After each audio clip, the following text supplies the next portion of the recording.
Welcome everyone to the Major League Pickleball Australia Vietnam Open, powered by Joola. We have our first round matchup here with the Melbourne Mavericks and the Northern Crocs. We had some epic action here already today, but now we are kicking off with Major League Pickleball. I'm joined here with Brendan Lee.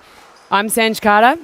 Brendan, what's this matchup going to bring? Sanj, terrific to be in the booth with you this afternoon for this matchup between the Northern Crocs and the Melbourne Mavericks. I did have the opportunity to cover the Northern Crocs last night in their match with the Eastern Rush, and I was very impressed with what I saw from the Northern Crocs. They won it 3-2. However, I actually thought they could have won it 4-0, so I'm expecting some big things out here tonight or this afternoon from the team led by none other than Summer Della Bona. Melbourne Mavericks, a great win by them last night. It's good to see the Mavericks get a win on the board, 3-1 over the Asia Aces. Aaron Blitz was in some fine form, we hear. So supported by Wes Gabrielson, who is just a legend in his own right and such a good mentor for that team. So we're in for a show out here this afternoon.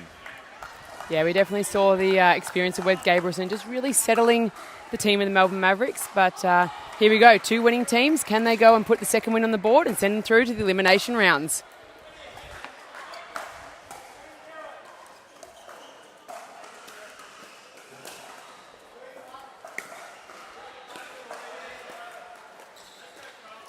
All right, and the first point does go the way of the Melbourne Mavericks.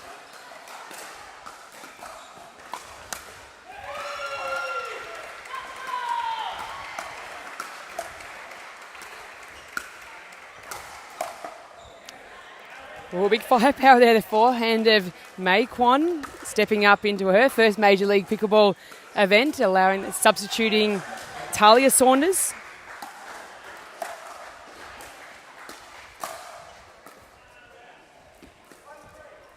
Great pick up there by Rose Van Reek to force one more ball over and comes away with the goods there.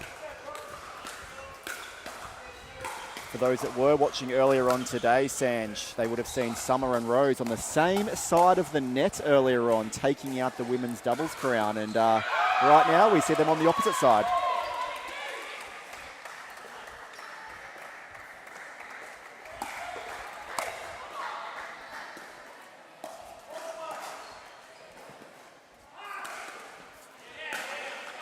Yeah, absolutely. They went toe-to-toe with Jamie Wei and Xiao Wang Bakwul and got a great win there. And it's great to see them now in the teams format actually facing off against each other. Definitely the more experienced player of both partnerships here. Rookie season for Andy Dikasevljevic and for Mei Kwon, her rookie event.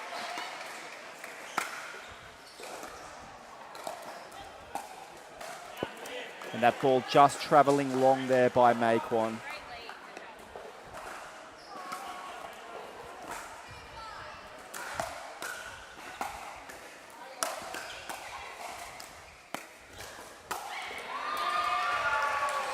Yeah, powerful forehand there.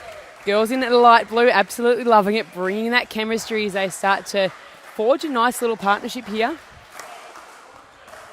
They had a great win in their women's doubles last night with their match.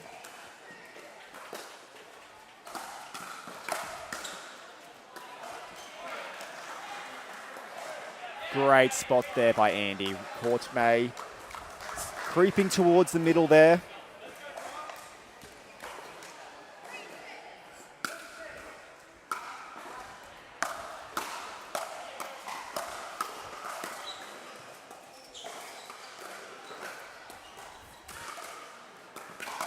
Oh my goodness.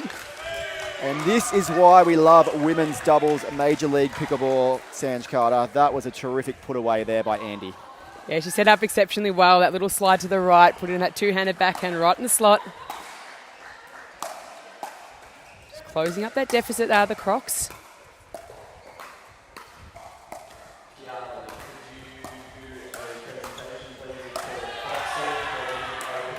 Ball travels wide. Mei Kwon has some serious power at that end of the court, Sanj. Many of our viewers probably haven't seen Mei Kwon previously. As you said, this is her first time in a Major League Pickleball, but she is showing why she needs to be in contention in future years.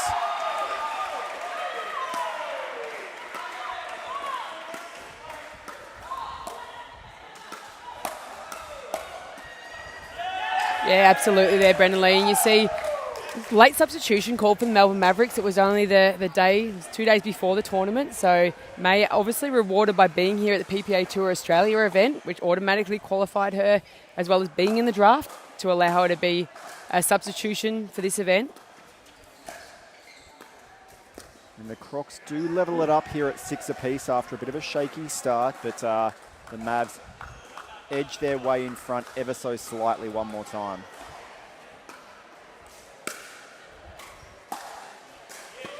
Ooh, there's that power you said, Brendan Lee. Couldn't quite get over the top of that one with enough top spin and flying into the back of the barriers.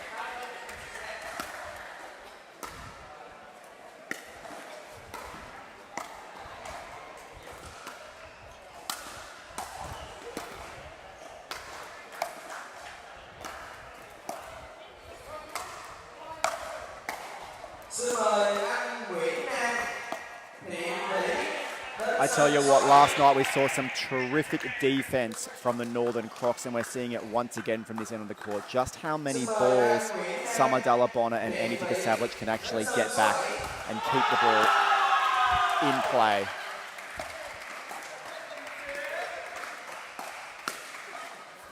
Oh, there we go. That little shimmy to the right there from Summer Dalabona, just lining up that two-handed backhand attack. The backhand is one of the biggest weapons in MLP Australia. Like what she can do with that is what like no other player can do. But what I do like this afternoon that we're seeing from Rose Van Reek is a single-handed backhand. There it is again. We haven't seen that much from her. It's something she's added into her game, and it's great to see that diversity in her skill set coming to the match court.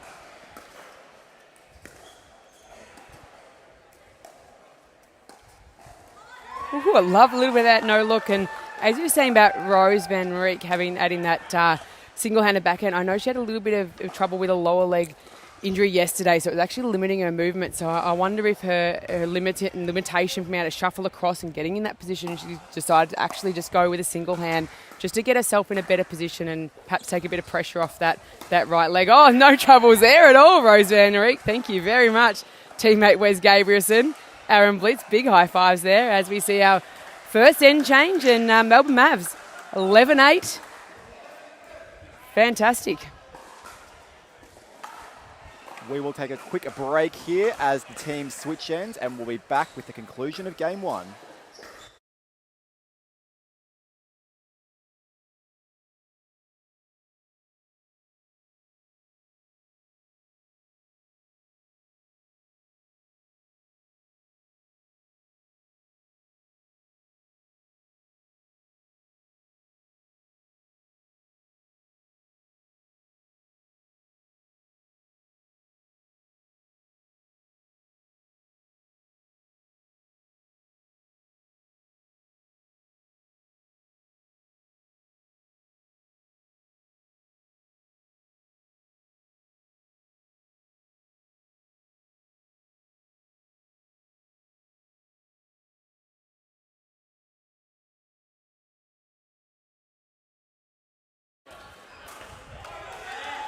Alrighty, we're back.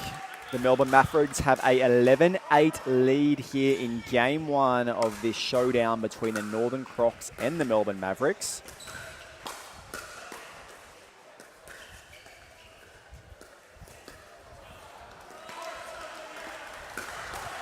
Ooh.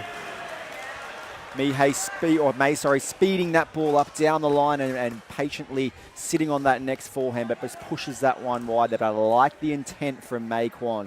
Yeah, I don't mind that. She's actually going to keep Summer Dalabona really honest on that sideline, and I think knowing the tacticians of the Melbourne Mavericks, they're going to try and keep Summer really close to that sideline, and it wouldn't surprise me if they start to actually then play that ball down the middle, maybe when it comes right down to the crunch later on in this game.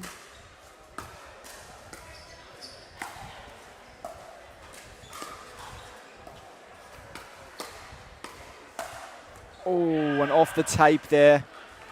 Unfortunate for the Melbourne Mavericks, as the Northern Crocs edge their way to double figures now.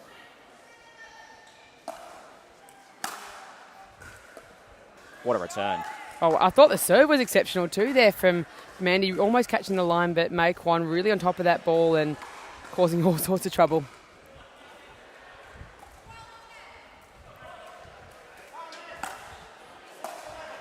And that serve just going long from Mei Quan, really trying to push the limits there and capitalise on a hopeful short return, but not to be that time around.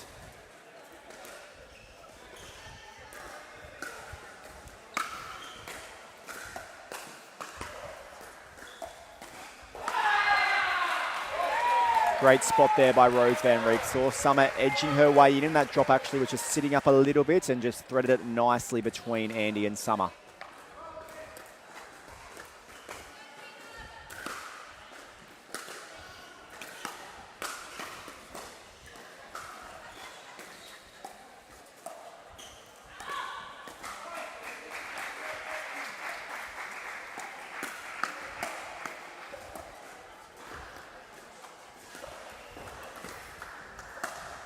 Yeah, well played by the Northern Crocs. That nice dink out to the left by Summer de la Bona really opened up the middle of the court, and Andy capitalised by putting that ball through the middle.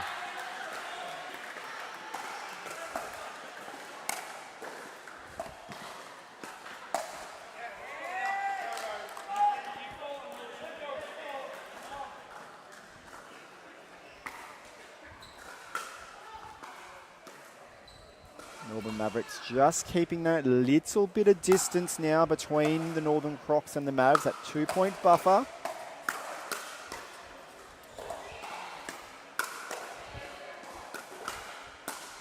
Oh my goodness. Great reset there from Mei Quan, and then was able to duck her way out of that Summer de la Bona forehand. It's that change of pace that I love to see in women's doubles. We love the firefights, but that player that can actually just take the pace off it can sometimes be the difference maker. Yeah, there you go. She's starting to get a few points now on Summer. That straight up battle between May and Summer. No surprise there seeing that time out. And again, Brendan Lee, we've got players here. We've got 3 of these players that are based themselves in Queensland. Training a lot together, seen a lot together, played a lot of pickleball together. And then we've got May coming to us from Korea, the #1 pickleball player in Korea, playing with Rose Van Reek, which we know she's based in Queensland, born in the Netherlands. How do you go just throwing 2 players together? Limited English on May's behalf, but what are they doing together to bring this combo? Because it's clearly working. Do you know what? I think I had this conversation with Mike Newell earlier on, and I think no matter who you put on the court with Rose Van Reek, she always can adapt her game, and not all players can do that. Not all players, some players need to be training together regularly to get that chemistry. Not Rose Van Reek. She can adapt her game style to almost fit in with any style of player, whether that player likes playing the right or the left, whether they're more aggressive or they're more of a defensive player, and that is why Rose Van Reek has established herself as one of the best in Australia. Melbourne Mavericks with the ball, 16-12. That lead is widening.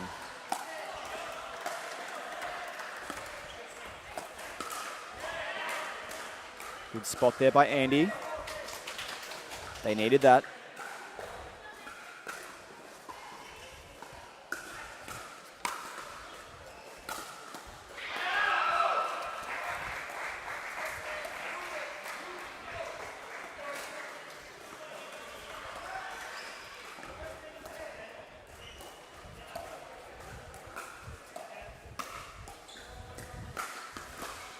Ooh, and Rose Van Reek just missing that ball that was sitting up nicely.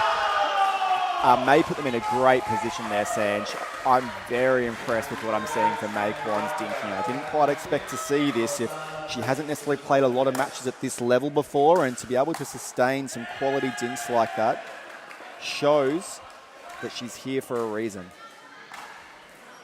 And again, we see that timeout from the Melbourne Mavericks, sponsored by Joola, and we're going to throw a little ad break from our beautiful partners that help bring this Major League Pickleball all the way here to Vietnam.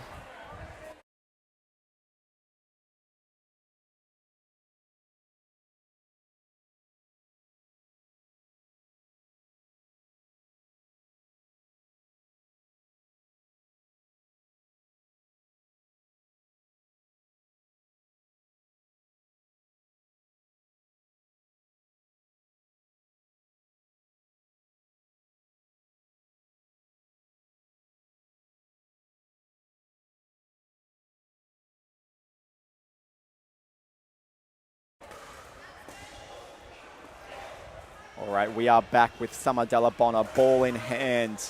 They have clawed their way back to only 1 point behind now. They were 4 points behind moments ago.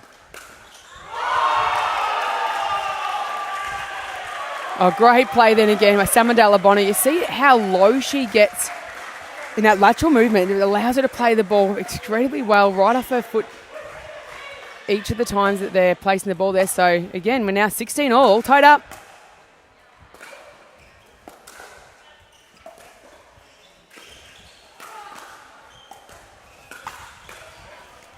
Not to be that time. It was sitting up nicely, but didn't quite get her body close enough to the ball there to execute. Rose Van Reek has the ball in hand, serving at 17-16 in this game to 21.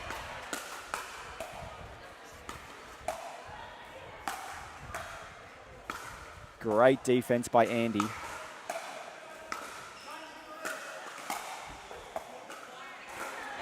Yeah, one too many. Well done there from the Melbourne Mavericks. Not easy when that ball is really dropping quite short too, and no easy overheads there.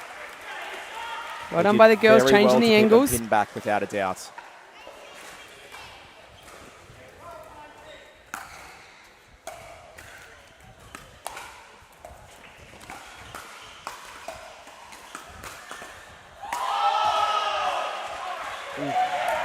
That ball is absolutely buried. That's the one that May wanted, sitting up nice and high above that right shoulder. Do you know what? It wasn't necessarily that ball. It was the shot 2 shots ago where May actually went up the line to Summer on that attack. Summer's not used to people taking a head on like this up the line. And there we go again. Right on cue. And I love that. We saw it really early in the game, Brendan, that she made that attack. She then got beaten a couple by Summer, missed a few, but now she had the confidence to go back at that right around that crunch time, having the confidence of her teammates. You can see Wesley Gabriel and Aaron Blitz over there almost mimicking the shot there that she did, going, we like that. Keep doing it. All right, we are at match point here in game 1.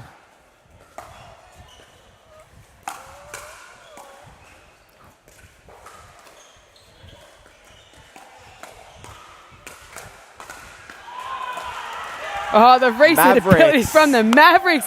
And they clinched the women's doubles.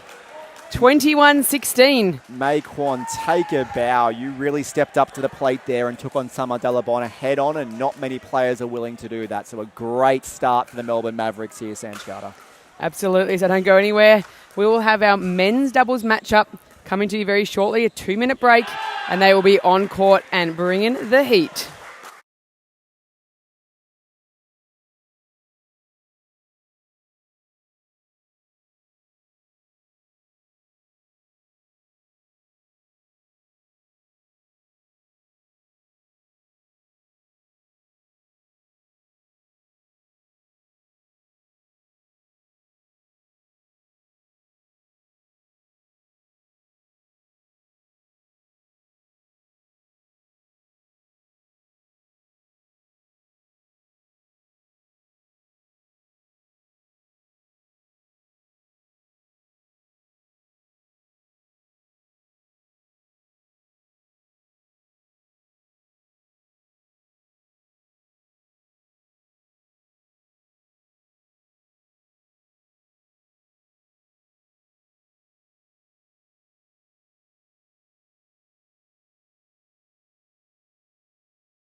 All right, kicking back into Major League Pickleball Australia. We have our Melbourne Mavericks up against the Northern Crocs.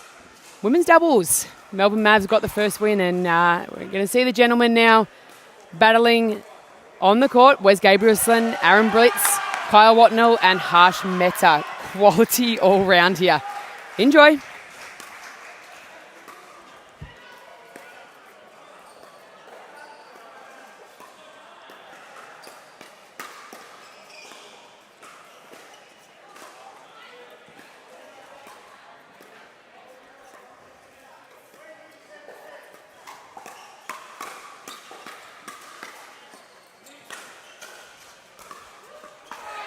What a start by all four players on the court.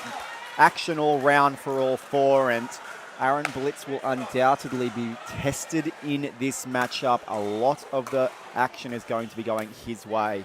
He held up really well last night against the Asia Aces and one of Australia's favourite players. Let's see what he can bring to the court this afternoon. Yeah, Harsh Mehta loving that one, putting it right down the sideline of Aaron Blitz there. Left-hand, right-hand combo of the Crocs. We also have left-hand, right-hand combo on the Melbourne Mavs as well.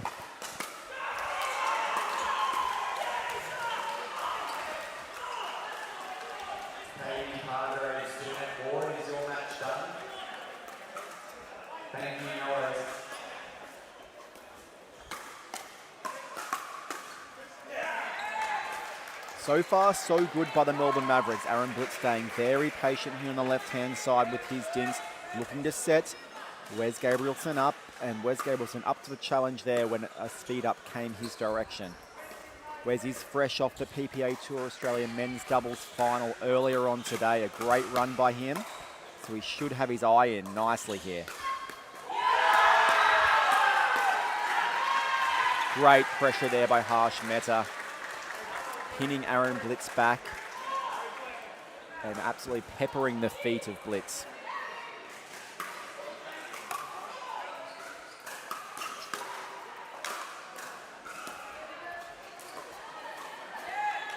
Nice spot there by Aaron Blitz. As he brings in the serve at 3-2 on 1. Maybe just a 3-2. We're in rally scoring. Brendan Lee, I know you've been calling PPA Australia matches all morning, where Wes Gabrielson made a great run with his partner Kyle Yates, getting a silver medal. So I'll let you off the hook on that one, but it's all Major League Pickleball right now. And look, also the efforts of Kyle Watnell today, Sanj Carter, taking home a bronze medal with Roman Estereja.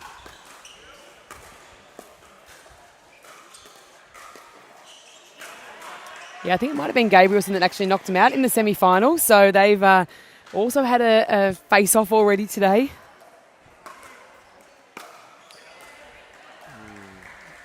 Good serve there by Watnell, but you hate to see return errors in this format, in this scoring format, Sanj Carter. Off the tape. What a read there by Kyle Watnell. Knew the speed up was coming. Earned it across to get on top of that net and put it down nicely. We're all tied up here at 5 apiece.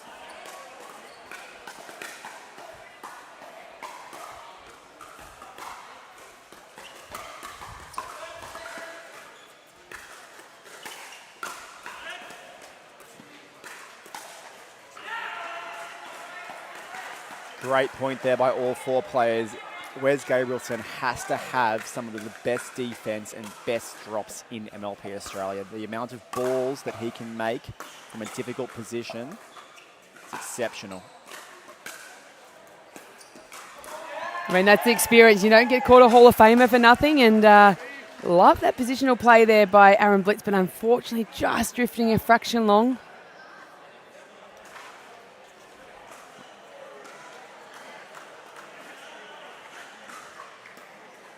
No, they've called it in, and Kyle Watnell, what a gentleman, he said, I'll pay that, guys, you can have that one. I think it might have been a little tighter. He might have made a little different on his decision. Good read there by Blitz. He knows the action is coming his way, and he sat on that backhand counter really nicely. I don't know if Harsh can send a telegram like that every time, though. He's not going to get away with it that often.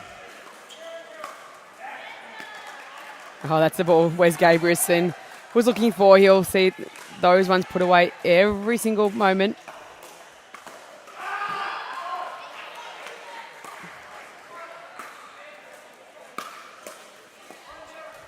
Ooh, off his toes. And for those who may not have watched much of Wes Gabrielson, you will notice that he serves right-handed.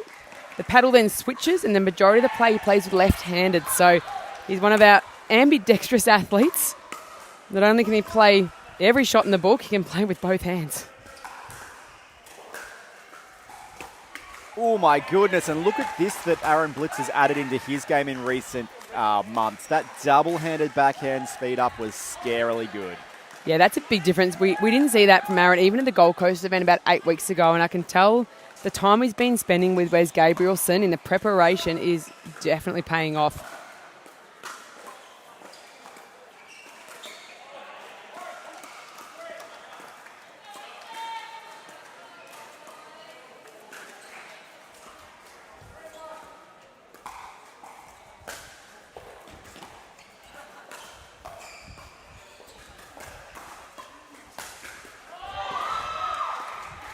Great patience by all 4 players here. Oh, might have got a little trigger happy there, Aaron Blitz. And just as I say it... Commentator's curse, you've thrown him under the bus there, Brendan. He needed to stay a little bit more. I'm not sure if the ball was on there, but look, some great play thus far. So 8-9 Crocs are serving.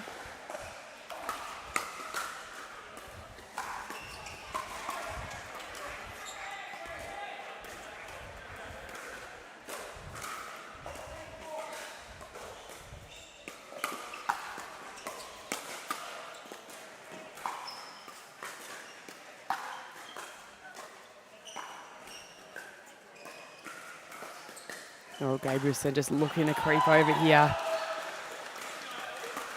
And that is absolutely why. And I think that's really the key here, Brendan. If Aaron Blitz can hold his positioning, keep making those shots and allow Wes to be the one to pull the trigger, I think we're going to see a little bit more success from the Melbourne Mavericks. Wes's knowledge and his IQ on the court really shining through right now. Ooh, big speed up there by Aaron Blitz down the centre of the court. Maybe a tiny bit premature on that one. Kyle Watnell was sitting on that forehand volley and made them pay.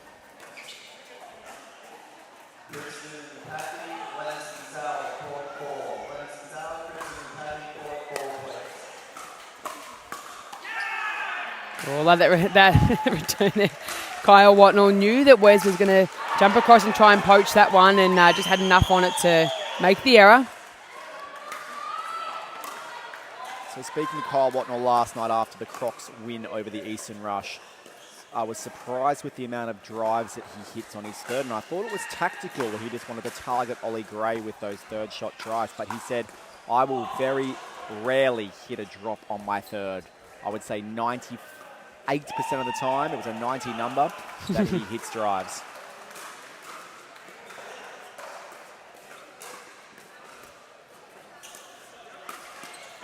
What a well-constructed point there by Harshmeadow. Really got Wes Gabrielson off balance there out to the right-hand side of the court. Opened up the middle nicely and then a simple put away.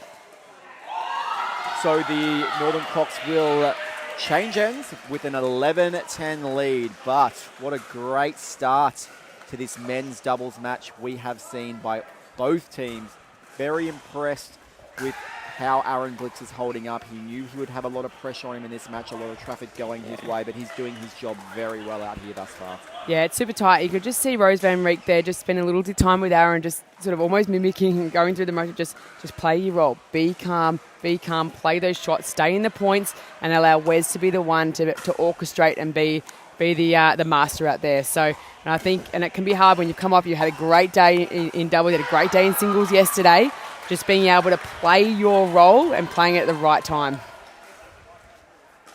That's right. And look, for the team of the Northern Crocs, I think they've done a couple of times now. They've caught Wes really hanging across to Aaron's side of the court, and a few really heavy dinks back in behind Wes has resulted in them coming out on top of the point. So yes, Wes has to push across, but yes, he has to be careful that it doesn't give up too much space to his right-hand side. Crocs bringing it in at 11-10.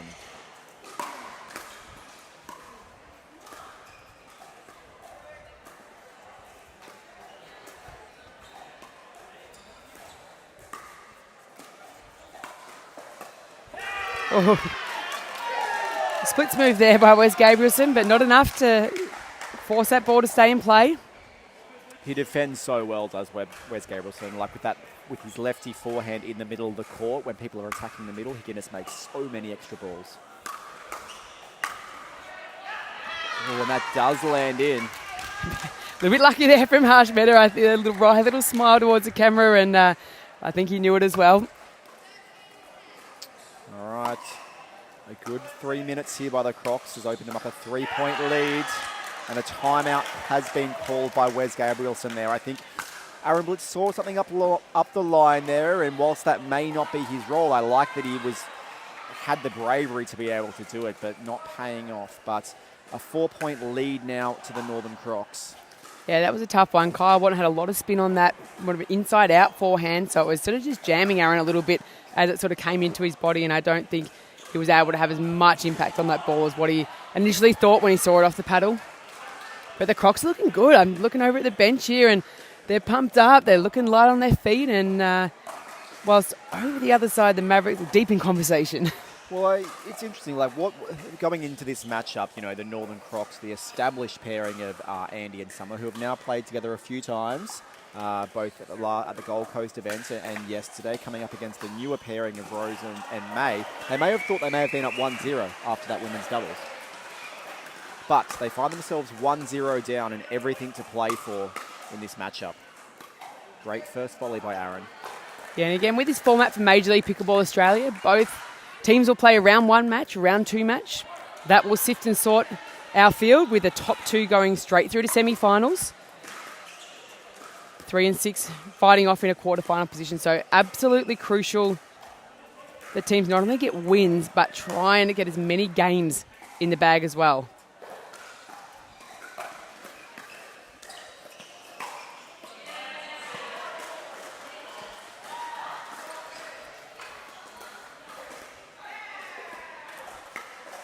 Oh, Aaron Blitz, what a well-constructed point there. And just Kyle Watnell being caught off guard there. He thought Harsh Mehta was going to take that last dink. Harsh didn't.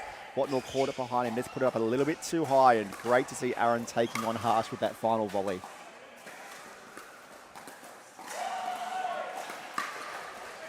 And Harsh is ready for it again. You might beat him once, you won't beat him twice. So again, Northern Crocs, they won in a dream breaker last night, so they've got a win, but only a game differential of 1, where the Melbourne Mavericks went 3-1. So game differential 2 sitting in a slightly better position at the moment. If they were to win this bout. All right, just a bit of Aaron Blitz just going for a little bit too much here in these last couple of points. He felt really good after that point that he put past Harsh, but he's just gone premature on a couple of shots here. He just needs to reel it back in, understand his role. There's that drive. Oh, love that move there by Harsh Mehta, and really good bait there, I think. Kyle Watnell was just almost deliberately a little slow in, and they saw the spot, but Harsh was ready to jump into that gap. 17-12, Crocs are up by 5. What a spot. Great little roll up the middle of the court there by Aaron Blitz. I'm glad he didn't take on Harsh Mehta head on there, though, that time, Sanj. No, hopefully he's learned from the last 2. It doesn't work on most occasions.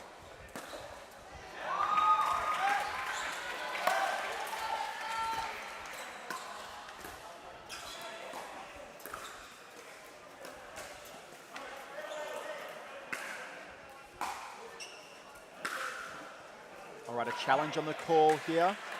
And the ball was called in by referee David J, overruling the call of the Melbourne Mavericks.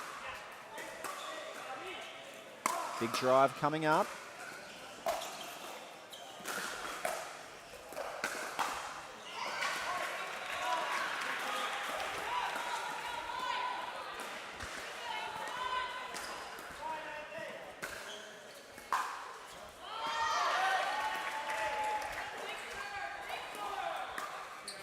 Oh, inside out there by Harsh, and he was so patient.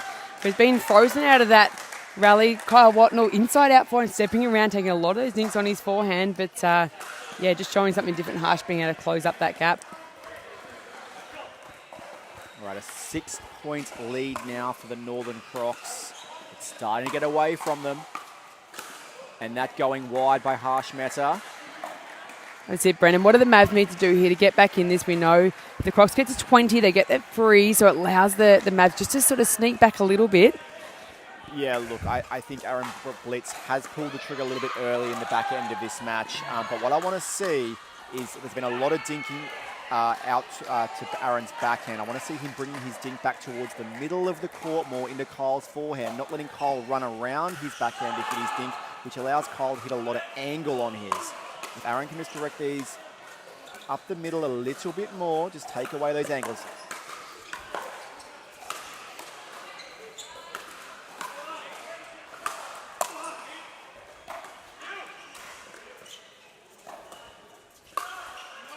And a foot fault called there by Harsh Mehta, pushing off on that left foot to get back. What a point by all 4 players. Great defense by the Crocs.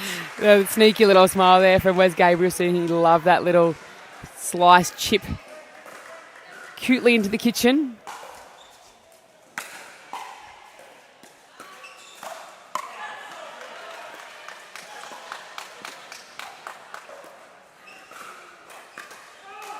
Going long there.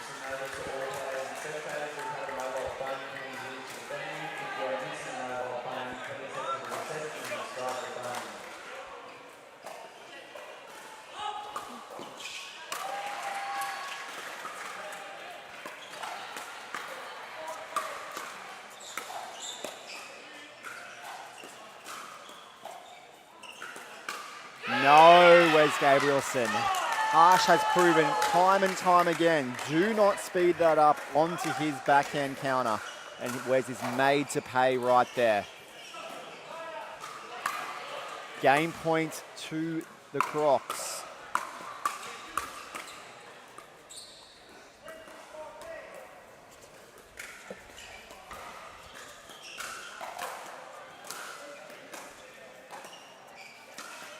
There it is, that middle dink. Takes away Kyle's angles. Ooh.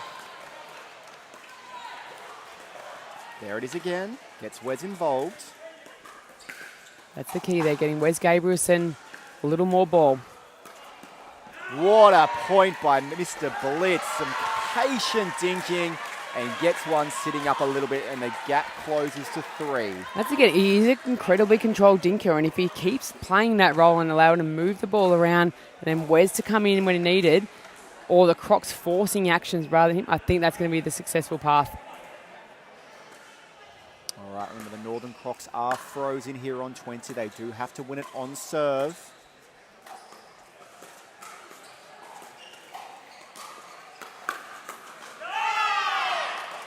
And that attack just going a little bit high through almost the hips of Harsh Mehta. Would have preferred to see Aaron attack that a little bit more down. Game point to the Northern Crocs, 2017.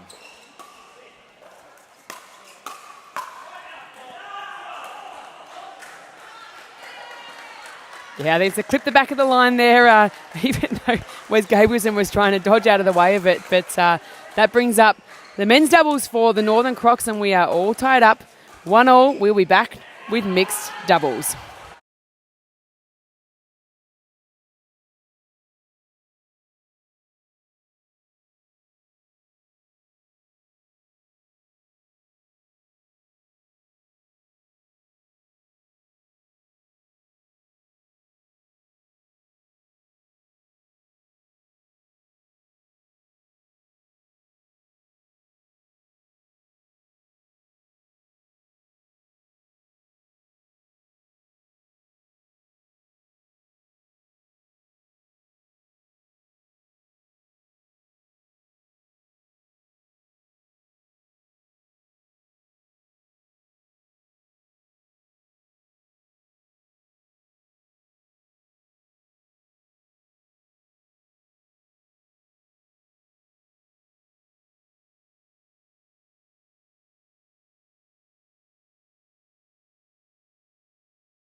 Welcome back to Major League Pickleball Australia action, coming to you from Vietnam. Carmelina Beach Resort, proudly sponsored here by Joola. We have the Northern Crocs, Melbourne Mavericks, tied up at 1-1.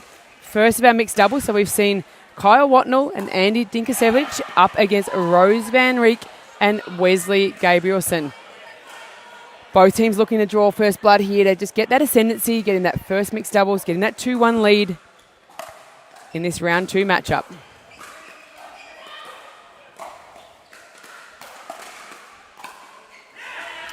And I would say the heavy favourites in this matchup are the Melbourne Mavericks, Wes Gabrielson and Rose Van Rijk. Some outstanding play by them in MLP, but also both today making the PPA Tour Open Men's and Open Women's, well, Pro Men's and Pro Women's doubles finals here in Carmelina Beach Resort.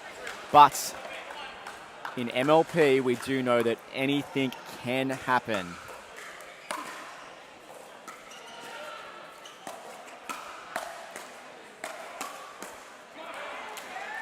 Oh, firepower there from the Melbourne Mavericks. And some real confusion from the Crocs on that first volley as well. I think Andy thought that Kyle was going to take it, so we're on the back foot there from the start. Volley just travelling wide there by Rose Van Rijk.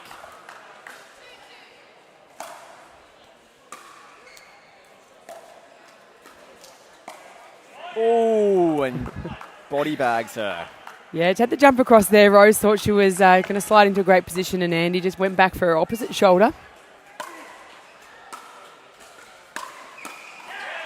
It's a big drive by Kyle Watnell there, and as I said, do not expect any drops from him. He said, I'm not going to do any drops this whole weekend on my third. It's Brendan.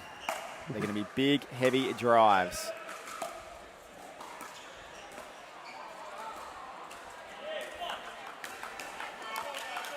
Yeah, he's been super pumped up all weekend. Kyle Watnell just seems like he's really dialed in for this event. I know he arrived early, was able to get a few days training in under the humid conditions, and I think it's not just paying off in the Major League Pickleball Australia. He had a great result in the PPA as well, and he's just absolutely coming into his own this event. He's playing big right now, and the Crocs opening up a 4-point lead here. Melbourne Mavericks a little bit surprised by this, I would say. Super aggressive start. Oh, that's a great drop from Andy Dinkasevich. She was almost 2 metres behind the baseline then. Absolutely exquisite. And a timeout called there by Wes Gabrielson. They have seen enough of Kyle Watnell doing what he's doing right now, and they want to send them to the bench and reassess what the Melbourne Mavericks are going to now bring to the court. And Coach Coco Lococo out there will have some words of wisdom undoubtedly for the Melbourne Mavericks. How they're going to keep Kyle Watnell at home is what they're going to try to work out. Absolutely. It's like, how can we freeze him out of the match, because he's absolutely hot right now. Although I must admit that Andy's really holding her own too. So again, whether she might start to take a little bit of that pressure and maybe crumble. As he said, Kyle just looks absolutely pumped out there and making very, very few errors in his game today. Look, I don't think Rose and Wes, this is going to faze them too much, you know. I think they're going, yes, he's having a bit of a purple patch here. He's seeing the ball like a basketball, but players generally come off that level. And Wes and Rose are just waiting for that moment for when that happens, and then they will respond.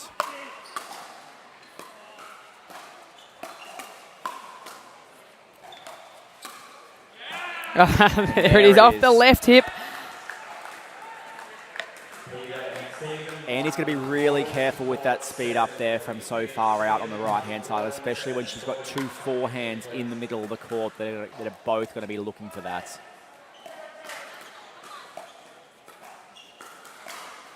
I was going to say, I wouldn't be surprised if Rose Van Rijk tries to almost bait Andy into that shot again by just maybe giving her a little temptation. Missed that dink.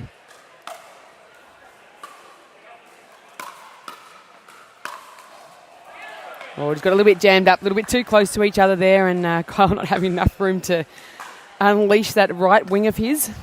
But going big on the third, big on the fifth.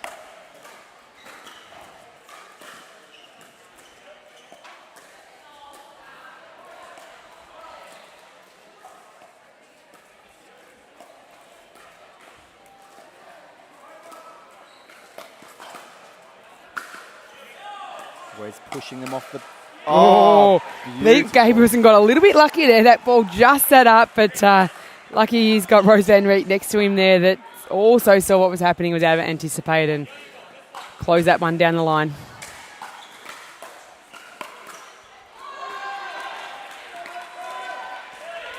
Really good spot there by Kyle Watnell, attacking the right hip of Rose Van Reek, chicken winging her, bringing her backhand side all across to the right-hand side, causing big trouble.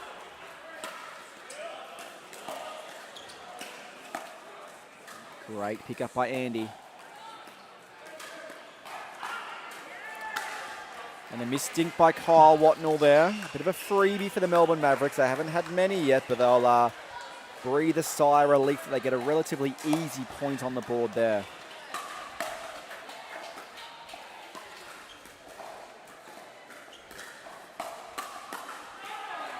Once again, Andy does have to be very careful attacking that middle of the court. Wes sits on that forehand so nicely. I think Kyle might just give it just a quiet little reminder then. Yeah, I'd much prefer her seeing her attack that ball up the line at Rose Van Reek's backhand. Like that. Rose deflecting them nicely there, though.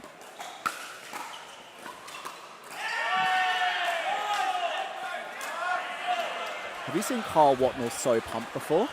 I don't think I have. Like, I've seen a lot of him play now in season one especially, and more of a subdued player, I feel, in season one, and probably didn't play anywhere near his capacity. I think it was probably someone that I would say almost was underrated in where he was finishing and the score lines he was getting. So it's really good to see. He's nice and settled. He's living in Australia now, in Sydney.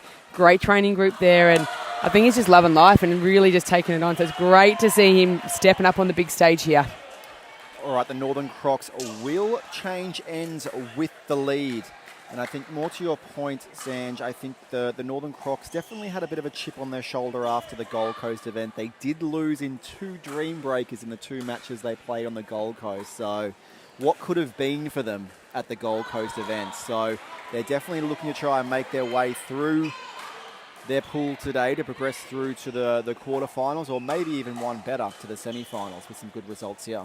Yeah, absolutely. Northern Crocs were our season 1 champions, winning the event in Sydney, the event in Auckland, third place in our event in Queensland, which gave them the clear overall champions. But again, Summer Delabona's drafted in a new team, 3 new players, not new to MLP, but new to the Northern Crocs. So great to see her throwing this team in, and as you said, they're absolutely dying to make it into the elimination phase this one. They will not want to go home shortchanged once again. And look, both these teams are positioned very well after their wins last night, but I do feel the Mavs will need to win this mixed doubles rubber with Gabrielson and Rose Van Reek. It's going to be a big ask for Aaron Blitz and May Kwan to come out and win the next one. So if the Melbourne Mavs are going to win this, or at least get it to the Dream Breaker, Gabrielson and Rose Van Reek really need to step up now and stamp their authority on this game. Oh, the one stamping his authority right now. We see it again. Kyle Watnell, that forward momentum. A 4-point lead now for the Northern Crocs.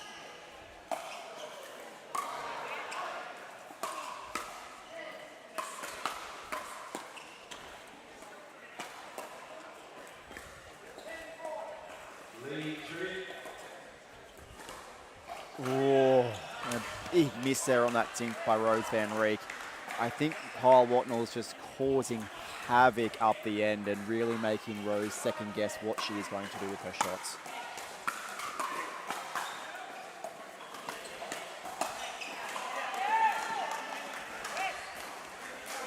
Unlucky Andy got the ball that she wanted to see and wasn't able to quite execute on that one. So lucky little one for Mavs.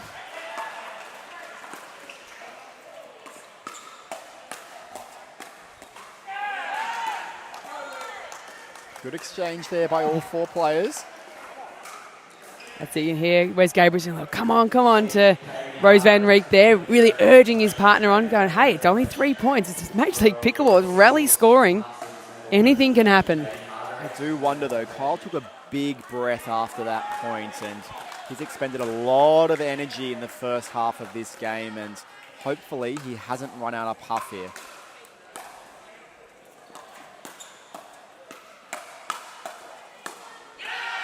Andy going head-to-head with Rose Van Reek and coming out on top there.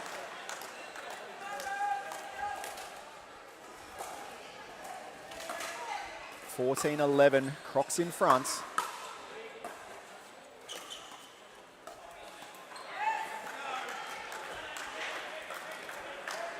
Nice spot there by Wes Gabrielson. The gap narrows to 2.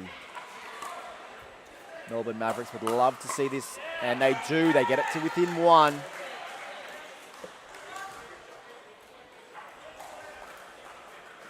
The Crocs may need to reassess their plan here. They've certainly dialed in the Melbourne Mavericks with these speed-ups that are coming regularly at them, and it is all level. What a last big 3 minutes by the Melbourne Mavericks here to draw this back to 14 apiece, and a timeout called by the Northern Crocs. And I love what you said before, Brendan, with just seeing Kyle after that big, long, quite long rally, taking a big, deep breath, and almost like the wind's been taken out of his sails a little bit in his last couple of points. And again, it's a long day, long matches, and I wonder if maybe it's a bit of the heat, bit of the focus may have just dropped out for a second. So, and again, Wes Gabrielson probably picking up on that and really sort of punishing into that area. So it'll be interesting to see a little time out, how they're going to come out of this one, and I guess get that momentum back. They may have just handed over to the Mavs. And what's really critical is it takes a lot of energy to invest so much emotion into games. And we've seen a lot of big come-ons by Kyle. That takes energy. And when the reserves are maybe running a little bit low from, as he said, the day he's had, he needs to be careful. He needs to manage that really well. Wes Gabrielson bringing in at 14-14 here. And now they take the lead for the first time. You said it earlier, Brendan, if the Mavs start to get on a little bit of a roll here, they could be dangerous. And this is the critical matchup. This is their stronger pairing. This is the one they need to lock it in. Great hands by Wes. He's going high. Oh, that's an incredible defensive shot there from Rose Van Reek. We've seen some great defense, though, this MLP.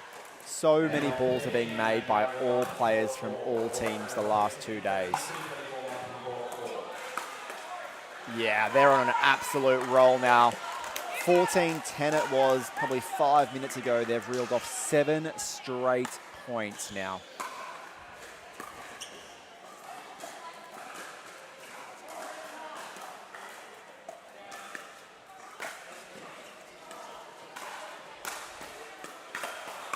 Oh, and Wes got the ball that he wanted, but I'm not sure if he was actually quite ready for it. But he generally sits on that middle forehand so nicely. You rarely see an error there. Yeah, the Crocs need that little bit of luck, that little bit of fortune just to fall their way. And another forehand error in the middle of the court by Wes Gabrielson. That's 2 now. The Crocs bring it back to within 1.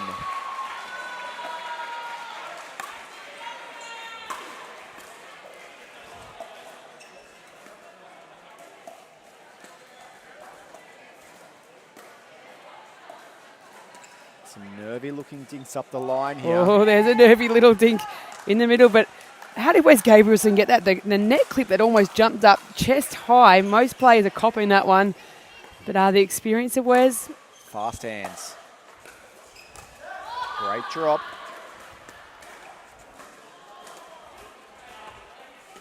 These dinks have nothing on them. Feeling the pinch here. Look at that single-handed backhand put away. It's an exceptional ball there by Rose Van Reek. She's like, that's what I'm talking about. That's what I want. It's great to see that's been added into her repertoire. They're within 2 of taking this third match in this showdown between the Crocs and the Mavs. Good put away by Watnell. Yeah, that energy's back from Kyle Watnell here, and got an opportunity here to just close that up, point by point. Ooh, playing big, and the the forehand smash and the face-off. Yeah, that drive is massive. It's been such a strength of him the last 2 days.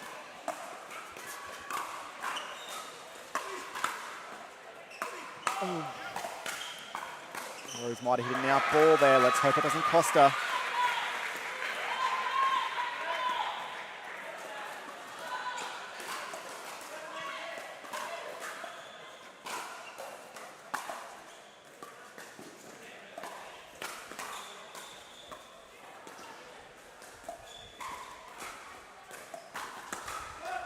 Oh, And a fault committed there as well by Rose van Rieck. I like what she's looking for, though. Really trying to put pressure on and bring that ball either onto her paddle or across to Gabrielson. And we are all level, Sanj, 19 apiece.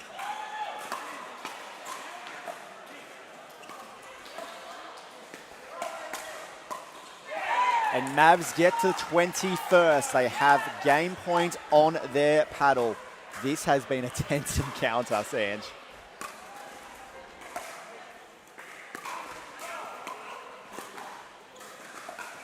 What a pickup by Wes Gabrielson to clinch the win for the Mavs.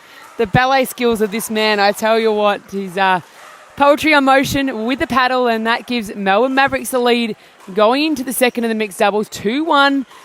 And as we said, we knew they had to clinch this one. It's got to keep this game alive. I think the pressure showed there, Sanj. I think we saw Rose and Wes playing a bit tentative in reserves at time. But in saying that, geez, Kyle Watnell brought it in that match. Terrific play by Kyle Watnell to really make it as competitive as they did. 21-19 is a great result against Rose van Rieck and Wes Gabrielson. We'll take a quick break and we'll be with you for the last mixed doubles match of this Crocs vs Melbourne Mavericks showdown.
We're back live from the Carmelina Beach Resort, Major League Pickleball Australia action, powered by Joola. We had Melbourne Mavericks and the Northern Crocs Mavs leading 2-1 in this bout, our second mixed doubles. And it is a must-win, do or die for the Northern Crocs here. They win this, we go to a dream breaker. Mavs get it. We're all done. Joining me next to me, Brendan Lee. What have you seen so far, Brendan? Look, a good win there by the Melbourne Mavericks in that last mixed doubles to clinch that one. Oh my goodness, and some absolute phenomenal power there by Summer Delabonna. She didn't, maybe Summer didn't like May taking her on that last women's doubles match, and maybe she's just stamping her authority here early, Sanj. I think so. She's had about 25 minutes sit on that sideline and think about that, and I have no doubt she will be coming out to absolutely own that left side.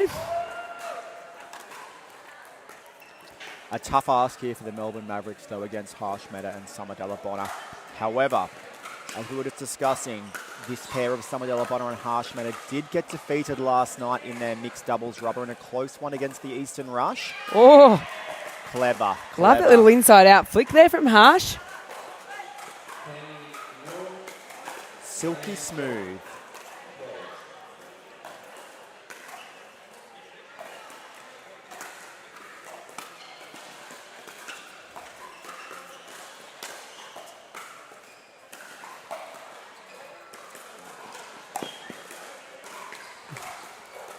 Great defense by May there, but unfortunately just can't get back up and in position for the next one. Mate, that chase down was absolutely impressive. They're just the poison control to get their turn and still make that ball.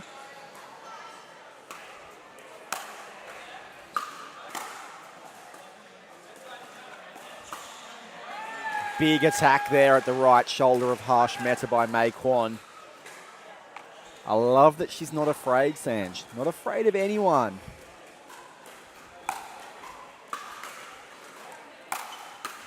Oof.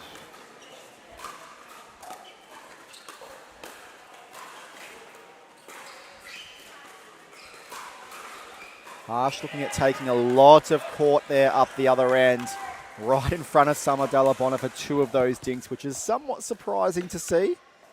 But definitely something that they're applying out here in this mixed doubles. Good spot there by Aaron Blitz.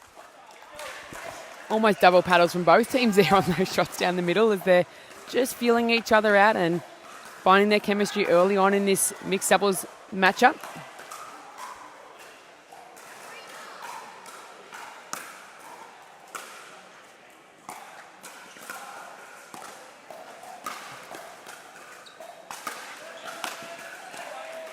Good overhead there by Harsh Meta and May trying to go quite big on that one. Maybe they should have tried to make one more ball rather than trying to almost hit a clean winner, it felt like, off that. 6-3 to the Northern Crocs here. Early stages.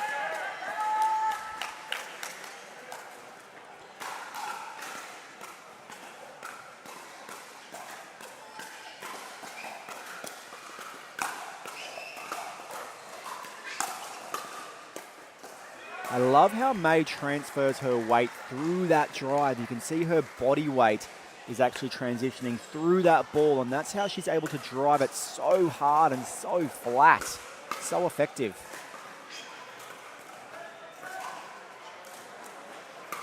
Bit high there from May. Yeah, she knew that one. As soon as it came off the paddle, she knew it had a little too much air time. Right in the slot there for Harsh Meta.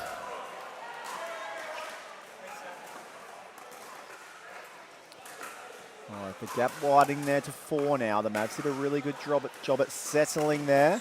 They need to do the same here. Next ball coming on the court.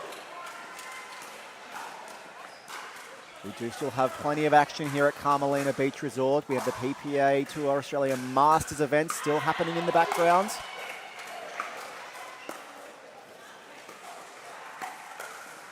There she goes.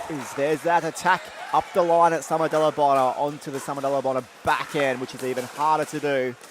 Yeah, I just love that little transfer of weight there from May, just shifting across to the left, allowing her to go inside out there down the line.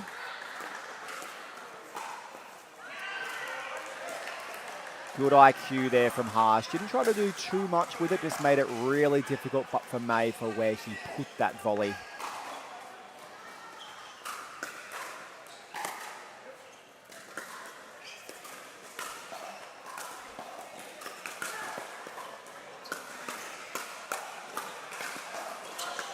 Oh, great save there from the Mavs, but one too many flying back at them from the Crocs. Duck and dive and weaving.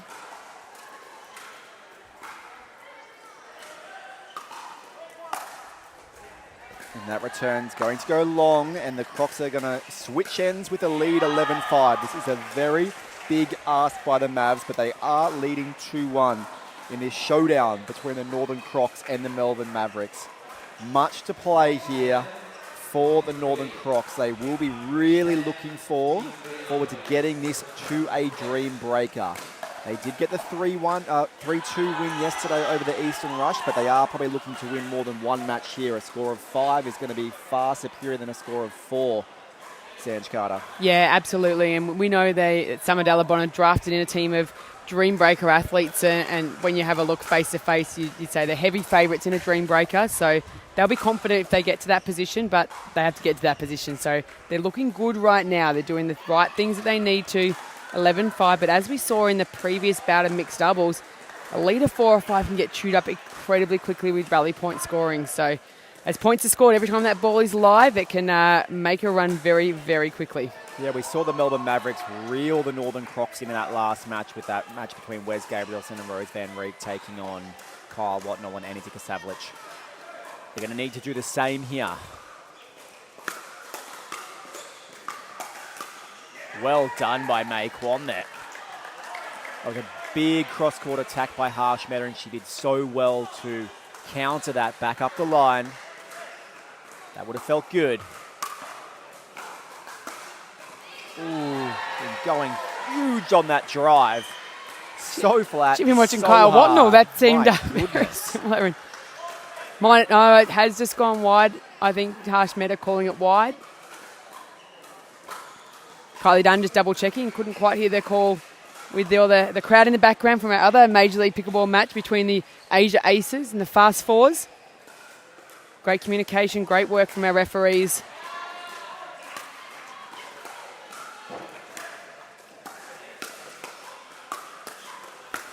Oh, and May did well to just protect herself there, Sanj Carter.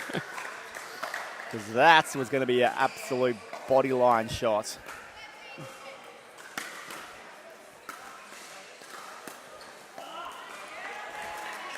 Missed third there by Harshmeta. 6 in it. The Crocs up 13-7.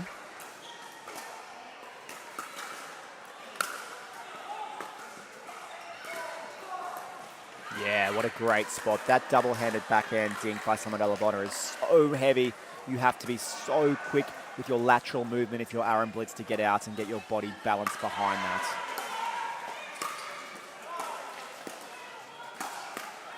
Yeah, don't put him up there to May Kwan because she's going to hit it hard one way or another. Absolutely. Dealt with that net clip so well as that ball bobbled up and cool, calm, collected. And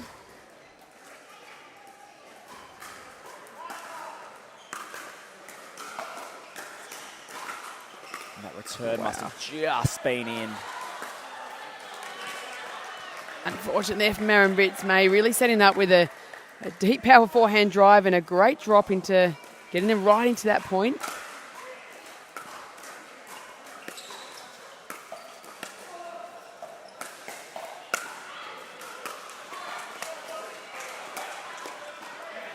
Beautiful attack there by May Kwan, but Aaron Blitz did all the heavy lifting there early to keep them going in that point. They get to 9. Short serve.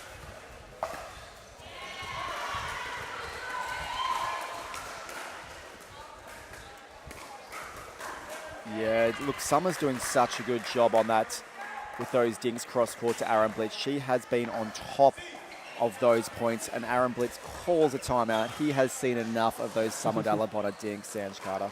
Absolutely. Like, get me away from those for at least 60 seconds.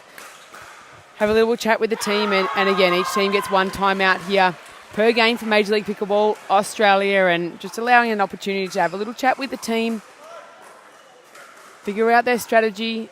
Again, they seem to be in the majority of points, but the Northern Crocs are just making those finishing moves right now. Yeah, look, they certainly have been. May Kwan has been attacking really well at every opportunity she gets, and I think they need to stick to that game plan if they are going to claw their way back. Yes, there may be some errors there, but yes, she has been terrific at getting the points on the board for them there. I'd really love to see, once again, Aaron Blitz trying to redirect his dink to the middle of the court, just like in that men's doubles. Get Summer hitting forehand dinks rather than backhand dinks, or get Harshmeta actually involved in that point. I know it's risky, but that Summer Dallabonna backhand dink is just too good right now.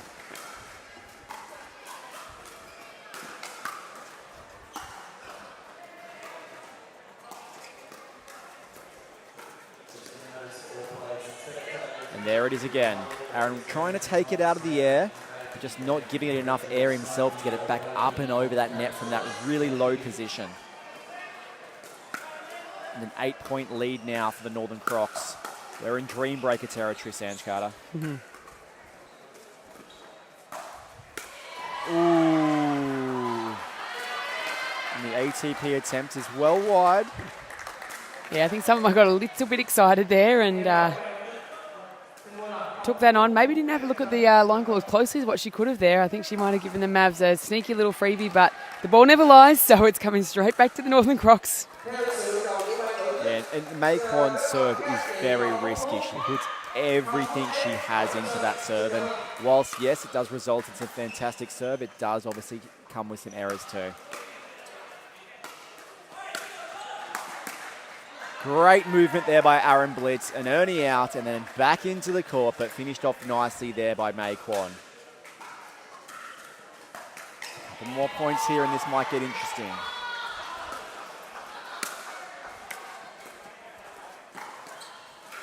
Can he get it to the middle? Ah, he does.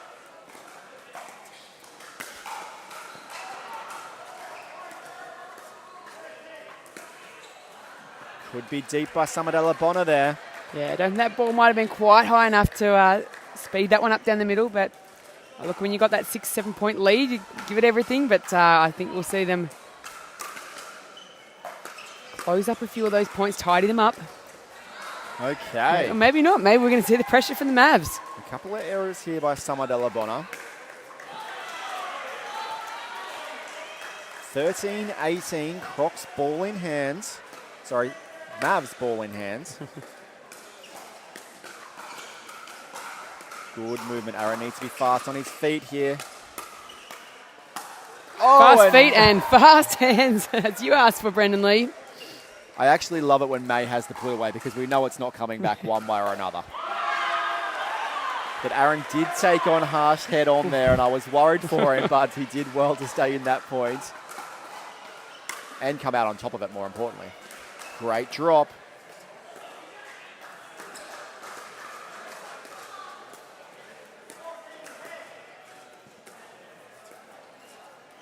Summer's got him on the move, but another error off the Summer De La Bona paddle there. And they're within 3. No surprise, Crocs, timeout. Bring it to the bench, and I love a little bit more movement there from Aaron Blitz. I'm not sure those are watching him home. Just watch his footwork now. He just seems a little lighter on his feet. He looked very stagnant early on, like he got his position set. Now he's just shifting a little bit each time, so he's making a little bit more consistency on those dinks, and I like to see it. Yeah, much better movement, as you said, and I like the energy that the team are giving the Mavs in the timeout here, and I'm excited to see them come back out. They have so much to play for. Aaron Blitz would love to give his team a 3-1 lead here and probably a guaranteed spot in the playoffs of MLP later on this evening. But there is a lot of work to do. They're still with a 3-point deficit.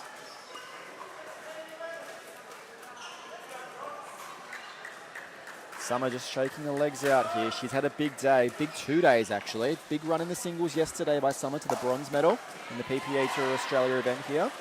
Yeah, she's better be going home with some extra luggage with a bronze medal and a gold so far in their campaign here. Not just extra luggage, Sanj, but also some good dollars in there too. Absolutely. Okay, maybe some dinks going to May here. Yes, here's a bit of a tactical change by the Crocs.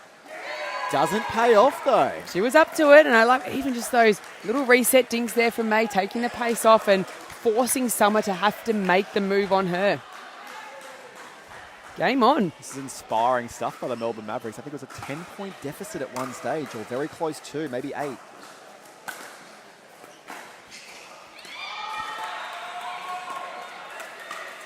Oh, and the ball was up there from Aaron Blitz. He can't believe that he didn't get in behind that. 19-16 to the Northern Crocs. They finally got off 18. They've been there for a while. Good deep return. It's not coming back, Sanj. Just where she wants it. She thumps that ball. They are within 2 here at the pointy end.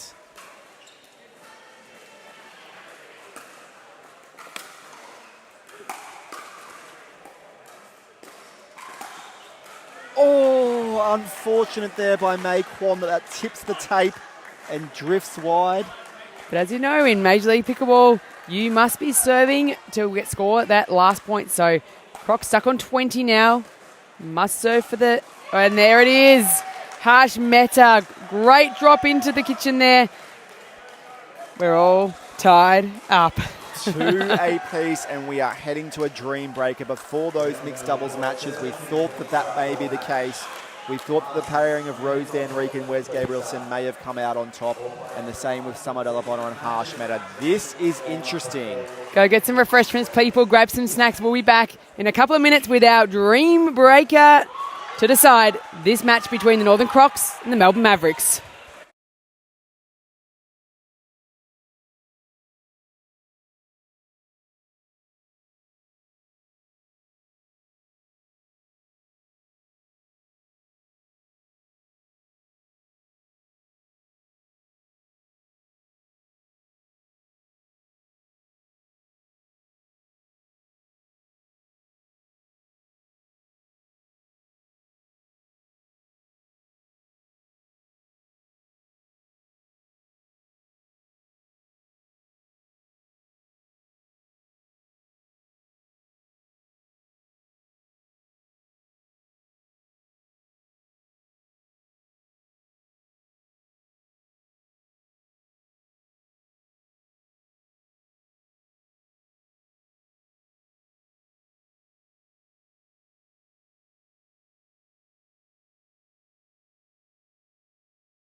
Welcome to Dream Breaker territory here at Major League Pickleball Australia. We've got our first lineup, Rose Van Reek, head-to-head with Summer Delabona.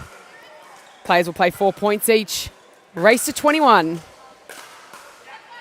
And so much chemistry and knowledge about these two players. They obviously played the women's doubles final today. They faced off in the bronze medal match PPA Tour Australia-Vietnam yesterday. They also played Season 1 2024 together, so there's nothing that these two do not know about each other. Yeah, it's just who can bring it here under the pressure in the team environment. 2-0 Crocs.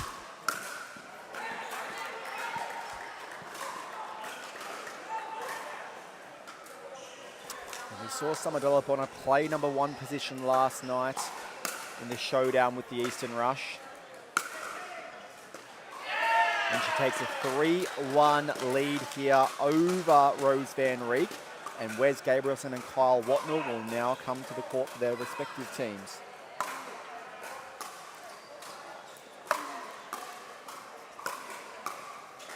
Oh. Silky smooth hands there by Wes Gabrielson.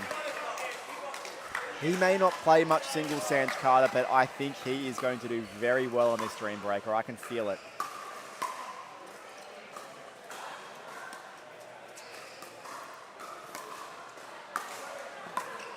And just like that, he takes the first 2. Yeah, he'll absolutely want to get into that cat and mouse. He's not going to out-athleticize Kyle Watnell, but he will be able to outsmart him, I think.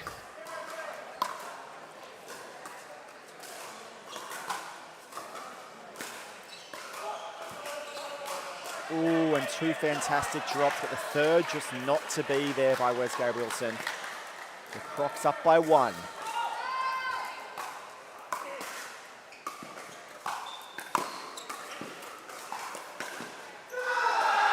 Oh my goodness, it just goes wide. just goes wide there by Wes Gabrielson. Very unfortunate. I thought he had it. A 5-3 lead to the Northern Crocs. Dikasavlich and Quan taking to the court now.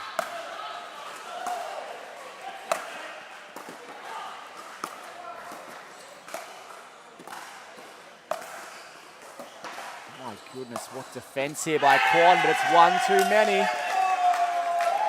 What a start. You wanted some big singles action, and you're seeing it again here, Brendan. My goodness, that was a phenomenal point by Dikasavlich. That one's going to go wide. Do you know what? This head-to-head is tough. May hits that ball so flat and hard, and he has to really time her move forward very carefully. Just going long there by May.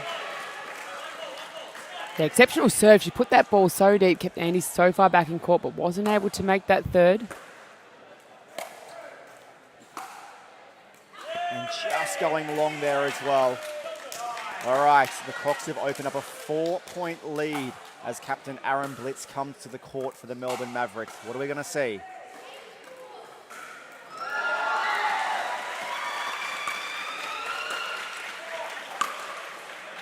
Oh, some luck off the tape there by Harsh Mehta. Unfortunate there for the Mavs. It was a good return. 9-4 Crocs. Oh, Aaron Blitz is getting a little caught up there. Great deep serve there by Harsh Mehta.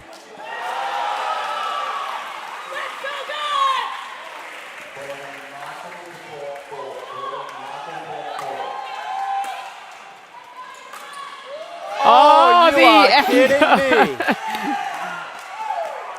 A double-handed backhand drop winner by the guy who I've only seen hit single-handers, Sanj Carter. And he can do it all. He's been saving it right for the crunch time. They'll be changing ends at 11 as the Northern Crocs take out a very, very handy lead here. 11-4 in the Dream Breaker. First to 21.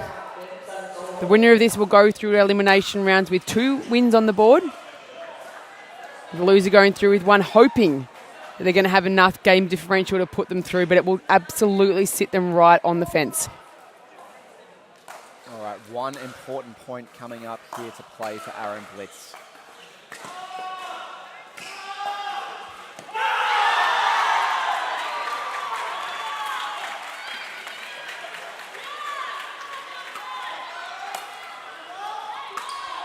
Oh my goodness, Harsh Mehta takes all 4 points there in a 12-4 lead for the Northern Crocs here. What can Rose Van Reek do this rotation? She went down 3-1 last time to Summer Bellabonna. Can she turn the tables? Oh, not with drives like that. That was phenomenal by Summer. That first one backed up with the...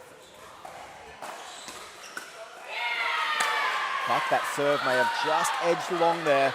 That's Mavs' first point in a long time. That must feel good for the Mavs.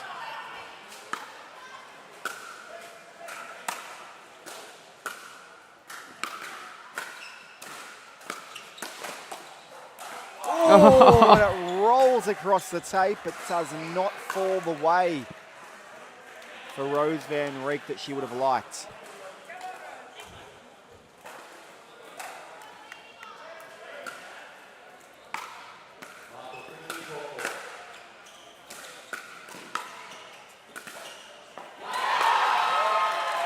Yeah, love that one there. Rose Van Reek taking it out of the air nice and early, taking a little time away from Summer Bellabonna. Going 2-2 that time, Sanj, but they're going to need to do better than 2-2s. They are going to have to look for 3 1s or 4 0s in these rotations. Well, it's up to Wes Gabrielson now, the master. And That's a good start there. Don't you love it when doubles players get onto this Dream Breaker court and they show you something that you don't generally see from them? Ooh, and that drop halfway up the net there from Wes Gabrielson. 15-7 to the Crocs.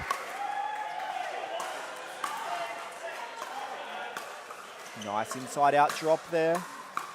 Rotten will try to attack cross court, but Wes Gabrielson was sitting on it. Wes doing a really good job. This point would be great. Would be giving a 3-1 rotation here. And he gets it. Wes takes 3 for the Mavs. Huge, huge matchup there. Wes Gabrielson really stepping up for the Melbourne Mavericks and giving May some confidence here. Yeah, can she step up to the plate here? We know she's got the game to cause some havoc here, Sanj. I wouldn't be surprised if she does win a few more of these points than what we saw in that first rotation. But she's just overhitting a little bit. Yeah, it could be a little bit of nerves there, maybe just popping in. It's pretty hard when you're going out just for 4 points. Timeout called by the Melbourne Mavericks. They're in a 7-point hole here to the Northern Crocs. And you can see them just getting around May here, and this is the biggest challenge. Major League Pickleball, you've got players coming in from all over the world. May's English is extremely limited. So you can see the team just giving her the energy, that confidence to go out there, play your game. No tactical information, just get out there and relax, shaking the shoulders, play your game. And I think she knows it, so it'll be great to see her come back out. This is the cool thing about Team Pickleball. How great it's to see everyone just supporting May out here. But yet Andy up there by herself, just ready for the job, ready to work.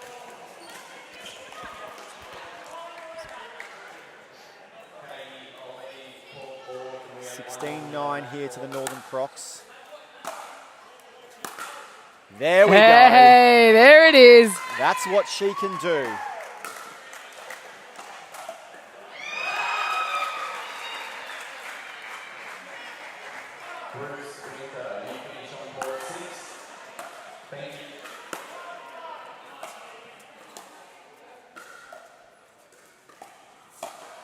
Oh, she was on it. Just couldn't control that one. She set it up nicely though. Savage with ball in hand at 17-10. They're edging closer to dream breaker victory here.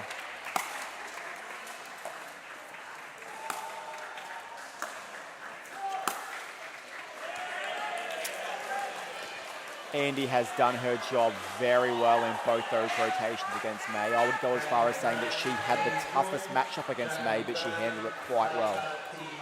All right, Meta, 18-10. Crocs leading.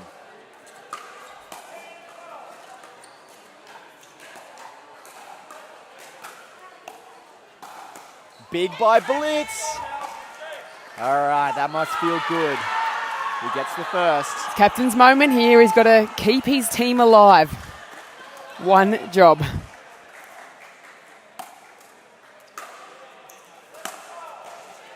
Just pushing that one wide. Crocs 19, Mavs 11.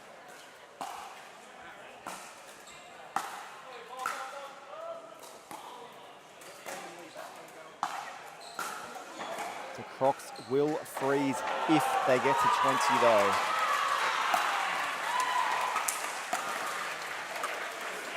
Oh, great pick up there from Aaron Blitz, and heavy, heavy topspin from Harsh Meta, really getting under that ball, working it incredibly hard. But Mavs save that point. Can Blitz get it to 3? Oh, not in the Harsh Meta forehand shoulder height.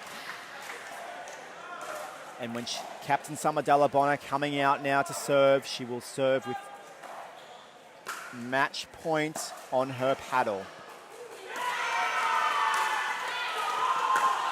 Short return there by Rose Van Riek, but catches somewhere a little off guard. 13-20.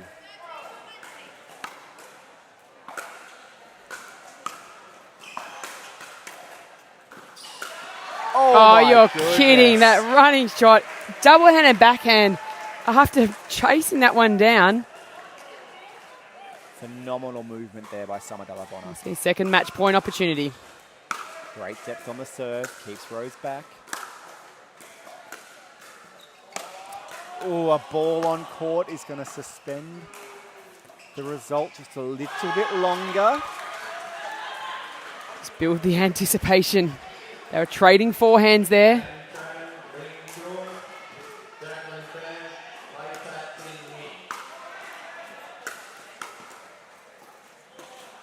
Oh, Rose Van Reek and the Melbourne Mavericks stay alive. Is Samadella Bonner nervous, Sanj Carter? I don't think she gets nervous. She's one of the most relaxed, chilled people I know. But what I do know is Rose Van Reeks loves a fight.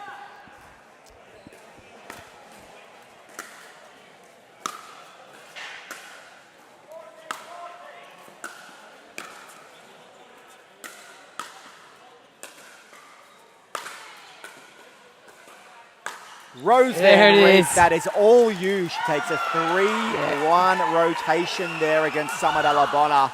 This is what we wanted to see from the Melbourne Mavericks. Gabrielson went 3-1 in their last rotation. Let's see if he's going to have to do it again here.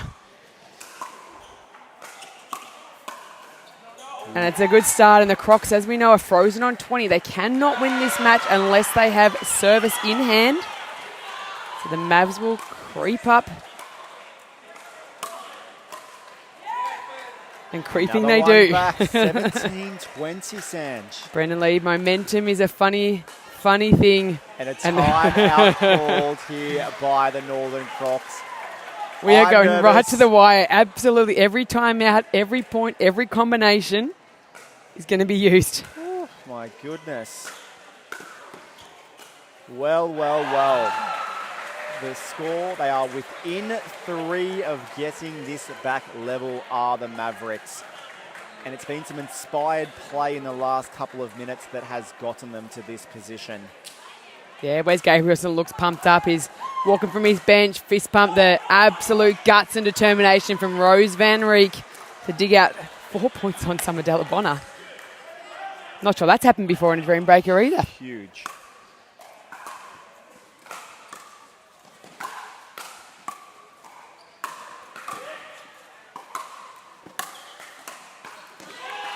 Great play there by Kyle Watnell. Good pressure, moving Wes side to side. Relentless. He needed that.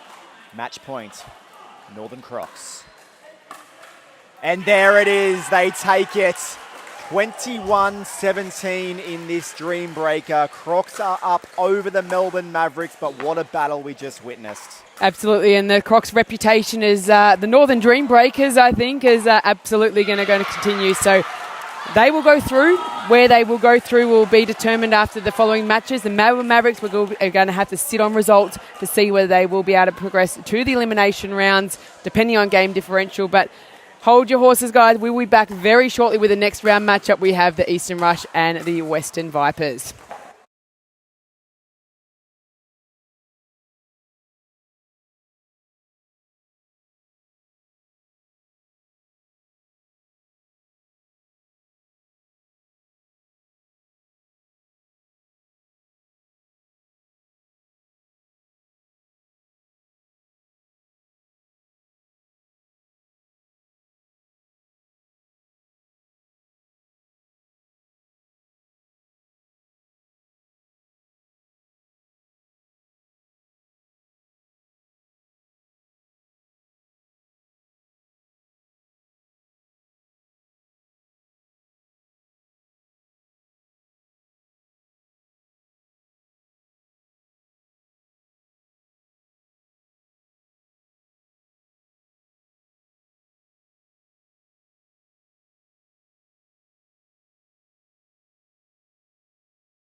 Welcome back to Court 2 here, MLP Australia.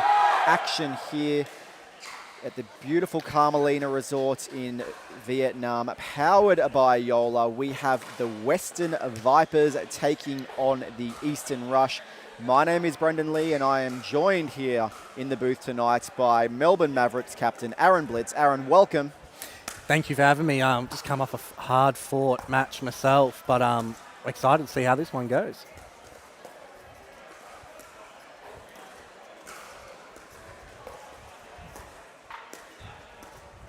There is no one better to have in the booth than someone who has literally just stepped off the court from a dream breaker, Aaron. You're bringing your wealth of experience from Court 2 here, and I'm sure you're going to have some very good insights into both these teams.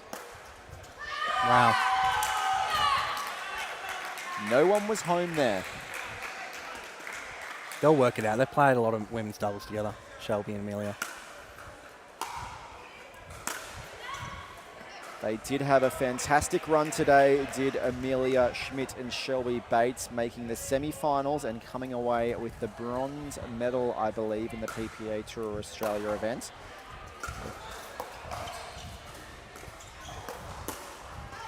Could be in, and it does float and just land in that corner. Tough break for the Eastern Rush there.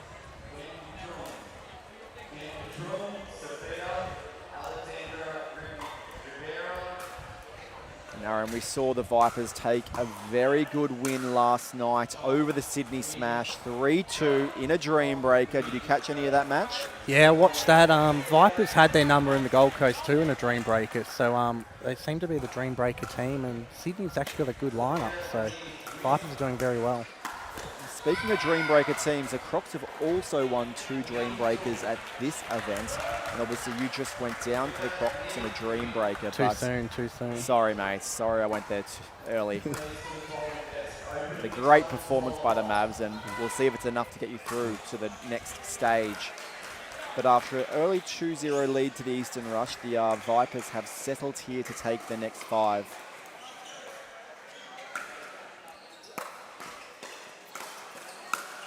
Yeah. Katie's always going to be pushing that middle, that left hand. She's probably got the most power of any female in the MLP. And a big wingspan too. She covers the court very well. But she did come into this event under a bit of a cloud with the ankle injury she's been managing. We've seen her in a moon boot for the event, and it's heavily strapped out here now. But in good news, she has been moving quite well. Well, she was running around a dream breaker yesterday, so must be doing all right.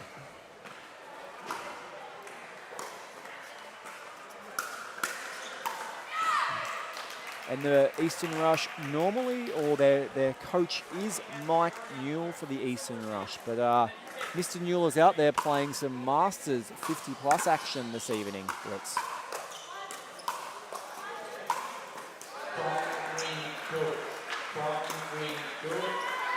I think that's a good play there, because Katie was kind of crashing in the middle before, and I think you've got to keep her honest, keep her wide, and then you can open up Jasmine there.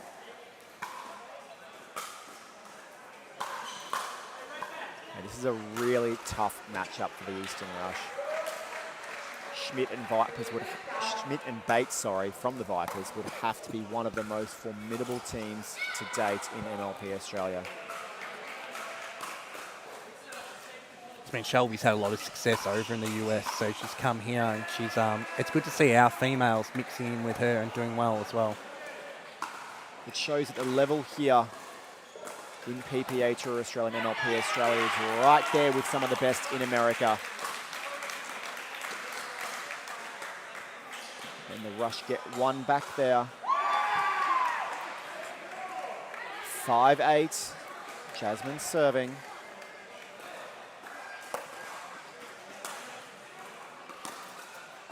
Oh my goodness, that was sitting up very high. She'll want that one back, Katie, I think. Yeah, I feared for Jasmine's life there.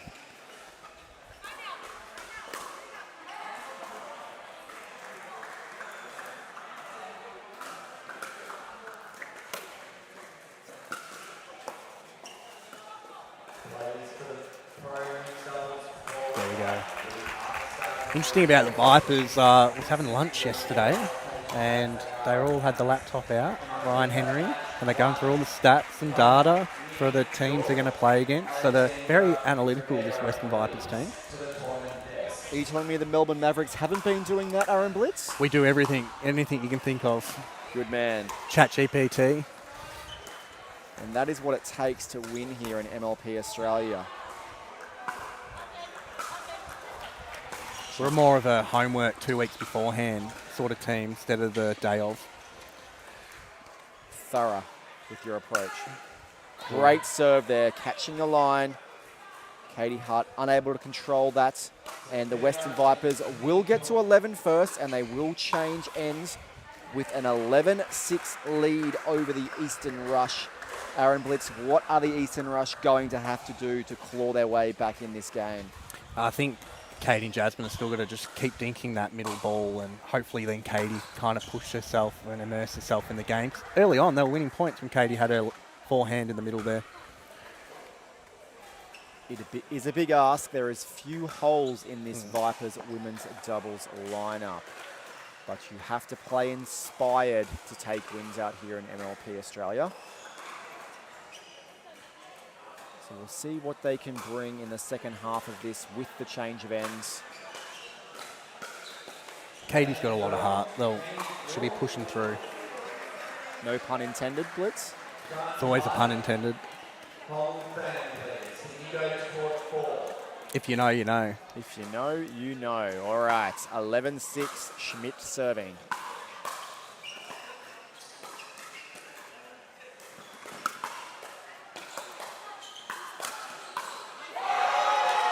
Great return there, pushing Schmidt well behind the baseline.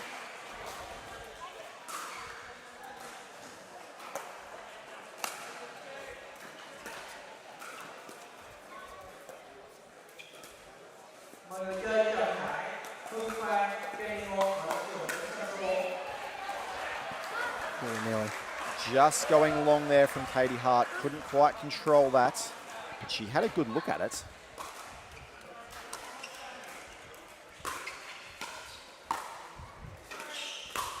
Ooh. Is that a nasty Nelson attempt, Aaron Blitz, or? I don't think she meant that one. Nice drive there from Katie Hart.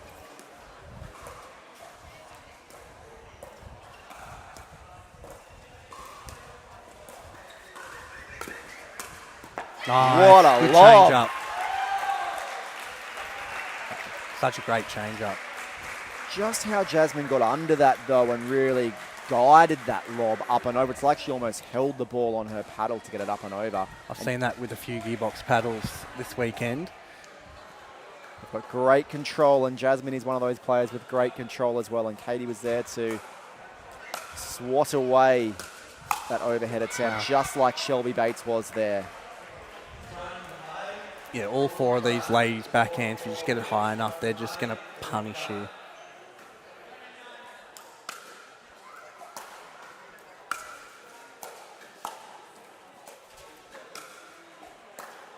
Oh, just going to go long on that one. Tough ask to really attack that one down from where she tried to. The Vipers extend the lead, 5 in front now. Ooh. Nice. Ooh, man. That had some heat, Aaron Blitz. Yeah, you can see Shelby then now telling Amelia to drop the ball, because Katie and Jasmine are just in that backhand so well.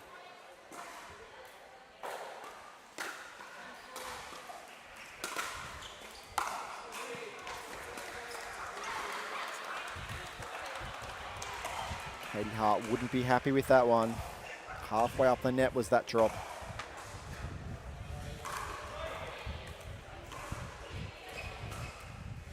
(15-10) now to the Vipers.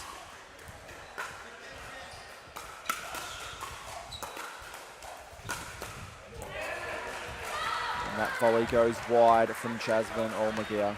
6-point lead now. Vipers really starting to run away with this in the second half.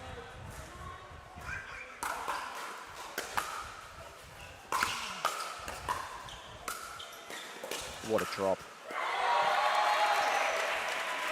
What do you reckon Katie and Jasmine have to do here?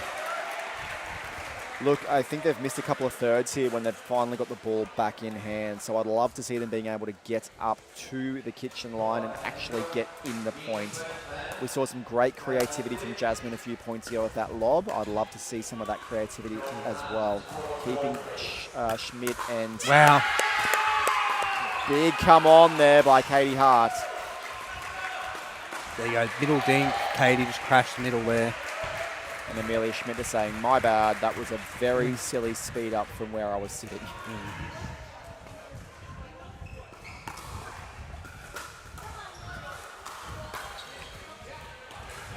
Ball on court, just a short stoppage of play here. 12-16. And a quick return error there by the Vipers. Now we're within 3. They're coming. They're coming.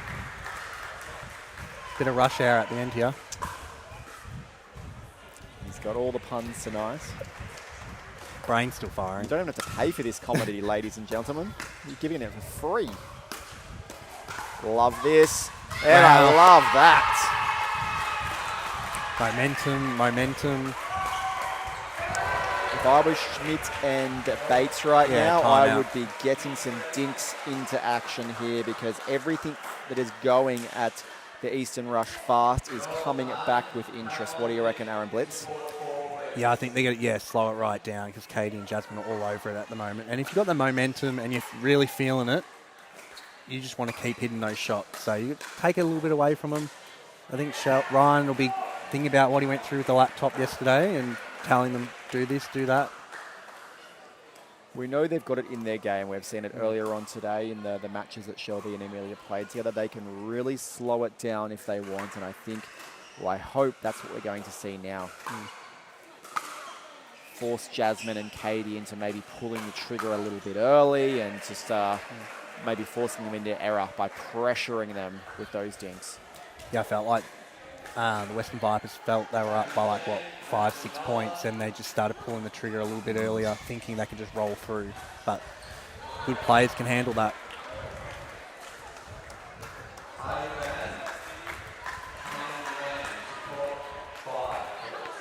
All right, Katie Hart bringing it in 14-16. Great depth from the serve.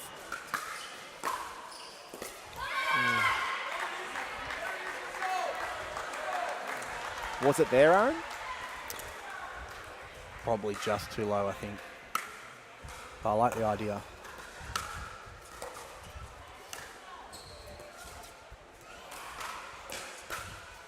Great reach there. Yes. Ooh. Schmidt would love that one back. She doesn't miss many of those. 15-17. Big point here. Can the Rush get it to within 1?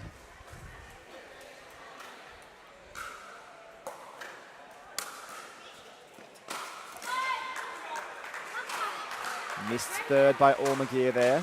I think she just needs to hit that in, make them play. I think Amelia and Shelby were getting a little bit tight there for a second.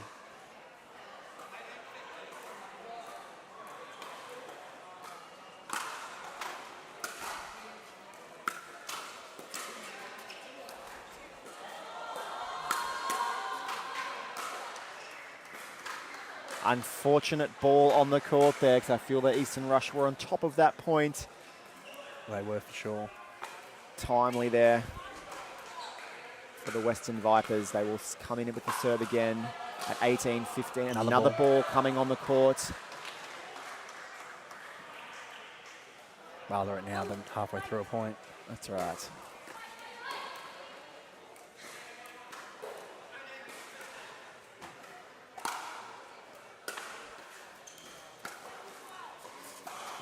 Oh, so unfortunate there for the Eastern Rush. The pickleball gods rewarding Amelia there. Calls of right here by Amelia Schmidt. She's wanting to put the final nails in the coffin of this first women's doubles match here.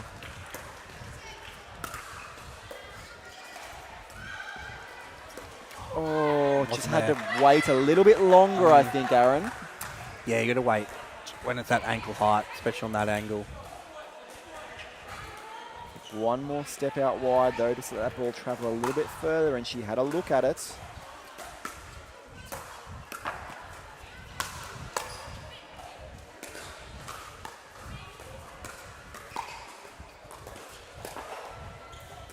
Oh, what defense by Shelby Bates there to come away with the win and take the first women's doubles match here. We will move on to men's doubles. We'll take a short break and we'll be back with you soon.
Welcome back here to MLP Australia action. We are at the beautiful Carmelina Resort in Vietnam, and this is powered by Joola. We've just seen the women's doubles action. Vipers coming out on top. They take a 1-0 lead into the men's doubles action. I am joined by Aaron Blitz for this match between Ryan Henry and Andy Horridge, taking on Rob Cassidy and Oliver Gray. Buckle up, here we go.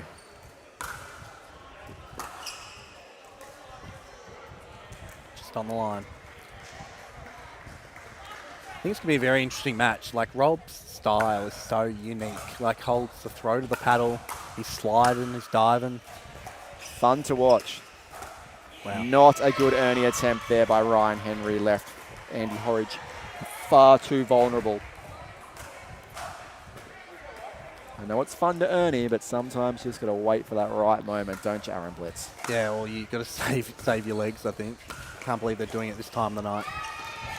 And a speed up straight away up the line onto Ollie Gray's backhand. We do know that Andy Horridge and Ollie Gray do play a lot of doubles together. They would know each other's games very well. They train together as well. There's not much unknown between the two.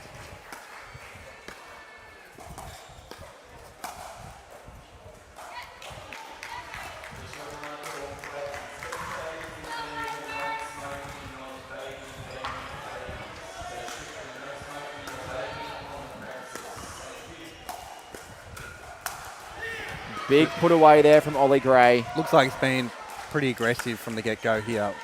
You want a hot Ollie starting this match with a bit of confidence.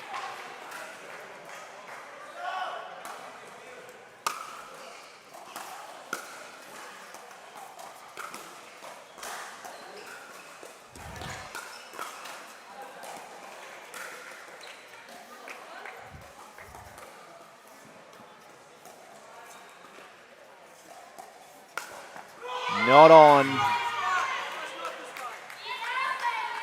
Andy just reminding Ollie, not this time, not today. How did you catch that?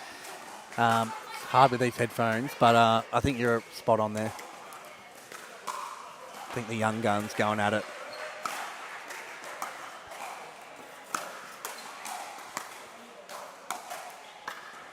Great defense by Ryan Henry. They're up. Wow. What a spot there by Ollie Gray. Straight in the hip. I think that's a good move. You've got to keep Andy honest there.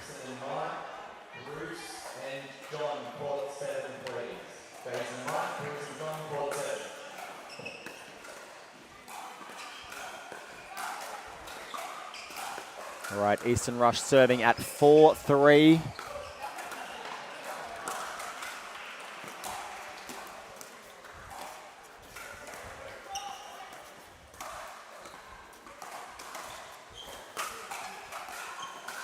Ollie moving a lot better tonight than what we saw last night when the Eastern Rush took on the Northern Crocs. Henry just pulling the trigger a little early there. I think if you're going to do that against Rob, you got to be hitting the spots, because Rob's used to that in the top players in the world doing that at him.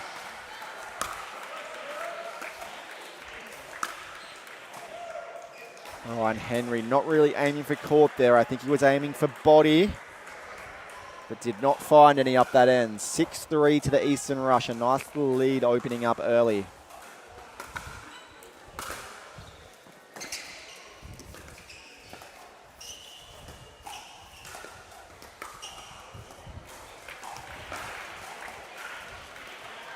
Using those legs really nicely is Ollie Gray.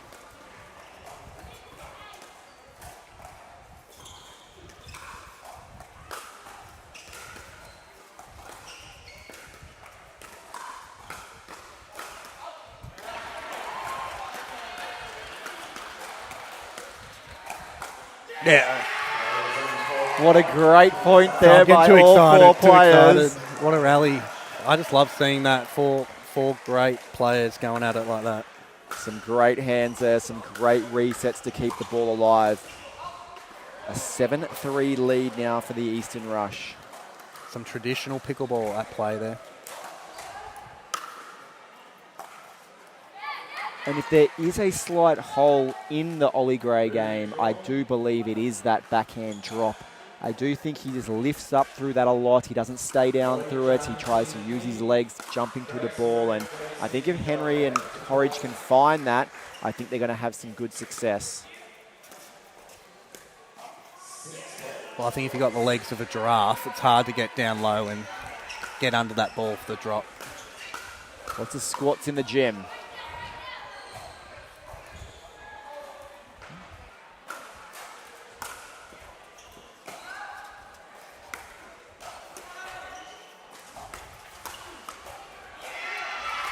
Great move there by Rob Cassidy. He is fast getting up from the baseline to the kitchen there.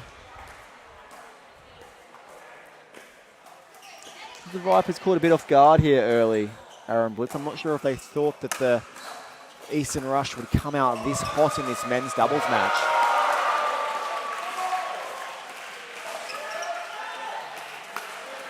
And again, we see Ollie Gray taking on Andy Horridge and coming out on top.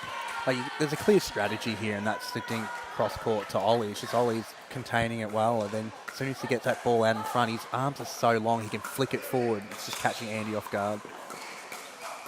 Yeah, I'd like to see Andy just stepping back a little bit, giving himself a bit more time. And what a start here by the Eastern Rush. 11-4 over the Western Vipers. I did not see this start.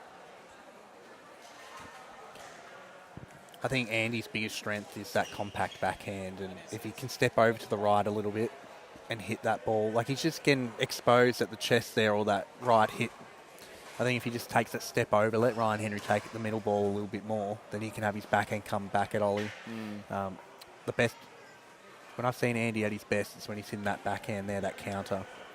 Take away that Ollie Gray backhand flick by just stepping back probably 30 centimetres, 40 centimetres off that kitchen, just giving yourself a split second to react. And I think we'll see a different result here. But they do face a big deficit here. And Amelia Schmidt and Shelby Bates having a good chat to the Western Vipers team. Yeah, I think Ryan Henry's just getting some of those dinks, a little bit too wide and deep, and that let Ollie kind of step forward and get those volleys. I think if you just go shorter middle, like Ollie's not going to be super aggressive off that forehand.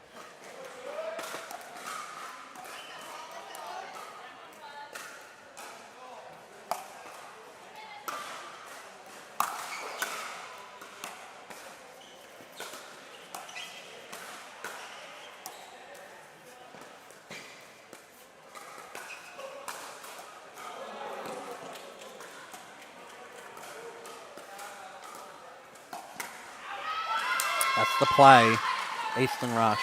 They're just waiting for those pop-ups for Ollie just to go at Andy there.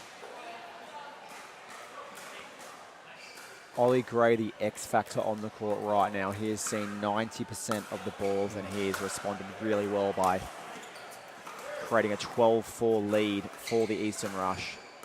Rob's just letting him work his magic. Not there, Ollie Gray. Needed to travel a little bit wider. Stay in the moment. Stay in the moment. You have a big lead. Stick to what you guys are doing.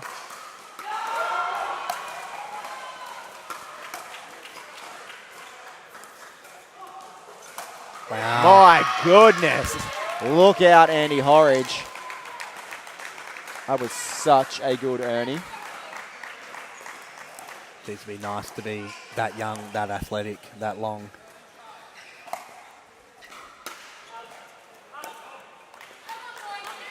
And a timeout called here by the Western Vipers.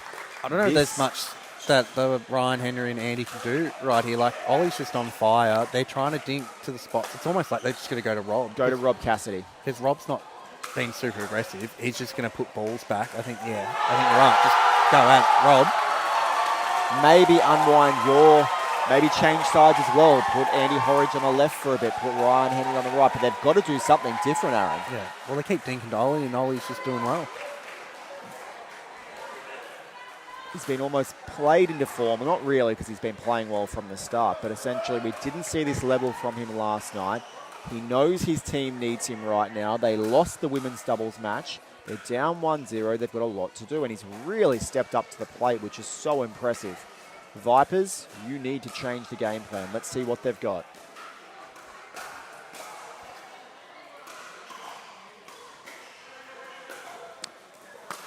I 14. Sorry, you go. I was going to say, I think they're going to have to dig deep here and, figure this thing out. 14-5 is a massive hole. But in this scoring format, if a team gets to 20, and when the team gets to 20, they will be frozen. That's when the team trying to catch up can really start to do some damage. Well, we saw it yesterday. Wes and I were, 15-20 down, came back, won 23-21. So it's hard for some of these teams to get from 20 and finish off a match. It's a lot of pressure.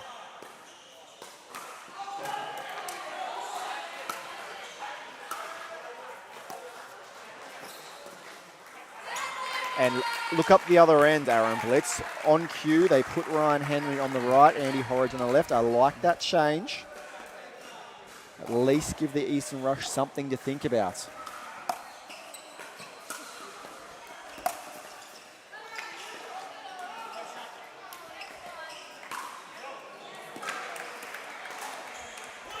.6:15, Vipers ball in hand. Can they chip away here?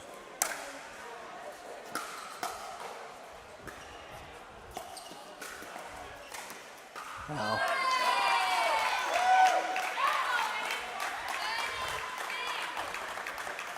Another Ernie.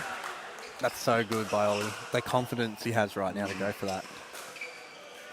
If he's missing a few dinks, he's definitely not going for that. So confidence riding high for the Eastern Rush right now.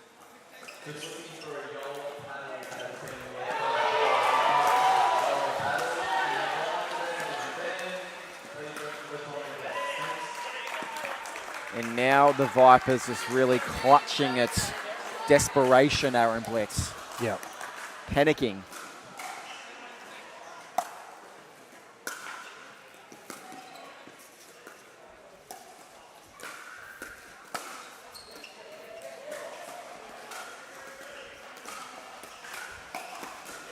Overwhelmed right now are the Vipers. There is just too much coming from Ollie Gray. I don't think Rob Cassidy's missed a ball this whole match.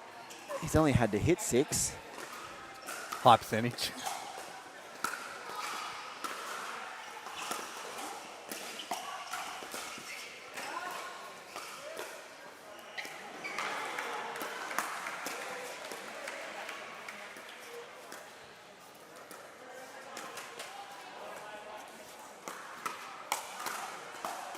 Wow. Great hands.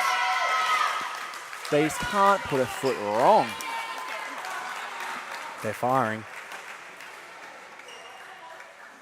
I'm not sure what the biggest scoreline differential has been in MLP Australia, but 19-6 seems like a big one. It's impressive. Especially against a quality team of Andy Horridge and Ryan Henry.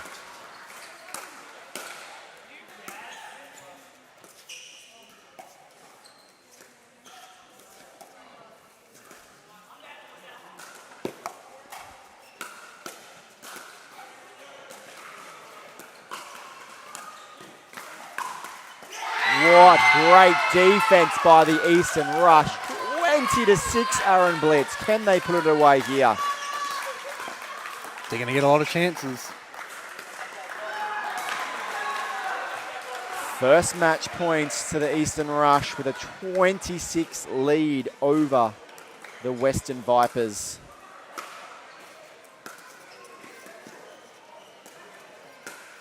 And it goes long. What a win by the Eastern Rush. 21-6 over the Western Vipers. My goodness, I did not see that coming, Aaron Blitz. You know what's dangerous about this? Ollie's on fire here and he's going to go into the mixed feeling really confident, and I think that's a scary prospect. And we know mixed is his best event. So that's not a good sign for the Western Vipers. We'll take a quick break and we'll be back.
Welcome back to MLP Australia, powered by Joola. We are here at the beautiful Carmelina Beach Resorts in Vietnam.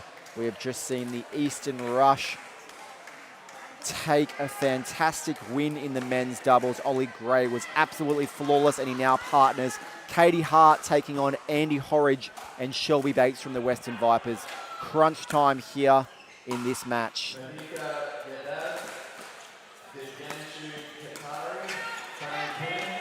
First point going the way of the Eastern Rush.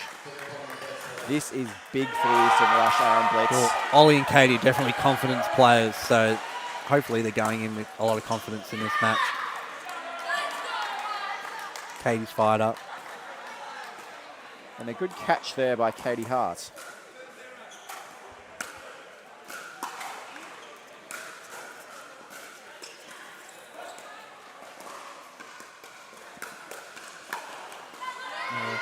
Gone long. All right, Western Vipers put their first point on the board here. Western Vipers looking cool, calm and collected up that end in green.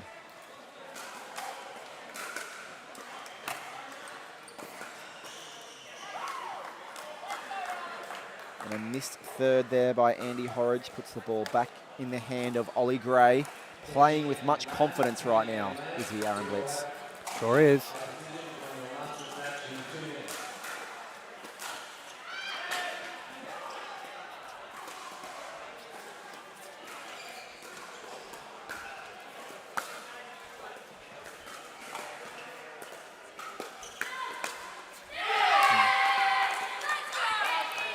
I think the biggest thing the Vipers need to focus on here is get these starting points, and you don't want this run to happen and the confidence to build even further.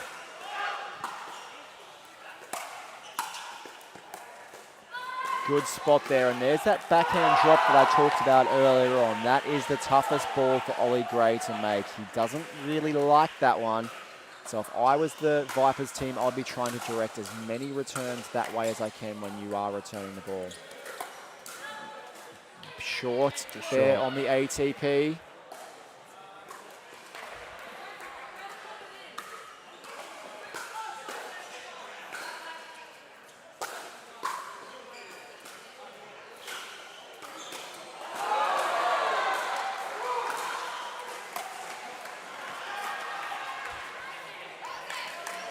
And a missed third there by Shelby Bates. There is tension on this court. And it's all to do with the confidence at the end of the Eastern Rush team right now. Normally Shelby's fired up and screaming, yelling a little bit more, firing up her teammates, which is great passion to see, but I'm not really seeing it too much right now. She's very subdued right now. Shell-shocked, I would say, from the men's doubles that we just witnessed.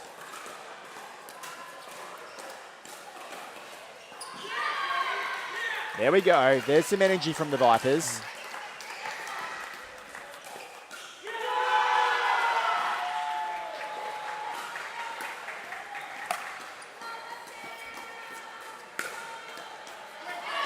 Good spot there by Katie Hart.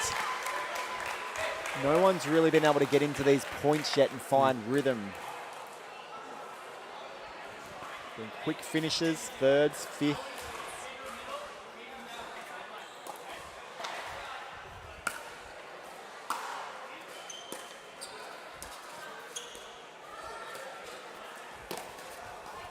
Great get there by Ollie Gray.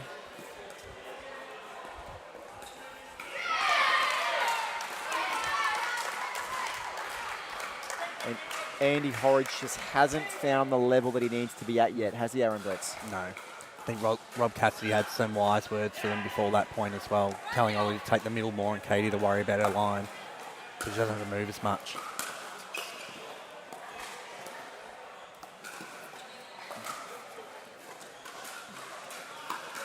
What an ATP there by Shelby Bates. Smack bang in the corner. Very well measured shots.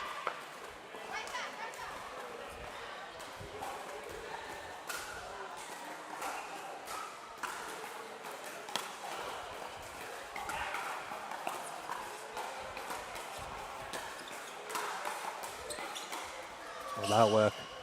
Ball. So unfortunate that that ball comes onto the court there when they have an overhead.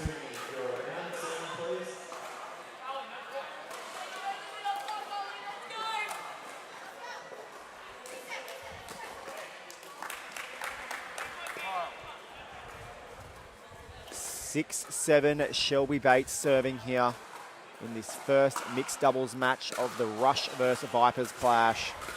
Currently at 1 game apiece. The Vipers taking the women's doubles and the Eastern Rush taking the men's. These two just seem all over at the net at the moment. It's very hard to get it past them. So much energy as well from this team.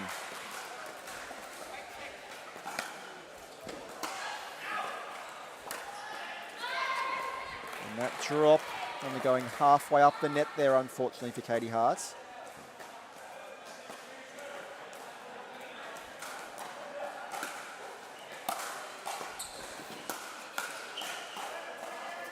Good hands by Bates. And the first time I think we've seen Andy Horridge actually come out on top on one of those hands battles, Aaron. Yeah, I think he just got Ollie riding that right shoulder there and he just couldn't get out of the way, get the forehand going.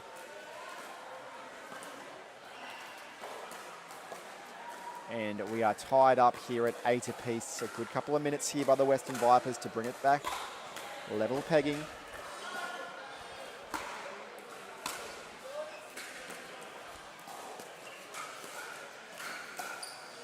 Good spot. Yeah, they're definitely trying to keep Ollie a little bit more honest here. Trying to open up Katie a bit.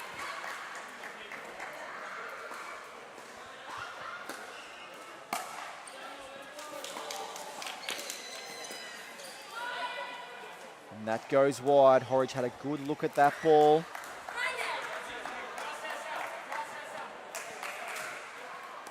Nine.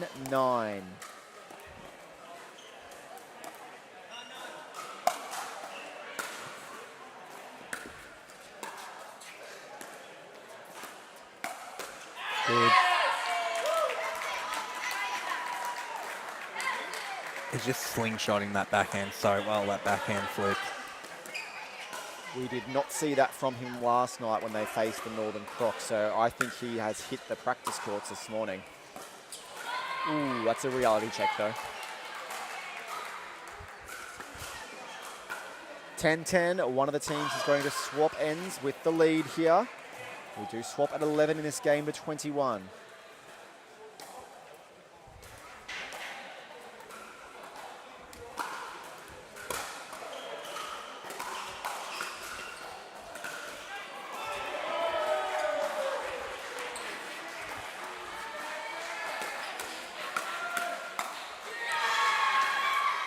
Okay, It's tight. Yeah, I think Andy Horridge may just be starting to get his eye in Aaron Blitz. We've seen a few hands battles in the last couple of points, and he's actually starting to come out on top in the last couple.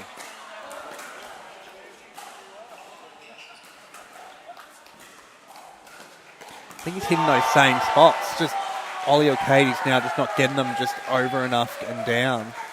It's almost like, I don't know, maybe a little bit of energy zapped from Katie and Ollie there, those last few points.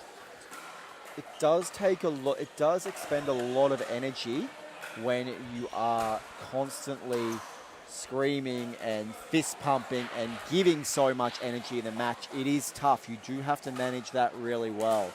So let's see if the players can stay at that level and really control those energy levels and those outputs. Yeah, for some of these teams, they've got the back of their mind as well that quarterfinals is tonight, and they might have to back it up.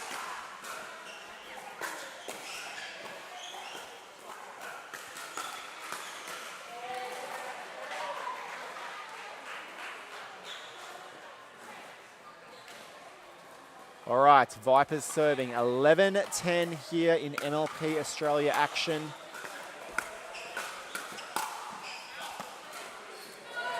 And that just goes along there from Shelby Bates.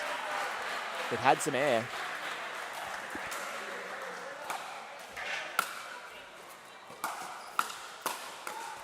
Oh, there we go.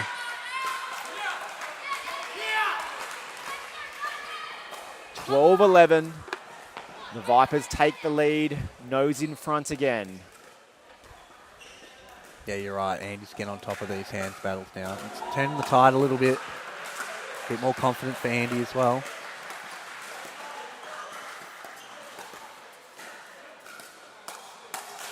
Oh! We nearly witnessed something special there, Aaron Blitz. ESPN Top 10 highlight, almost. It's like the Brendan Lee backhand 3 years ago. It's well outdated now, though, Aaron Blitz.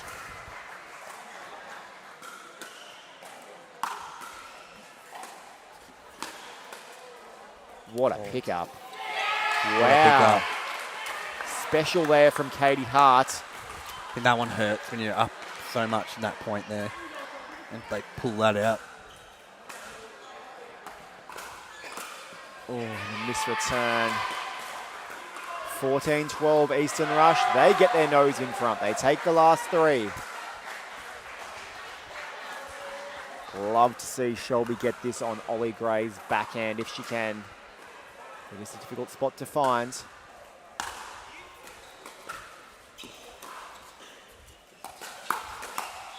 Wow.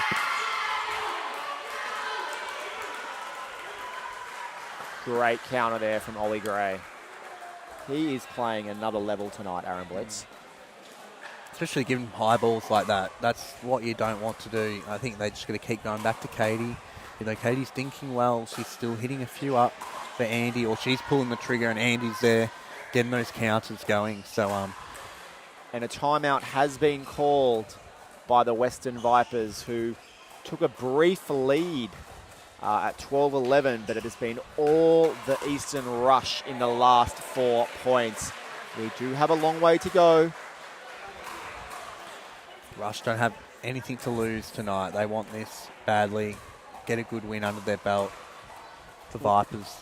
They also are still in contention to make playoffs, Aaron. They only went down 3-2 to the Northern Crocs last night. So yeah, if they can get a 3-2 win here or a 3-1 win against the Western Vipers, who knows? Who knows how this could all end up here in MLP Australia. Vietnam leg of this tour.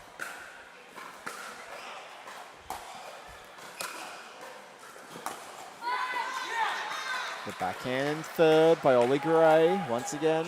Yeah, I think you got to get those returns to Ollie at the moment. He's missing a few. I think it's a good idea. 2 quick points there for the Vipers and a scream of no by Shelby Bates. 14-15.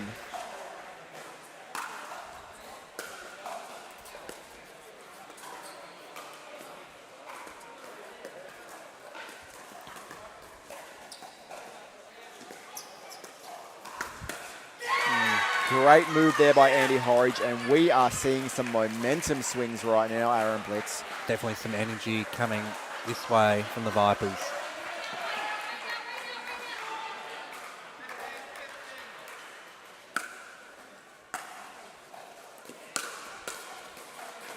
Good volley there by Katie Hart. Great spot there by Katie Hart. Nice rolling volley, getting it up and over the shoulder, the right shoulder of Andy Horridge.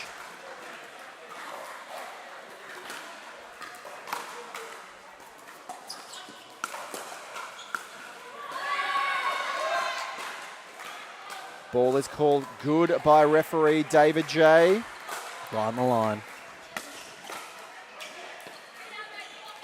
16 apiece out here in this first mixed doubles match. They are tied at 1 game apiece. Couldn't be any closer. Wow. Oh, they need to stop dinking line because he is all over it.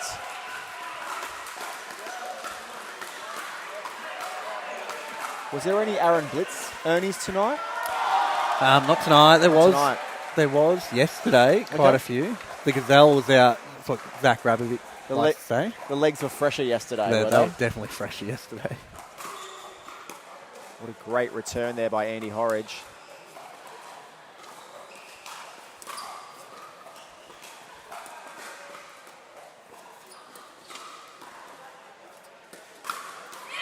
he was sitting on it too. He was ready.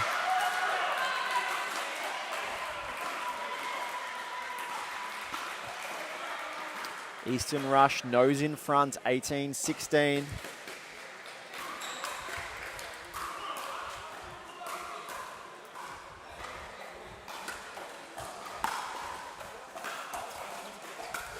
Ooh.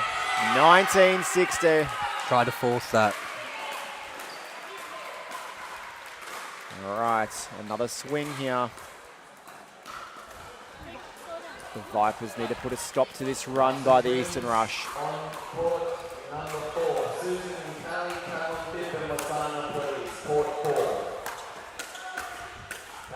Wow.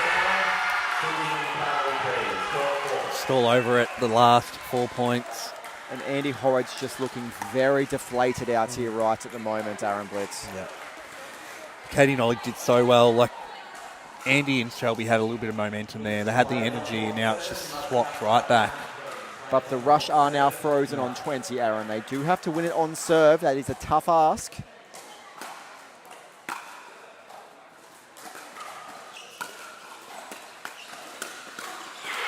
And they do it. The Rush with a big win over the Vipers.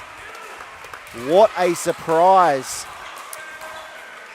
I can't wait for the next match. 21-16. The Rush take a 2-1 lead over the Vipers.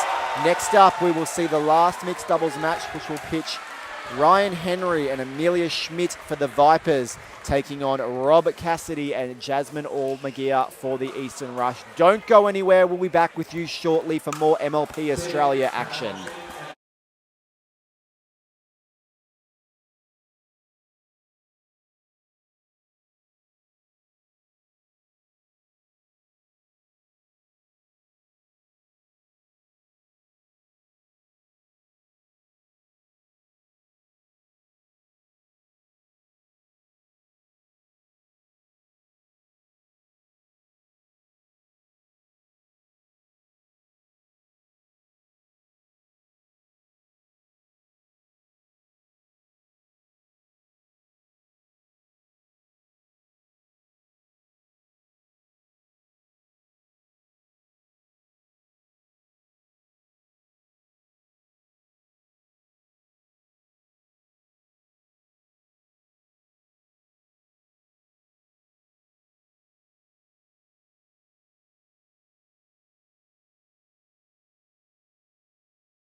Welcome back to MLP Australia action here.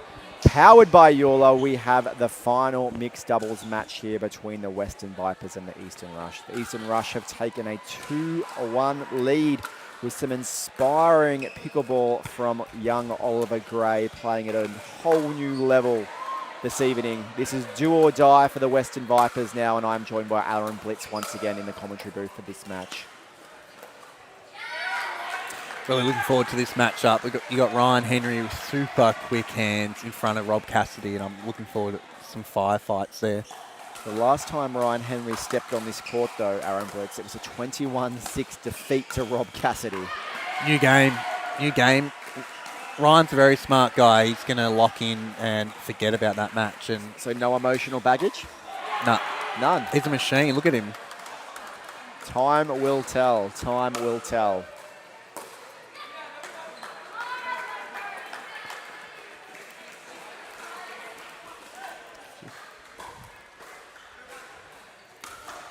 Two 2-1 Vipers lead here, early stages of this fourth match in this tie. And a kiss off the tape there.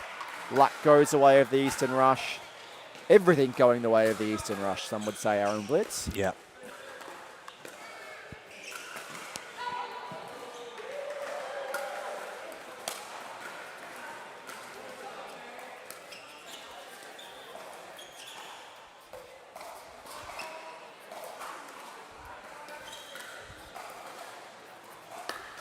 Oh, what a shot. My goodness. What a shot. That was tough because he was nearly on the wall out there when he made contact with that ATP attempt, and beautiful there from Ryan Henry.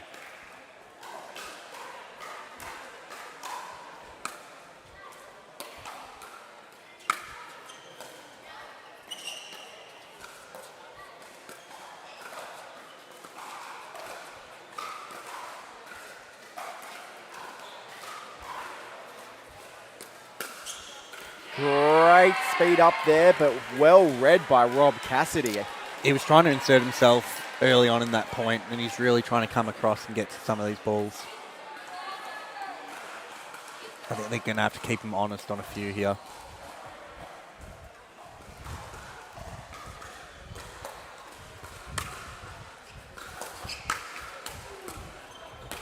Ooh.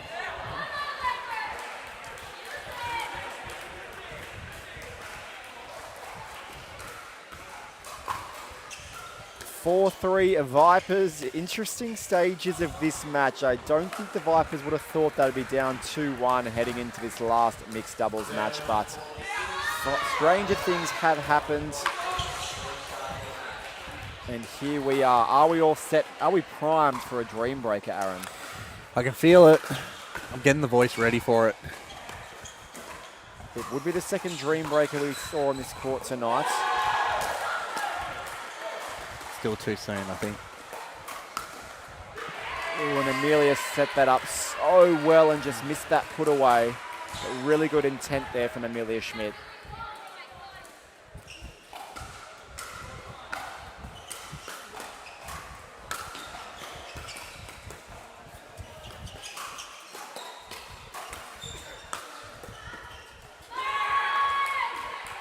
Rob Cassidy down on his knees there, but couldn't get that one back. Jasmine was backing him up nicely.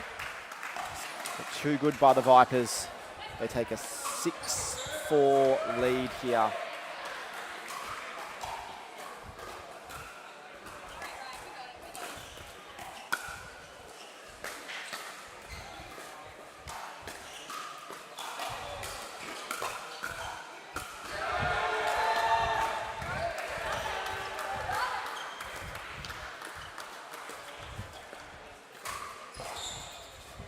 Vipers really trying to find Jasmine there over on the left. Trying to apply lots of pressure.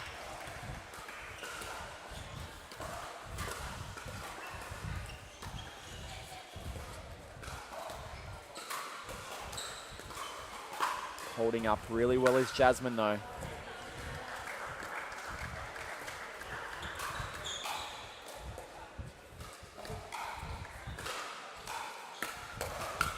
Oh, what a rally. Goodness. But yeah, they're really trying to find Jasmine here, and it's going to be do or die with how Jasmine plays. Held up really well there, though. She was under constant pressure with those dinks, and rock solid, using her legs nicely, getting underneath it. Paddle control was great. Good signs here from the Eastern Rush.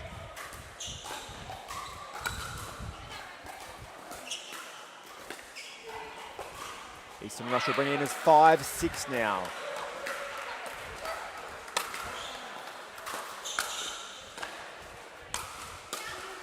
Oh, good move. Cassidy had a good look at that drive though. He saw some line.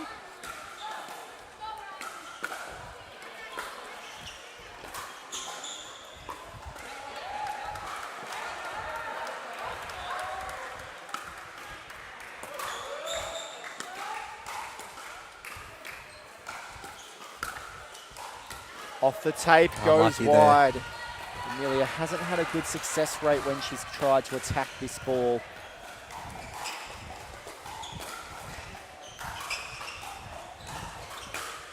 Six, seven, rush serving.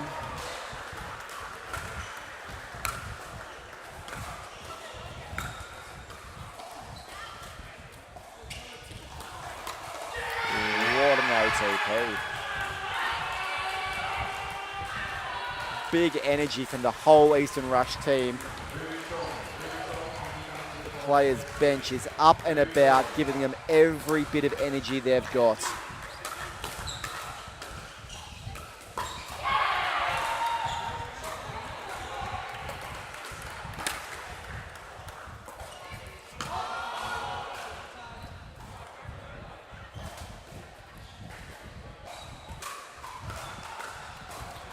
You feel the Rush's got all the momentum here, but it's still only 7-7, so they're holding on the Vipers.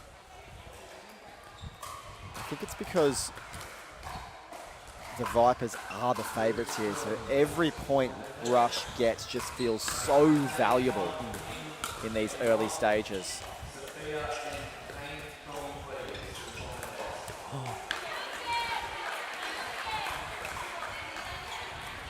And Shelby Bates screaming to her team from the sidelines, use it, use it. 8-7 Vipers. They haven't been able to edge their way too far in front. Can they create some distance? Great get by Schmidt. Oh, wow. What a pretty point that was. Such good defense. Just unfortunate for them at the end there, Rob. Just picked the middle. And we're all level at 8 apiece out here in this do-or-die battle between the Eastern Rush and Western Vipers. Do-or-die for the Western Vipers, I should say.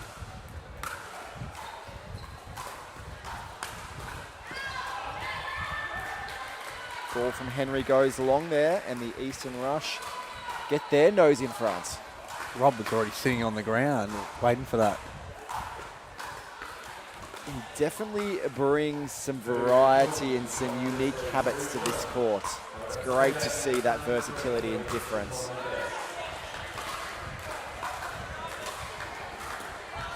And just how high he holds his hand on the paddle, giving him that extra control, that ability to fend off attacks.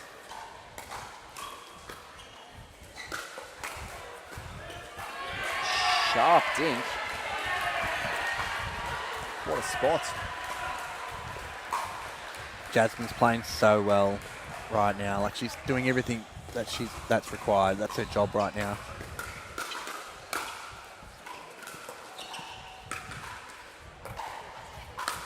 Oh. Wow, My what great goodness. hands by Rob Cassidy to stay in that point, but Amelia Schmidt said not tonight. He's squatting 3 inches from the ground and he's just putting his paddle onto it. I don't know how. His anticipation is just next level, isn't it? We are all tied up at 10 apiece. Someone will change ends with the lead here right now after this point.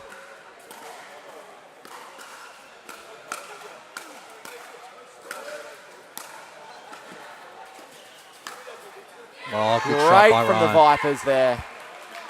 What a drop cross court from Amelia Schmidt, really catching Rob Cassidy off guard. He had to cover a lot of court to get back there. Vipers will lead 11-10 at the change of ends. They're 11-10 up, and I felt like they haven't had the momentum at all. So imagine when they get this momentum and get a couple points, it's just going to work towards that 21. Look, in all honesty, the Vipers have felt like the better team in this, but Amelia Schmidt's probably missed about 3 or 4 high forehand counter-attacks or attacks, and that's the difference here. You know, if we add those points onto the Vipers score and take them off the rush, the Vipers have a huge lead. I think she's tidied it up in the last couple of minutes, and look, one would expect the Vipers would be the team to run away with this, but the Eastern Rush are playing very much inspired pickleball.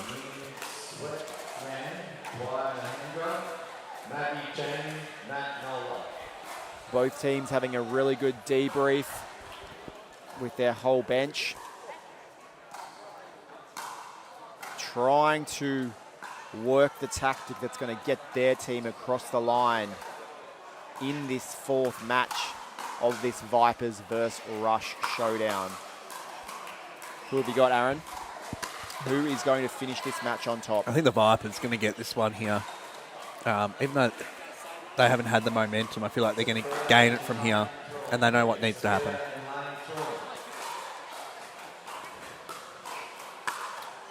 Jasmine Ormagear has played such a pivotal role in making this game so close. So she has dinked so well out here. And let's see what she can do in the pointy end of this match.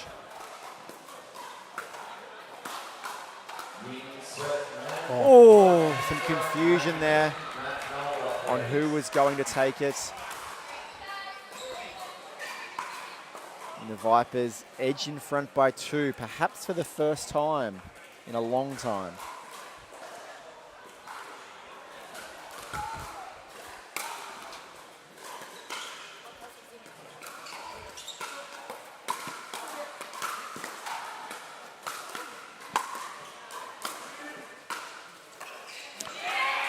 Great hand. Eastern Rush get one back, 11-12. Feel the tension on the Vipers' end here. You can see it in the expression on their face. They know how big this moment is.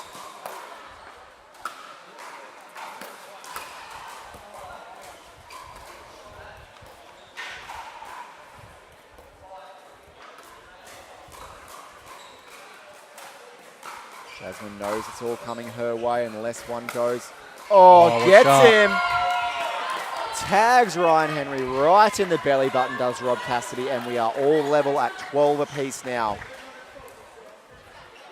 Really good from Jasmine there, though, Aaron. Rob might have put it away, but Jasmine was the one that's holding the ground.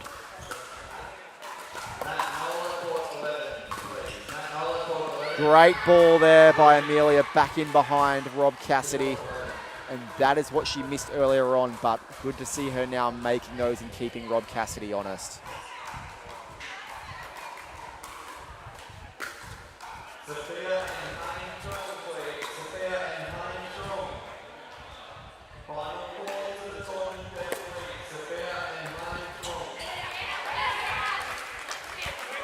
That attempt just a little short there by Ryan Henry.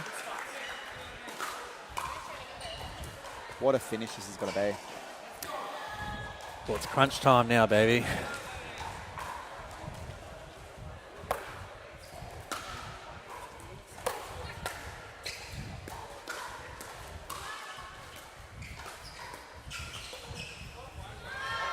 A little bit sharp there by Jasmine. I think she had to use her legs a little bit more to get underneath that to help generate a bit more air on that dink volley. 14-13 Vipers.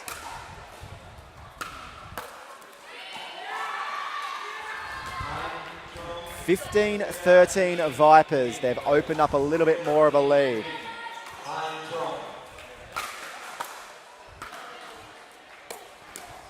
Ooh, and Jasmine just taking out her partner there. A good serve there by Ryan Henry.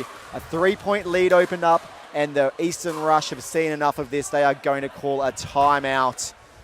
There's the momentum I was talking about. It's just the Vipers couldn't get on top probably for the first, 30 points of this game. So it's good that they've got a few points on the board here. This is the biggest lead that the Vipers have been able to open up here in this game. And one would expect they're going to run away with it now and perhaps take us to a dream breaker here on Showcourt 2. But still plenty of energy in the legs of this Eastern Rush team. All you need to see is Rob come across a little bit more, get involved there, and that's when they're winning points. Amelia's keeping him honest, though, yeah. Isn't she? Like, she's doing so much better at getting it back in behind Rob Cassidy. Her hitting some of those lines there makes Rob not shift over as much. So, yeah, she's done a great job.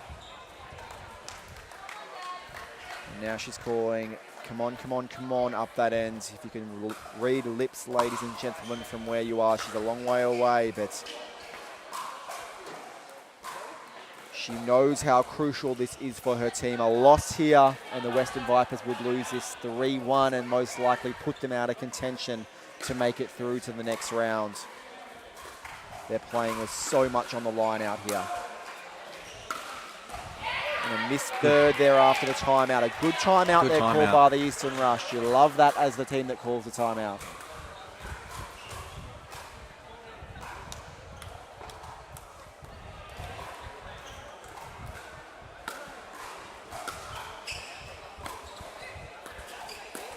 Ooh, Jasmine comes in swinging. She got what she wanted though.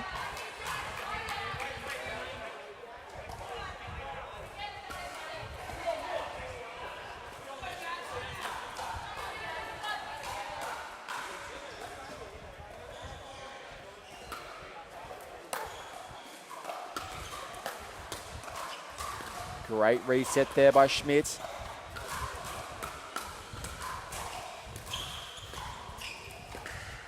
Oh, well done, Amelia Schmidt. That was all you to hang in that point early and then get that ball back in behind Rob Cassidy. Terrific effort. Yeah, they're doing so well to keep Rob honest here.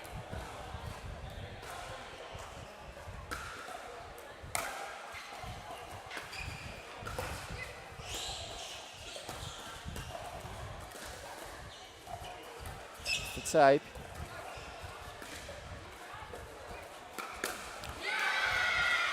Five-point lead now opened up for the Western Vipers. You called it, Aaron Blitz. They're starting to run away with this game. They just needed those few points in a row. 19-14. Can the Eastern Rush claw their way back, or will we be going to another dream breaker here on court 2?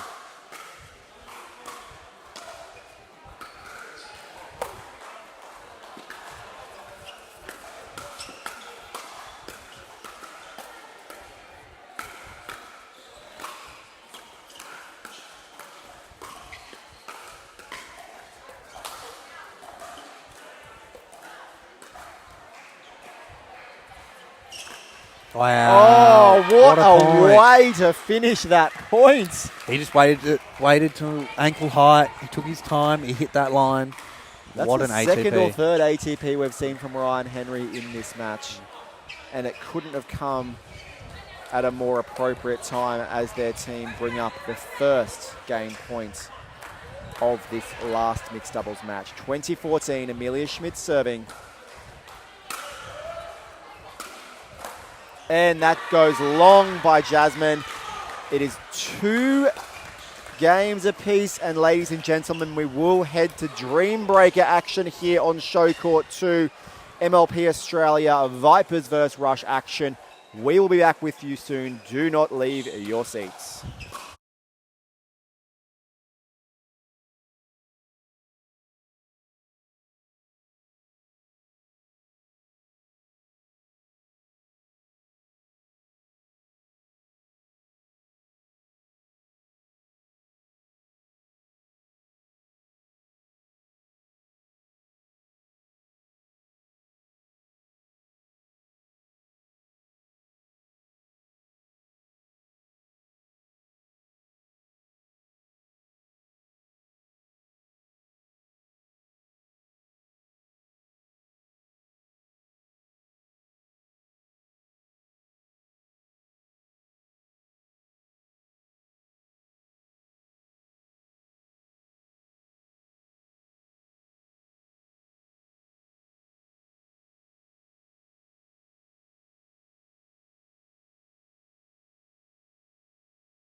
Welcome back to MLP Australia, powered by Joola, here in beautiful Carmelina Beach Resort in Vietnam.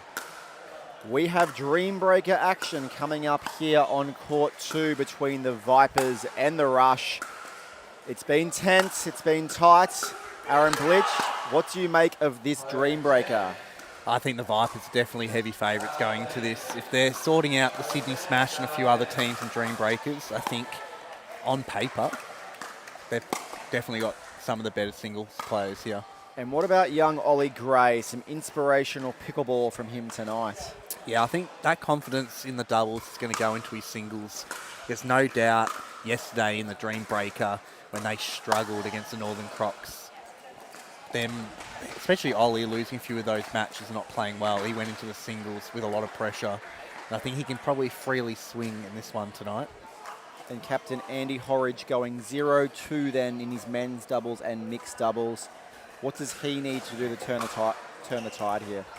Well, you could argue that Andy's obviously more of a single specialist than his doubles, and I think he's going to come out here and just be going for it and ripping it. All right, here we go. And out of these two, Ryan Henry has some exceptional singles pedigree, some fantastic results over the last 2 years by Ryan Henry. National champion of Australia last year. Didn't play this year's one. Oh, that's it right there is why. We're talking about someone that's practicing with Mitch Fairbanks and Jason Taylor, who are some of the top singles players in Australia right now, especially with Mitch Hargraves. Is he practicing with them or are they practicing with him? A bit of both, I think. Good defense. Drifts along. Ollie puts the first point on the board for the Eastern Rush. 1-2.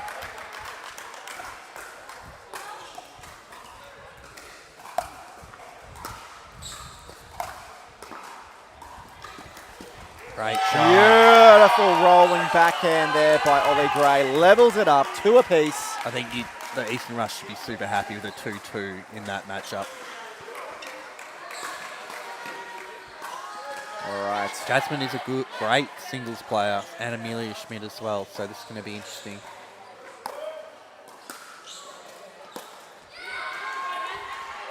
Error there off the paddle of Jasmine Almaguer to start her rotation here against Amelia Schmidt. Amelia was lucky that return was very short.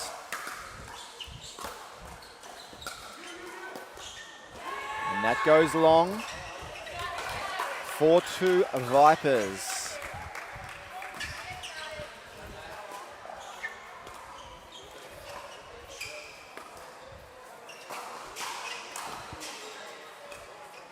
And a timeout called here by the Eastern Rush in the early stages, very early stages of this Dreambreaker, Aaron Blitz. Jasmine's definitely a confidence player. I think Katie might have to get in her ear here and just give her some confidence. Some positive things. Tell her to let it rip. It is a tough ask. You'll come up against Amelia Schmidt, a very credentialed all-round player. Recently, I think she made a semi-final in an APP event for singles in the last month. Great return, good attack. That goes wide. She gets a point on the board here. Eastern Rush serving at 3-4.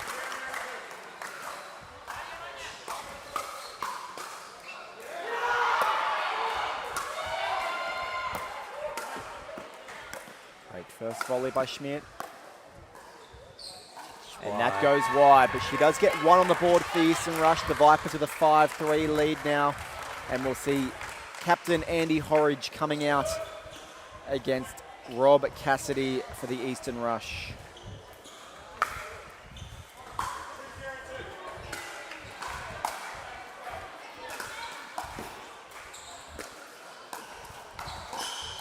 Oh, wow.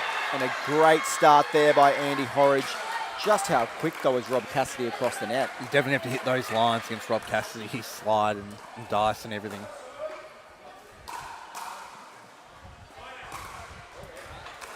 Six-3 Western Vipers.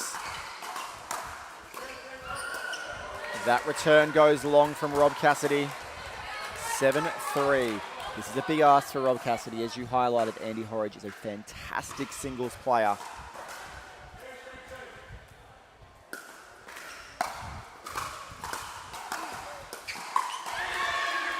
Make it 8. Andy just hitting all the spots right now. Rob can't do anything with that. If they're making it, they're making it.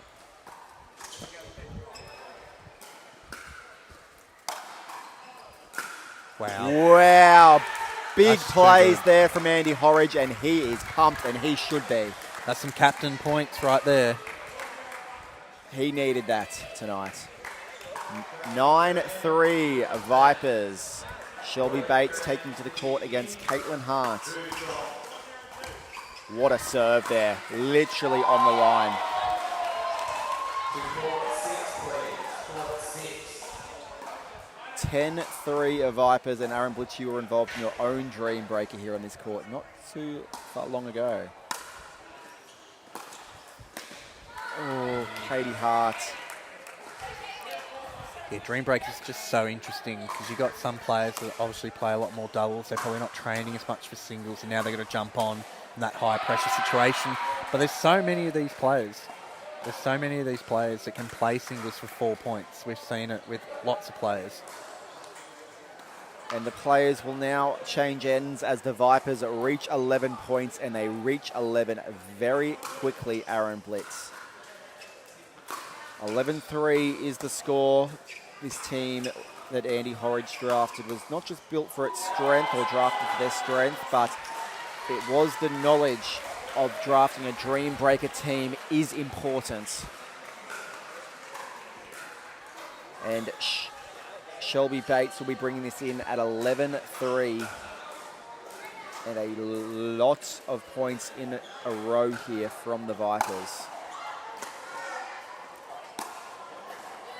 She just pushes that one. I like that variety there from Katie Hart and slicing that return. And staying back.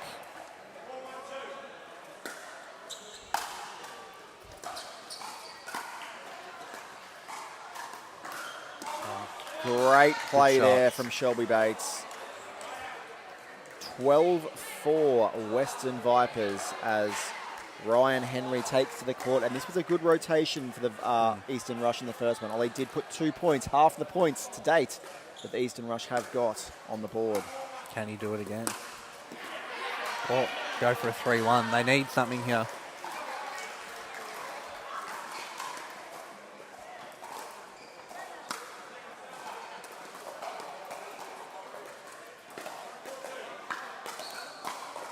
$5-12. Oh, 2 errors there from Ryan Henry. Very surprising, Aaron.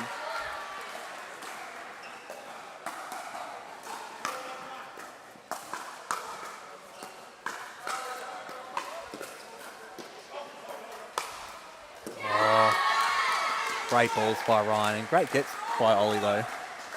He's just playing at a great level tonight, is Ollie Cray. Great to see. It's a good confidence boost for him. 13-6.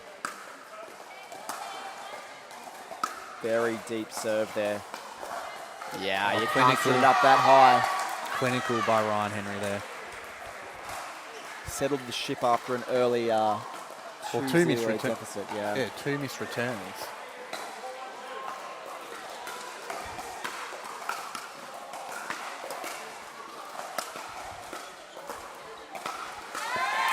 Ball goes along from Jasmine. 15-6. The Vipers open up a 9-point lead now. Cruising to victory.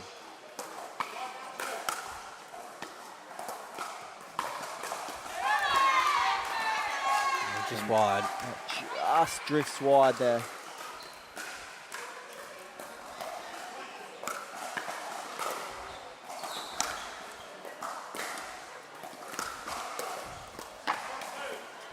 Oh, great scrambling by Amelia there. 17-6, an 11-point lead now for the Vipers, and this is now do or die time for the Eastern Rush. Great return. Oh, and she gets one on the board, does Jasmine Ormagear. She was holding on for dear life with some of those volleys there. But sometimes she's got to put that extra ball in and you get the point. And we saw Andy Horridge go 4-0 in the first rotation. Eastern Rush serving at 7-17 now, a 10-point lead. And that goes wide by Rob Cassidy.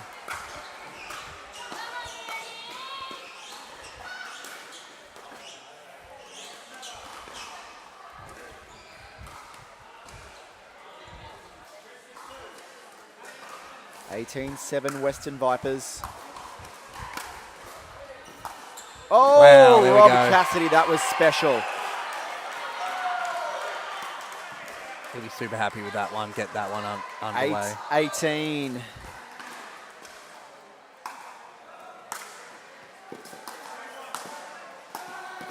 Oh, unlucky. Andy doing what he needs to do.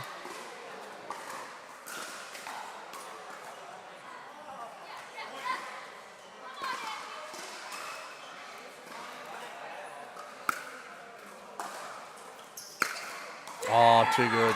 Huge from Andy Horridge, and he takes a 7-1 rotation against Rob Cassidy. That was confident stuff by the young Andy Horridge, and that brings up match point for the Western Vipers. It's on Shelby Bates's paddle, 20-8.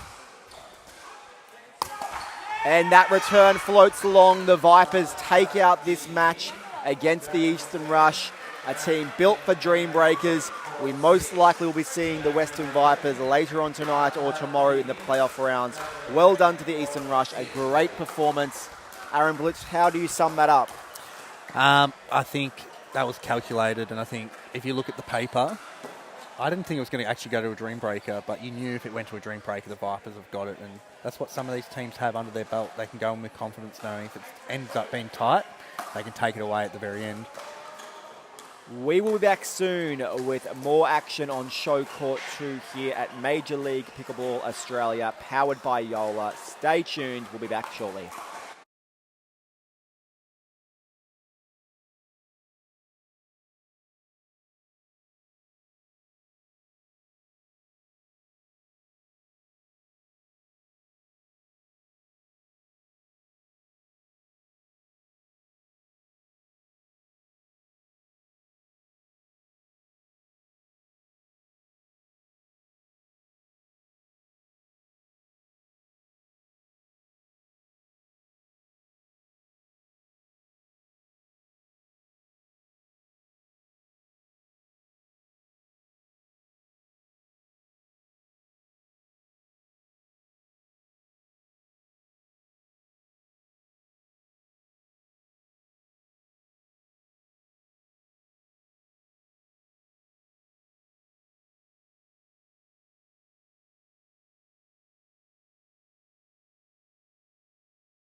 Welcome back to MLP Australia action powered by Joola.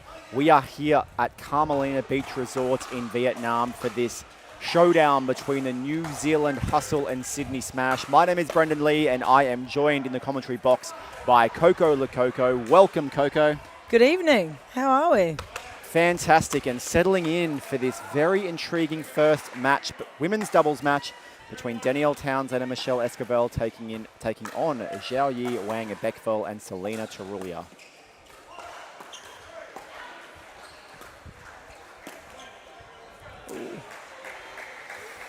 It's been a big evening already, Brendan. There's been so many good matches.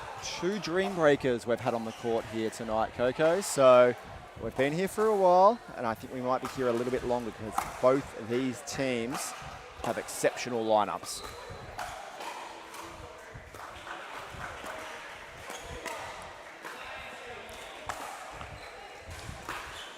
And Coco, what do you expect to see from the New Zealand Hustle tonight in this women's doubles match?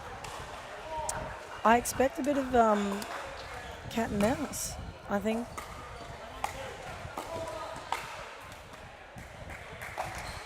I think Michelle and Danny will try and slow it up and attack only when they're forward. It'll just be interesting to see how the Sydney girls respond.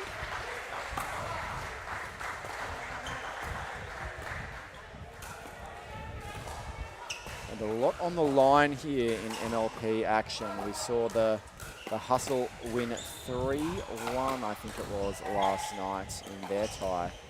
And the Sydney Smash go down in a dream breaker against the Western Vipers. Who just finished playing another one. What a point here. Okay. That was well done. The Hustle doing really well there, being patient, only attacking when there was a little bit of a gap and a high ball.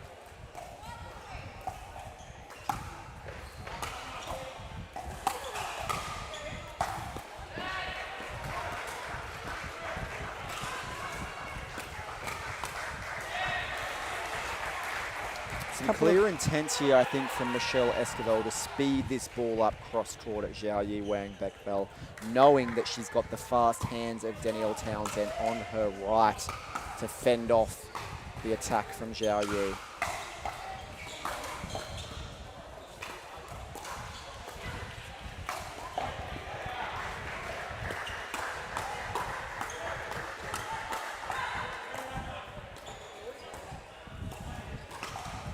Wow. I've not ever seen 3 balls get through Danny in a row from the Hustle in a women's doubles match. That's impressive. Impressive, exactly right, and that's the word to use. And Zhao Yi has had a great day making the final of the PPA Tour Australia women's doubles match here early on. Getting the silver, but a great day out from her, so showing her women's doubles pedigree earlier on.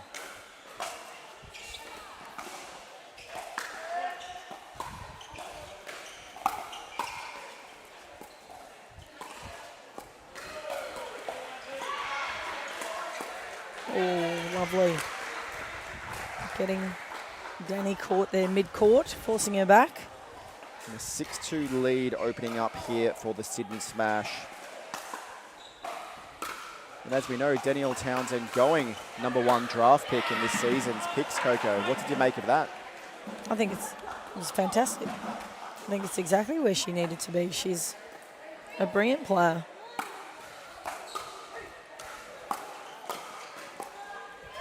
I think in the double stake, it's pretty hard to get the ball past Danny, especially if she's up at the kitchen. You've got more chance if you can push her back, but she'll own it.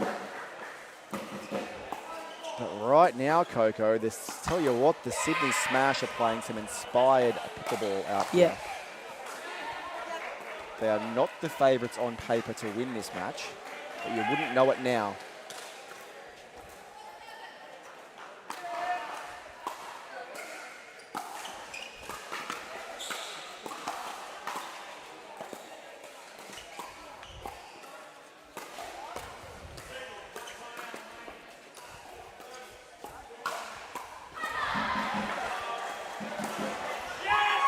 Huge from Michelle Wow. Esquivel there. She took her time making her way up from the back of the court.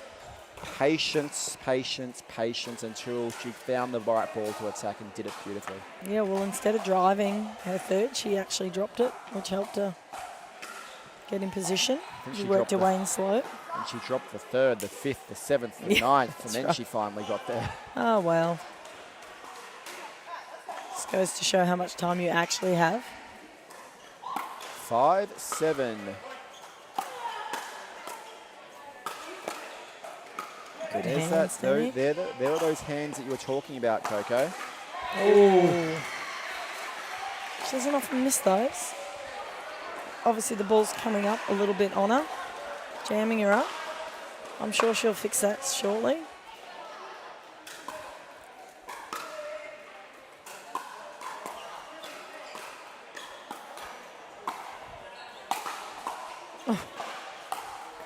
Oh, that was a great shot.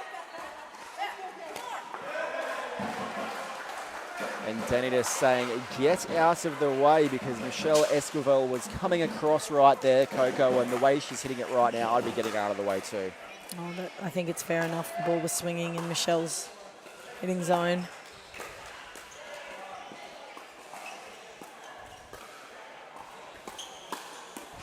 There's that speed up. Yeah, Michelle's got to be careful there. Smash was sitting there waiting for it. They baited her into that one, I think. And they weren't just sitting there. I think they actually sat there off the kitchen. About a metre back they moved because they're anticipating that speed up coming, and that's the perfect place to be in.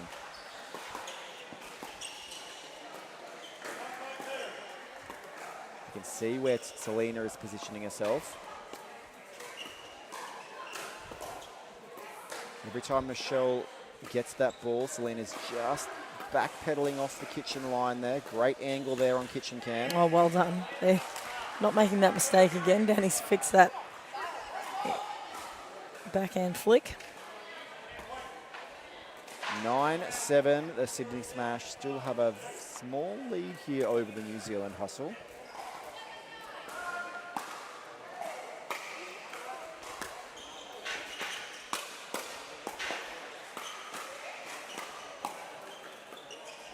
Good reset. Oh, well done. Zhao Yi, very impressive right now, but Selena playing her part in that point as well. What a combination right now they're turning out to be.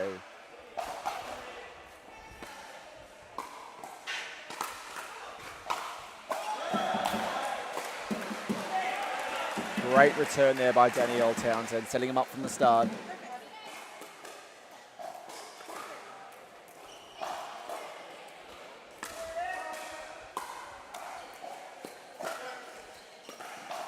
Oh.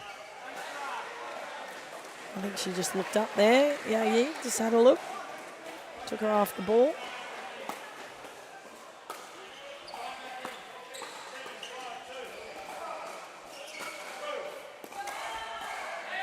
Skipped on the ground on the hustle. Good spot by Tarulia. They will swap ends with the lead, 11-9. Work to do here for the New Zealand Hustle. They are the favourites on paper, but on the court right now, the Sydney Smash are putting on a good show. What did we see there early, Coco? Oh, we saw Michelle coming in and attacking early, which won her a few free points. She and Selena were attacking Danny a little bit and getting some success early on in Danny's body, but Danny's since fixed that. So I think it's a pretty tight match all round. Who do you think's going to win, Brendan? Come on, can you call it? Yeah, look, as I said, on paper, you would definitely favour the New Zealand Hustle, Sydney Smash. Selena hasn't played a lot of pickleball. She's relatively new to the scene in 2024, but she's come a long way in a short time. You've obviously got the Michelle Esquivel, years of experience under her belt, and Danielle Townsend, the #1 draft pick. I expect Townsend and Esquivel to reel them in here, but in this format, anything can happen. That's true.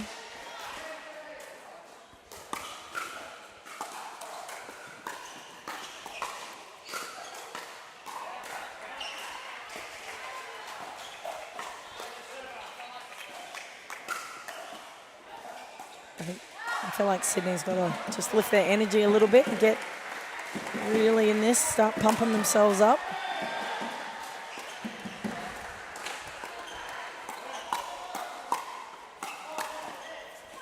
Oh, well done. There by Selena Tarulia. Such a good shot. Love Michelle's that clapping energy it. from The her. hustle's going good on you.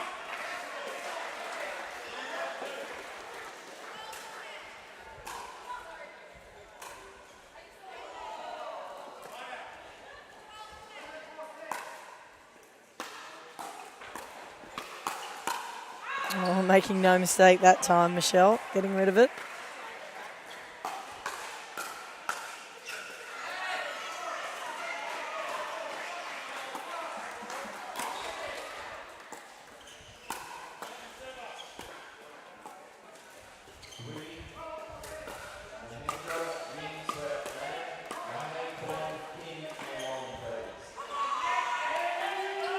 Danny did very well, didn't she? Yeah, and some big energy there after that point from Danielle Townsend. That's the first point we've really seen her hit some fantastic resets to stay in the point.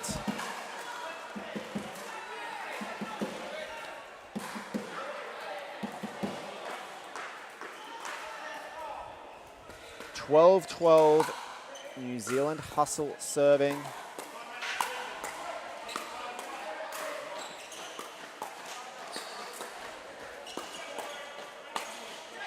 Brick walls then were the hustle, but one too many.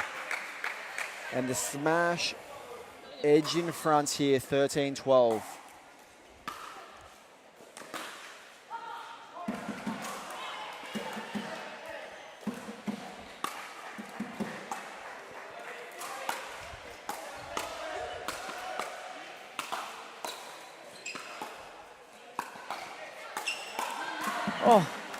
Oh, that was very nice. I feel like the standards just lifted. I feel like all the energy's just come up. We are getting towards the pointy end here, Coco. Oh, well done. It's not easy to win a one-on-one hand battle against Danny. No, but do you know what? That's the pressure you face as a #1 draft pick. Everyone is coming for you, Coco. Yep. You have a target on your back. I feel like Danny responds to that, though. I feel like she doesn't care. She's like, you want it? You come get it off me. She rises. She rises to the pressure.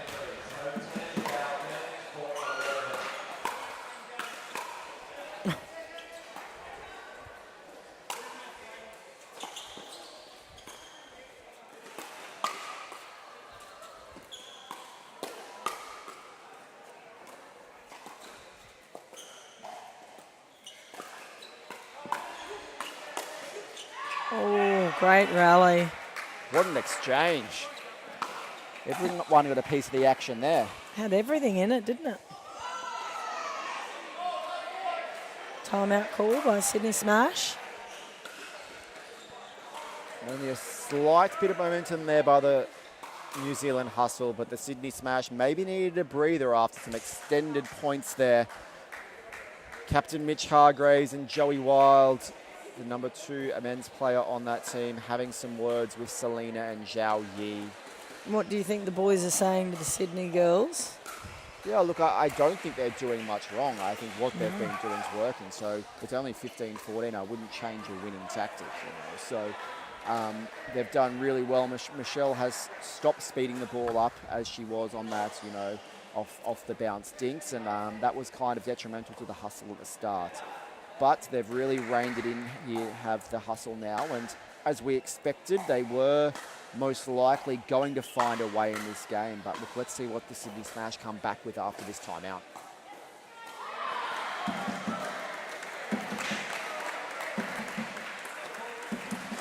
So Michelle Esquivel will be serving at 15-14. The New Zealand hustle with a small lead here.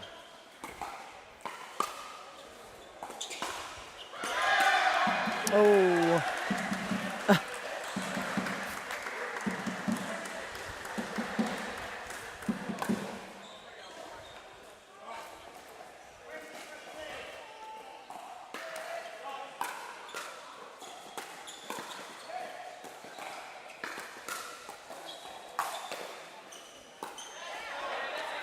That was a bit too early Yeah, to go on that, pull the trigger on that one. We on the just said hustle. she'd stop doing it, Coco, and then she tries to pull one out from nowhere, unfortunately.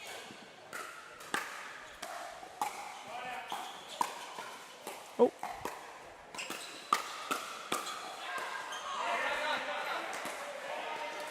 17-15 New Zealand hustle. Just getting on top of these hands battles now, are they? I believe so. And he's rectified that backhand issue. Michelle's gone back to driving. Brendan, what have you done? But these errors, these cheap errors from Michelle Esquivel aren't helping the hustle's cause right now. Agreed. They edge in front, then a Michelle Esquivel error. Oh, and some luck off the tape there. Danny is unhappy with that. 17 apiece now for the Sydney Smash and New Zealand hustle in this first match.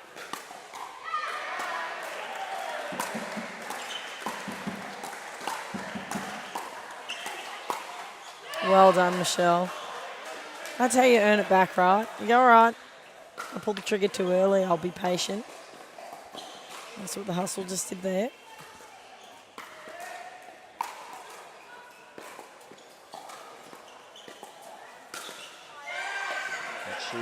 See if she tries to pull the trigger again, Michelle Esquivel.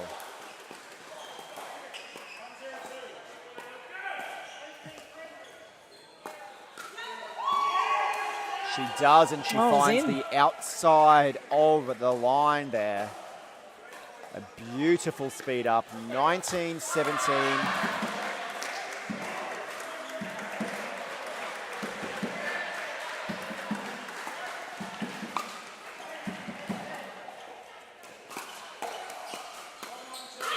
Yeah, too strong.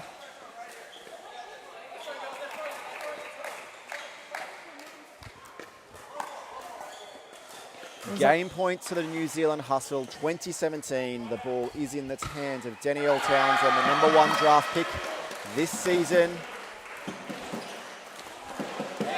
Good spot.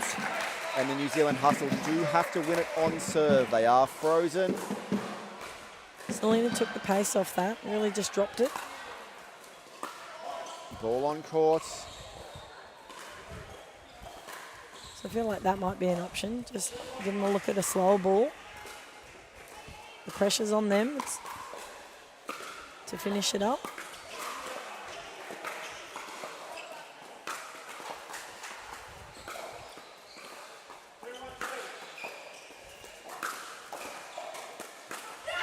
Oh, that's a good shot from Danny. What a roll.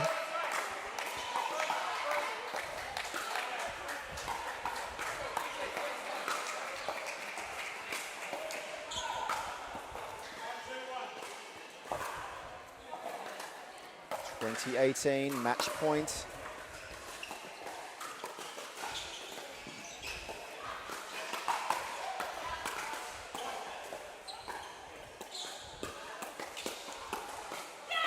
Oh, that's a good effort.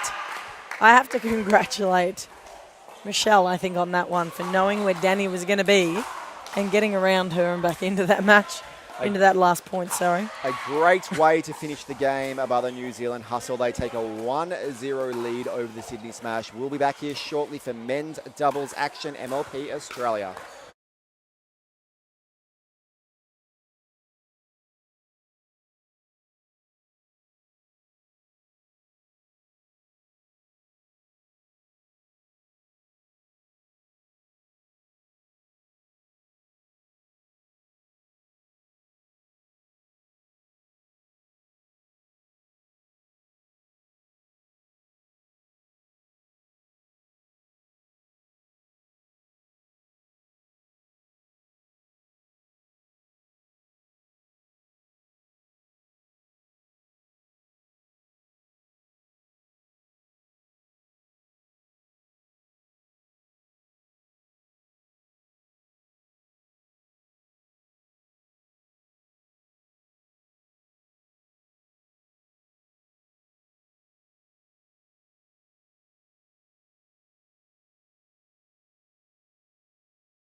Welcome back to MLP Australia action here at the beautiful Carmelina Beach Resort in Vietnam. We are powered by Joola, and we have the Sydney Smash versus the New Zealand Hustle.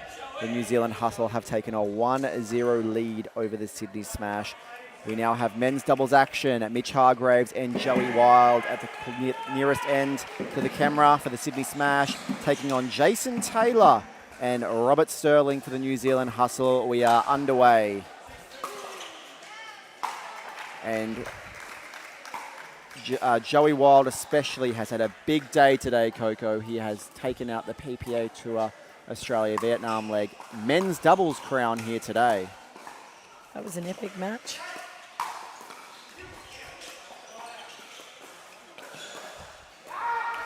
Not only did they take it out, him and George Wall, Coco, but they actually took out two Hall of Famers from the US in Wes Gabrielson and Kyle Yates. Huge names. Absolutely.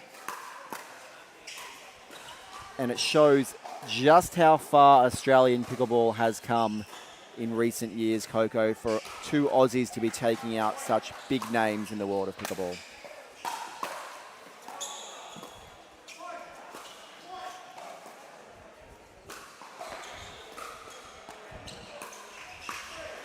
Ooh.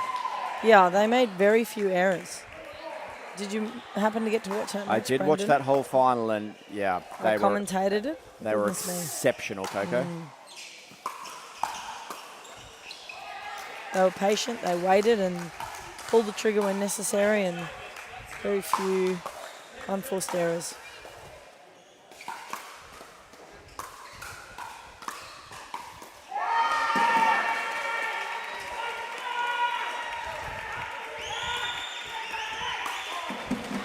They are a very well-polished team, other team of Mitch Hargraves and Joseph Wild. They have played a lot of pickleball together over the last 12 months, taking on the relatively newcomers to the sport in Jason Taylor and Rob Sterling.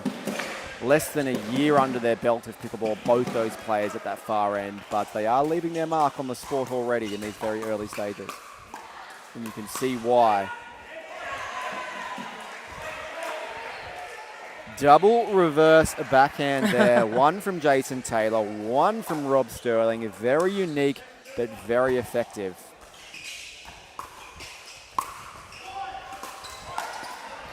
Oh, Mitch says take that.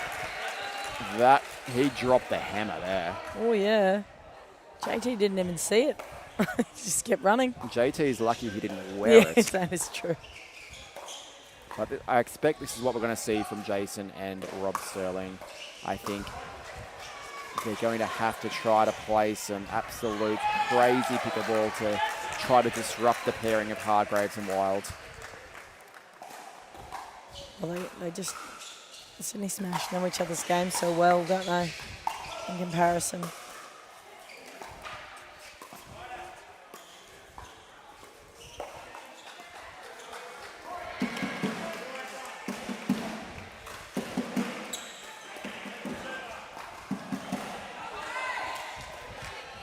Mitch Hargraves trying to speed that one up, Coco, but pushing it long.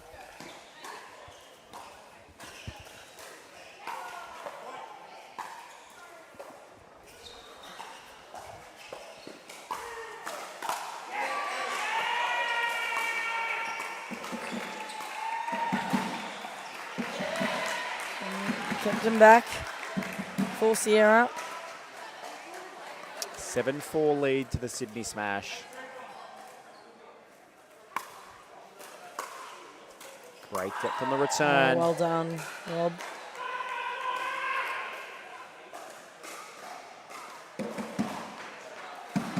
It's going off on Showcourt, isn't it? What's happening? The Gold Coast Glory fans are out in force with their drums over there, Coco. Well, I've called to arms the Victorians. Oops. Miss-serve there from Rob Sterling. Not what you want in this scoring format, Coco. That does result in a point for the smash. True.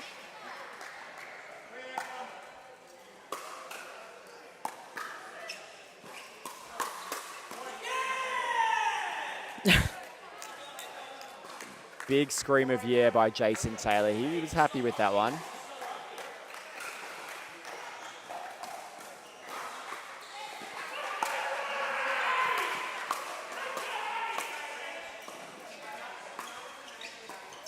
Oh, JT's off court. Joey Wild just finishes it straight through the centre.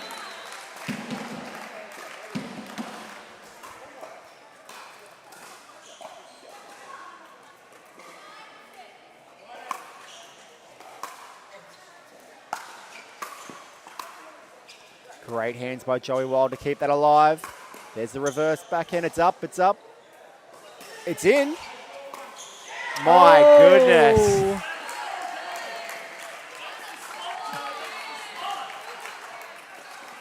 Off the top of his frame and lands must be somewhere close to the baseline. Well, that goes long.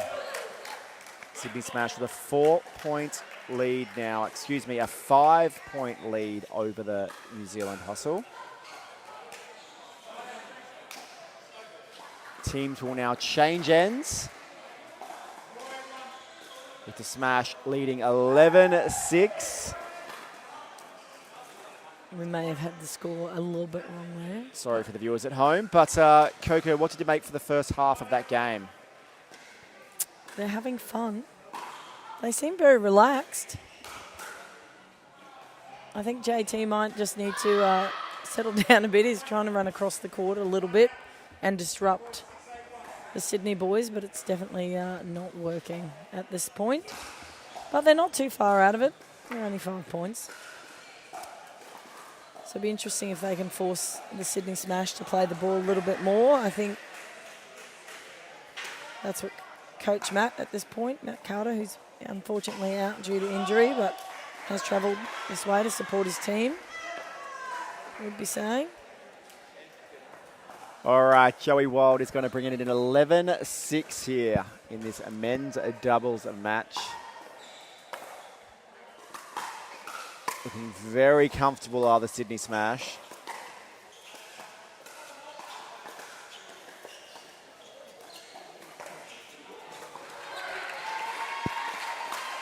Oh, got him.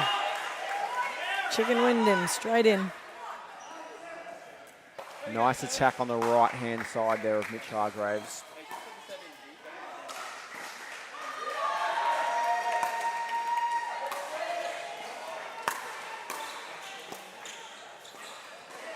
Drop attempt there, just short by Jason Taylor.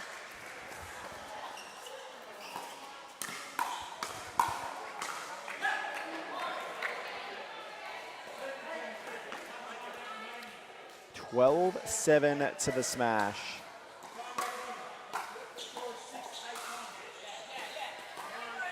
Just a brief moment in this game. A bit of lackluster here, Coco. A little bit. Guys have got to find some energy out here. And the lob serve.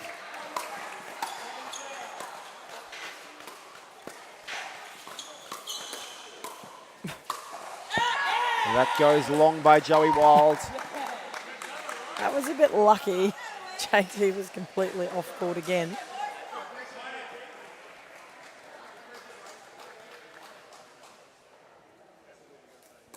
It's a very colourful paddle, that Proton paddle, isn't it? Very blue.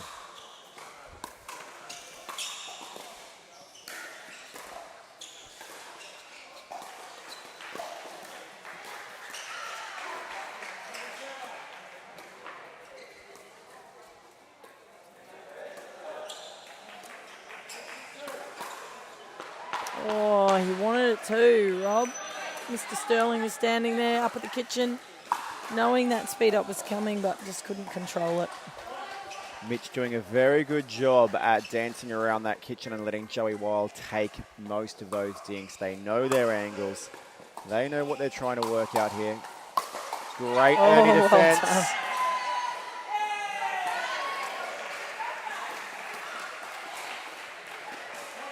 AT is having a ball, which is good. We're closing the gap here, 13-10 to the Sydney Smash.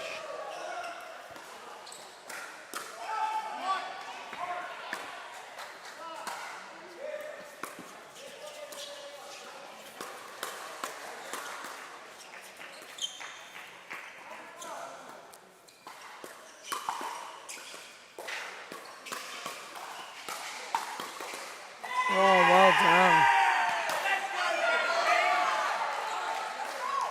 Big point there from Jason Taylor, Coco. I think he lives for those moments. He loves it. The more pressure it's like, bring it. Some great hands there. Kept them alive early, and then he got on the front foot and capitalised on the moment.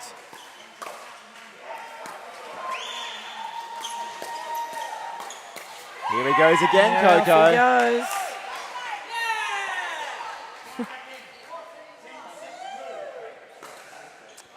And they're within one, 12-13. A good run here by the New Zealand Hustle. I feel like Sydney's energy's just dropped a tiny little bit. Should be interesting if the Hustle can capitalise on that. Keep the pressure on.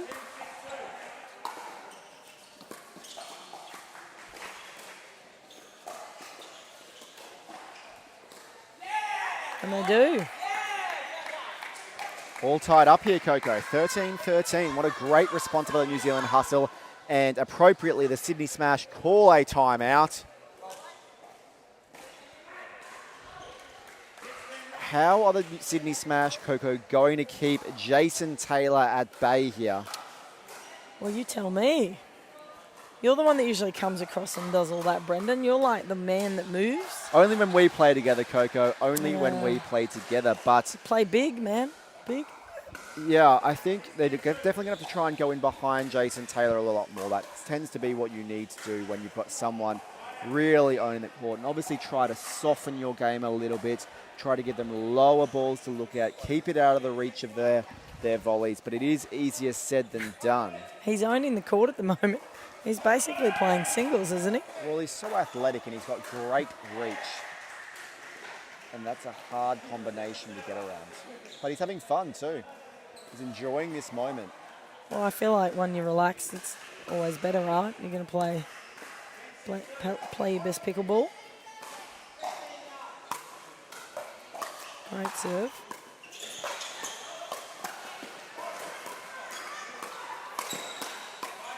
Now Rob Sterling's gone.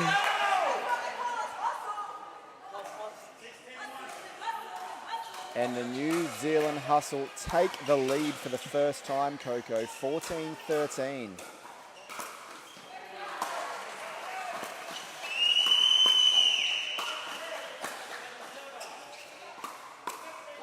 Well done.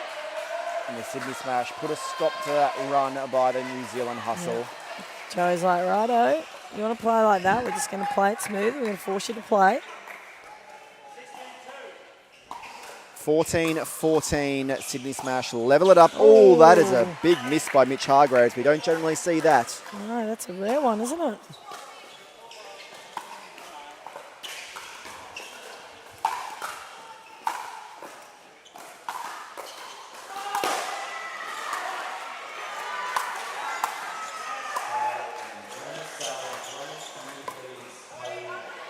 Drop attempt goes short. Joe put a bit of spin on that, kept the slice on, stayed nice and low. Ryan couldn't get under it. And we're all level here at 15-15 in this men's doubles match between the Sydney Smash and the New Zealand Hustle. A reminder, the New Zealand Hustle did take the women's doubles match and they are up 1-0. Too easy for Mitch Hargraves there, Coco. That's bread and butter to him, isn't it? He could do that, I think, with his eyes shut.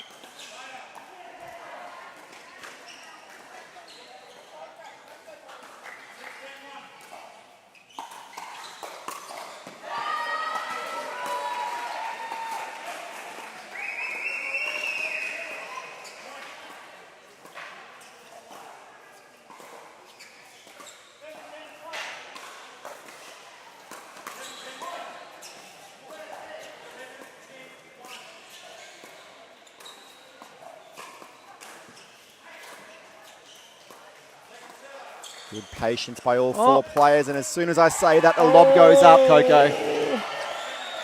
He might regret that one.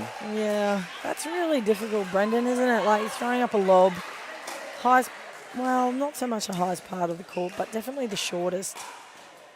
To not be hitting that cross court, it's quite difficult. Generally, you do have to lob that ball cross court in this setup.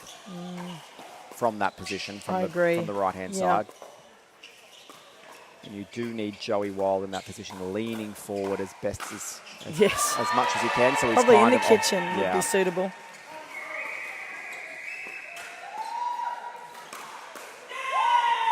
Speed up, just catching Joey off guard there. I feel like JT was a little bit lucky to get away with that one. It's just the element of surprise, though. Agree?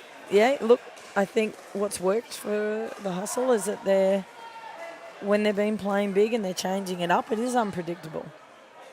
Expect the unexpected from Jason Taylor.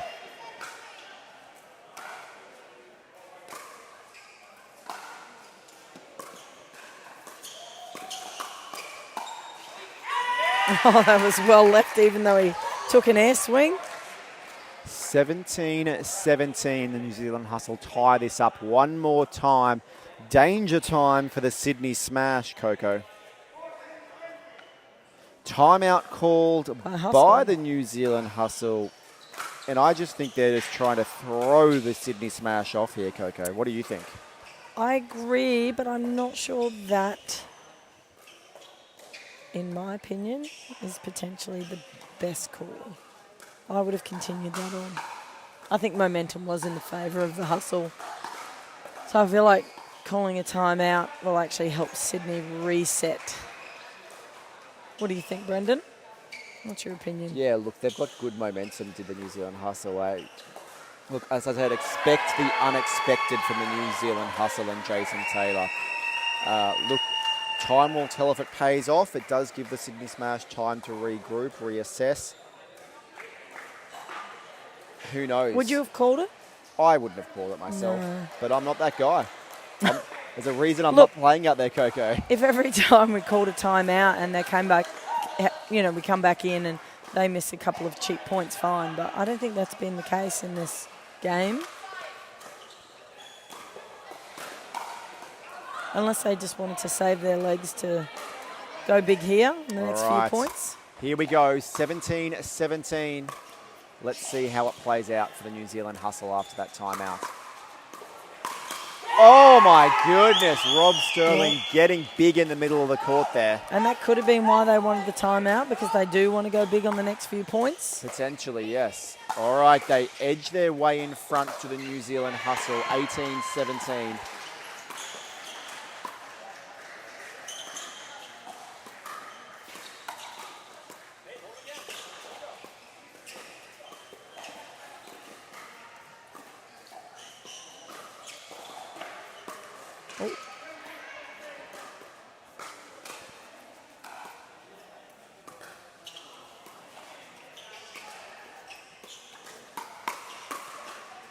Ball goes long. Danger time for the Sydney Smash. 19-17 to the New Zealand Hustle. That timeout, Coco.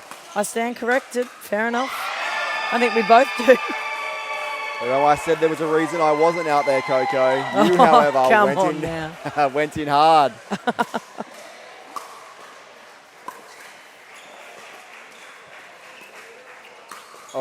That dink there by Rob, just sitting up far too high. That was nerves. Yep, agreed. Gives Sydney the ball back.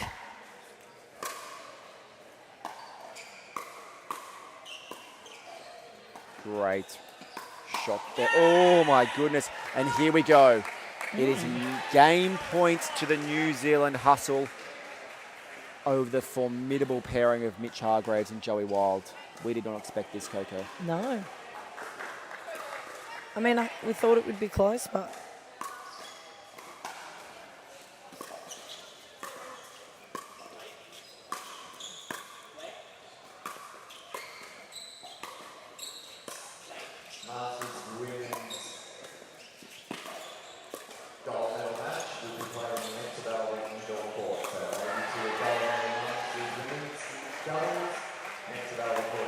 Oh my goodness, what a finish there to the match by Rob Sterling. A tag on Mitch Hargraves, my goodness.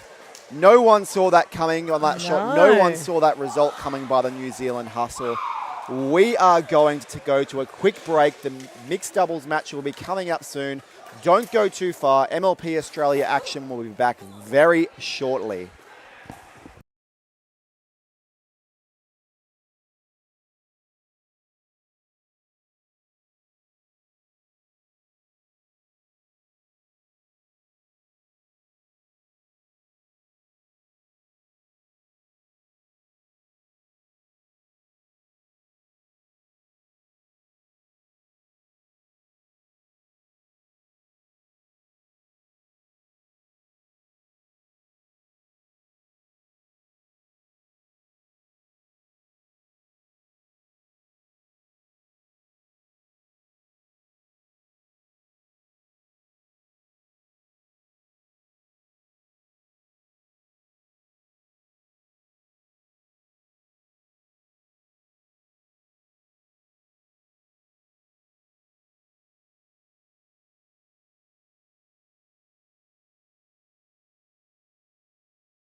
Welcome back to MLP Australia action here, powered by Joola. We are at Carmelina Beach Resort in Vietnam. We have the Sydney Smash and the New Zealand Hustle taking to Showcourt 2 out here tonight.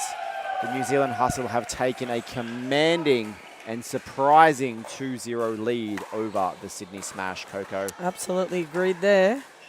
It was pretty close, but the Hustle are doing so well. Oh, Mitch has woken up. Big from Mitch Hargraves there. He knows that they cannot lose any more matches. Otherwise, the Sydney Smash's chances of making the playoffs tonight are done and dusted.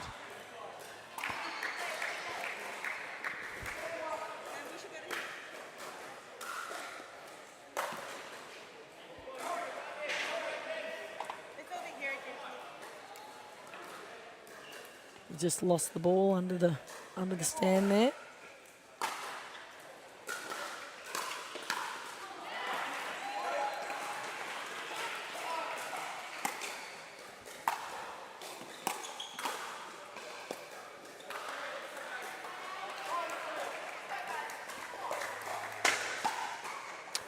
All right, 3-1 Sydney Smash. Early stages of this first mixed doubles encounter. Missed return there by Michelle Esquivel. Another point added to the board of the Sydney Smash.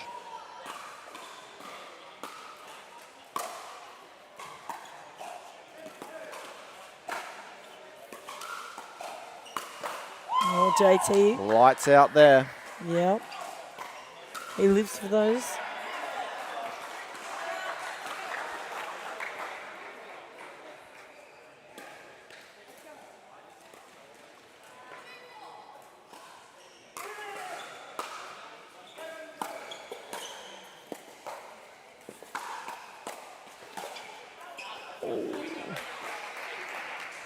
Mitch The just tape pushing and that goes one. wide there. Yep.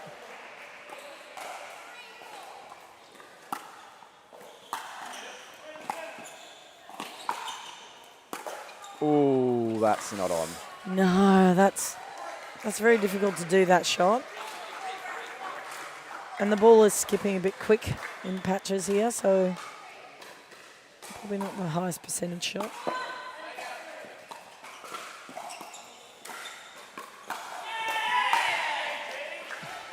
Jason Taylor's speed ups in that men's doubles match and then continuing on here off the low volley have been so impressive, and the Sydney Smashers have not been able to counter or control them. Oh.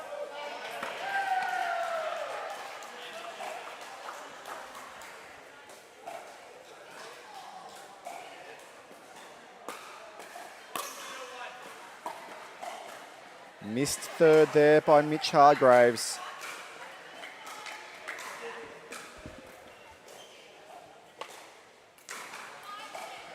Sydney Smash, 6-5.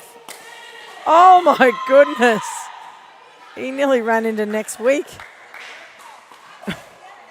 That was a terrific, as they call it, a Burt. I don't know if Michelle knew what happened in front of her. A flash of light and that ball was gone. Oh, he's going again. Have to call in the flash.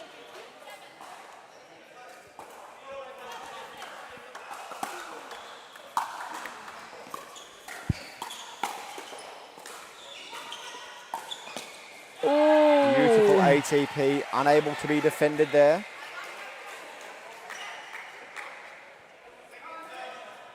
You're pretty handy at defending those, Brendan. Never ATP. defended one in my life, I don't think. Oh, come on, mate. I'm pretty sure I've seen it.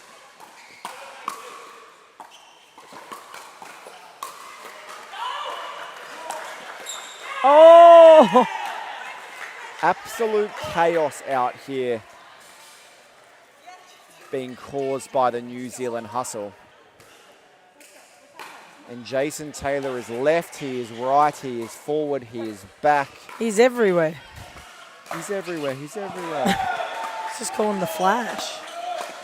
There he goes again. Got some luck off the tape there from Zhao Yi.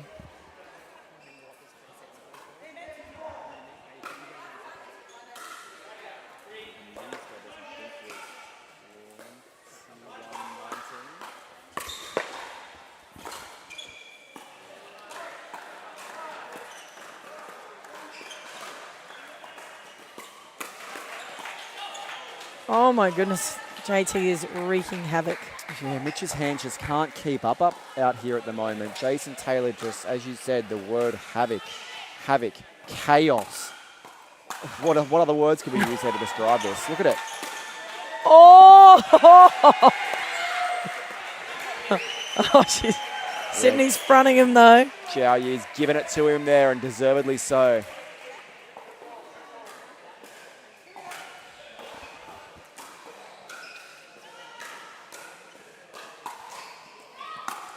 All level though. Oops. Michelle's off court. Still off court. And still off court. But they come out. JT won the point.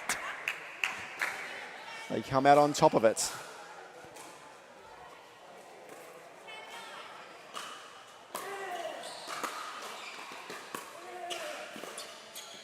Oh.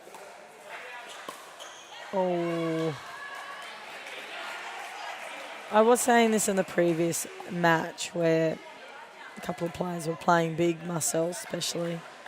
If they're on, let them go. If they're winning the point, ball after ball, let them play the court. Yeah, 100%. And this chaos is what has given It's the helping. team, Yeah. given the New Zealand Hustle an 11-10 lead. They are changing ends with the lead. Once again, no one has seen this coming from the New Zealand Hustle. It is danger, danger, danger for the Sydney Smash, Coco Lococo. Absolutely. I just think it's the havoc. It's unpredictable. No one knows where JT is and what he's doing. But we've seen chaos and we've seen havoc, but the ability to pull it off time and time again at the Absolutely. moment is what's setting him above. I wonder if this break is going to help him or hinder him, but I feel like after the last timeout they took in the men's doubles, I feel like it's back on again. If the Sydney Smash lose this match and go down 3-0 in this tie against the New Zealand Hustle, it is good night for the Sydney Smash. I do not see 4 points potentially being enough to move them through to the playoff stage, Coco. So they really need to, for the lack of a better term, pull their finger out right now, Coco, and get these two wins. It's game on, isn't it? This is business, the business end. Big chats happening in the Sydney camp. Lots of smiles happening in the Hustle camp.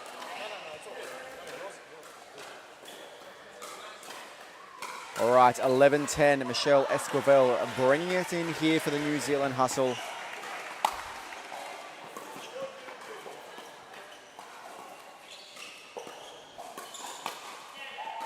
It was a bit lucky.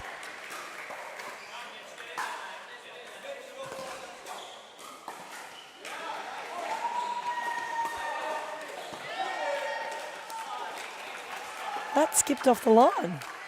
Did it? Serve was long. Serve was Oh, long, it was Coco. long. I was going to say, goodness. 11-12, Sydney Smash amongst this chaos, still keeping it close.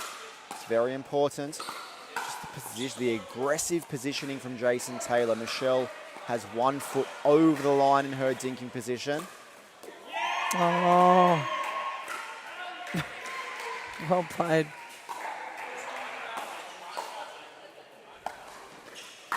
He holds it beautifully, doesn't he, on his paddle, JT?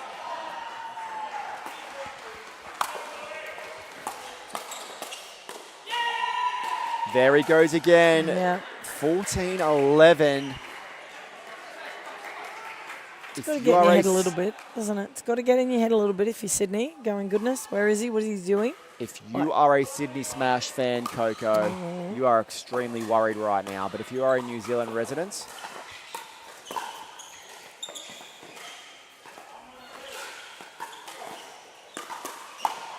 Oh, that was well done. I did make a big call on the other court, Brendan. I was talking about New Zealand. I'll be heading over there for the Wellington Cup in February. I was saying how much I love New Zealand. I actually nearly moved there, near Wellington, many years ago. And I decided that Australia and New Zealand, we should all just be one big happy family. But Dylan informs me it's very controversial and not acceptable. I've been to New Zealand once, and like you, I definitely enjoyed my time there, but so much going on in the Australian pickleball scene at the moment. Oh, what a great speed up by Michelle Esquivel there. And now she is rising to the occasion. Matching JT's energy. Go the Hustle. And more chaos. Jason Taylor stacking on the left for the first time in a while. Oh, that's a nice shot. Great. Sydney's not going away, though. No, great volley there. They're keeping it close here.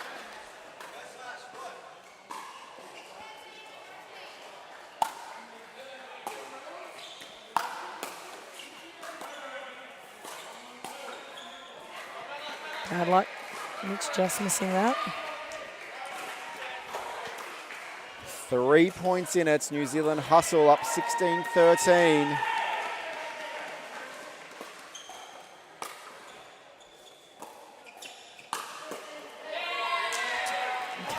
Can't give her that. Sydney Smash on my light work of that. The big pop-up.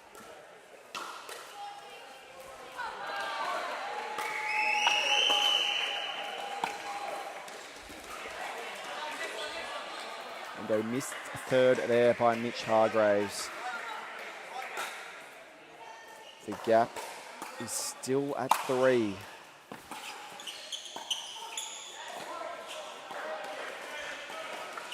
Like how they're trying to keep it low to Michelle. Keeping their dinks cross court to Michelle. Oh, goodness, well done. JT's hands have just been phenomenal. You can't hit it past him, can you? He's just everywhere. I think that's clever, a timeout. A good timeout there called by Sydney Smash. They need to reassess. They need to do something. They need to hope that Jason Taylor comes down off this level, but there is no signs of that happening, Coco. No, he looks very relaxed and comfortable. It'll be interesting again. We've seen him come out of the blocks on 2 occasions now after timeouts, probably even 3 where he's firing. He wins 2 or 3 straight points. So it'll be interesting to see whether Sydney's called this timeout, whether he does come out and do some damage.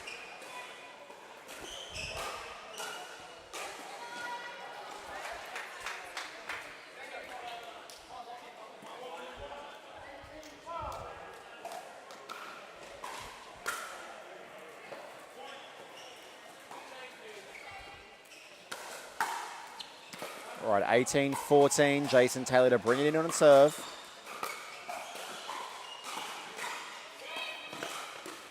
Oh, the pressure. 19-14. This gap has widened to 5, Coco. This alarm bells should be ringing.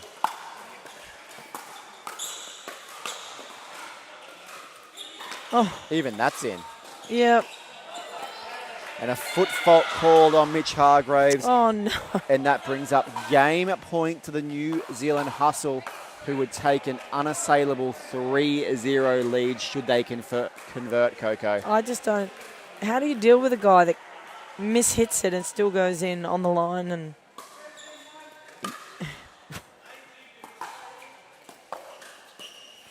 Oh! And he gets match points and he misses. That's a cheeky grin.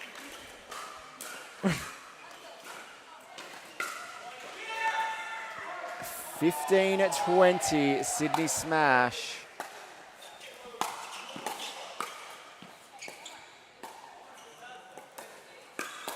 Oh, oh my goodness. Is there anything you can't do tonight? I think they need to stop speeding it up there, though, Coco. I agree that. Like they've just been burnt time and time again. Stop going there, team. Direct your attacks up the line. 20-16.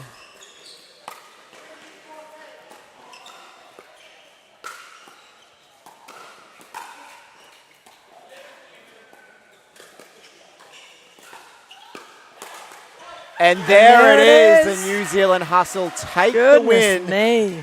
An unassailable 3-0 lead over the Sydney Smash. No one saw this coming. Well done to Jason Taylor and Michelle Escobar. An incredible performance by Jason Taylor. We will take a short break and we'll be back for the final mixed doubles rubber between Sydney Smash and New Zealand Hustle.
All right, we are back here for the final mixed doubles match of this New Zealand versus Sydney Smash Derby in MLP Australia, powered by Joola. New Zealand Hustle have taken an unassailable 3-0 lead, winning the women's doubles, men's doubles, and first mixed doubles match. Pride is on the line here, though, for Sydney Smash. They would love to go away with one win here in this match tonight and hope that other results fall their way and they can potentially move through to the playoff rounds. But it is looking very dark.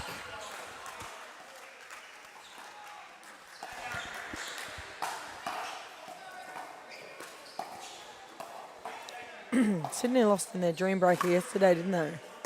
They did lose to the Western Vipers yesterday in the It was dream very breaker. close.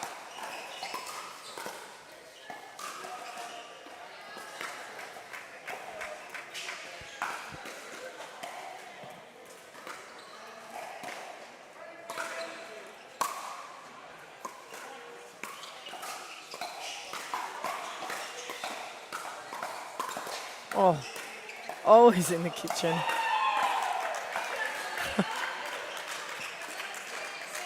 I think if Sydney don't make it through, it'd be the first time that they haven't reached the playoffs. Sorry, second time. This season? No. They reached last season. Sorry. No. I'm not sure if they did. We might have to get the archives out, Coco, and have a look at that. They definitely did in the first round of Season 2 here, 2024. They made the quarters, lost to the Western Vipers, I think it was, in a dream breaker. Yep. And then that result was matched yesterday. Yep.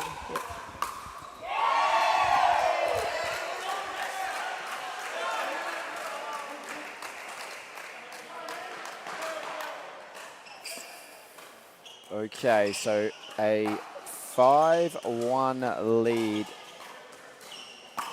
5-2 lead, I apologise, to the Sydney Smash.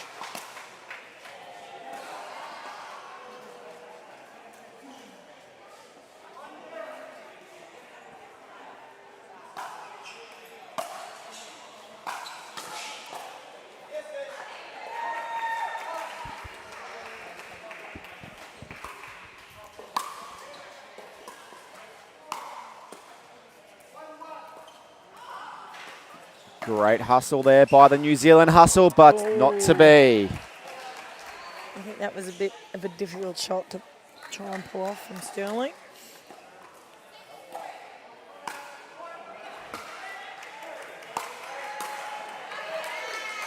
Just overreaching a little bit there as well.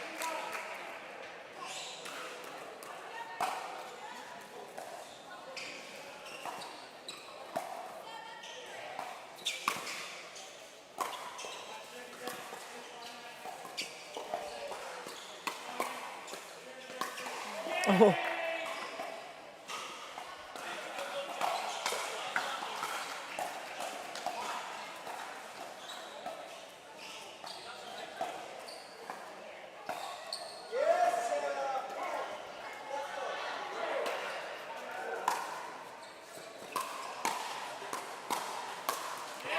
Nicely done by Great, Sterling. yeah, great setup there by Rob Sterling, and a very nice put away.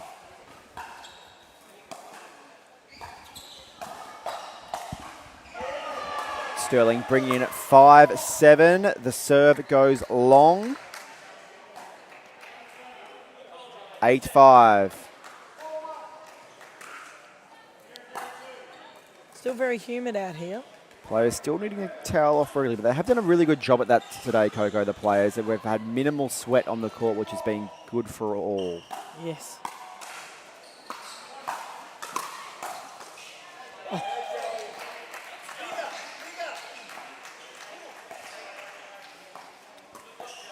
Beautiful drive there by Joey Wild. 9-5 lead opened up. So let's a play on out here.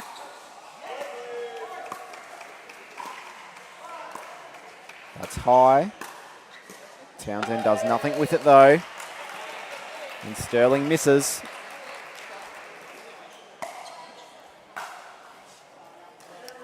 Sterling's just got to reset. He's missed a few now in a row. 10-5, Sydney Smash serving.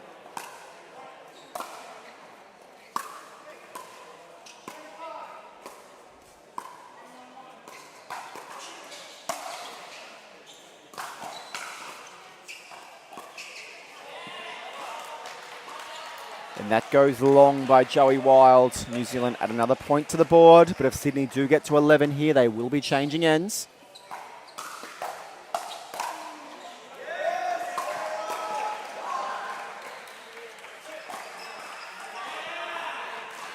And that goes long by Joey Wild.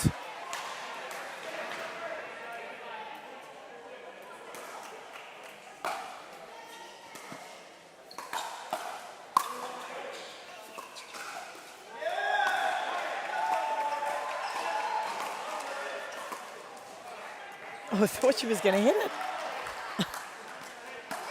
Change of ends. All right, the Sydney Smash do change ends with an 11-7 lead over the New Zealand Hustle. Still a bit to play for, though. Pride is on the line. Danielle Townsend and Joey Wild, I believe, will be partnering up tomorrow for the mixed doubles, if my memory serves me correctly. So a bit of honour on the line here, too, between those two. I think so. They partner up regularly. We saw them take out the Gold Coast event a few weeks ago.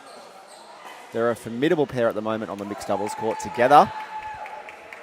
But when they don't play together, let's see who comes out on top, Coco. When you separate them. Masters men's doubles, medal presentation at the medal presentation area, please. So all Masters medalists, please head to the presentation area. For the men's draw, Masters men's.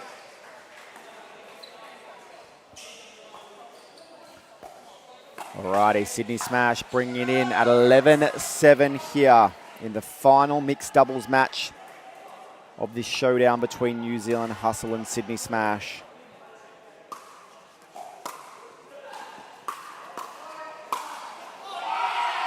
He caught it. Nailed him straight in the chest.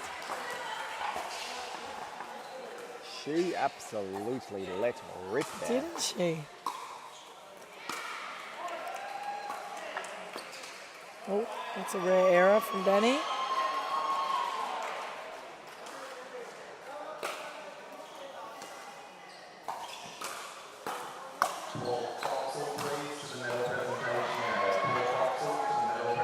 Would that get balls come in from court one?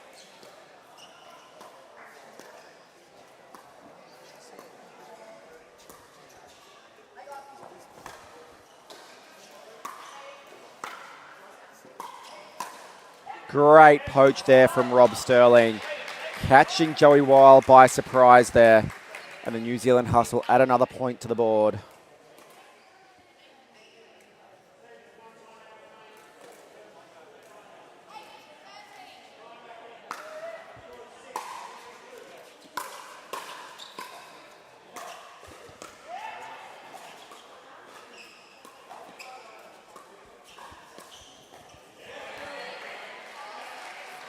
Bit of pressure on Sterling there by the Sydney Smash.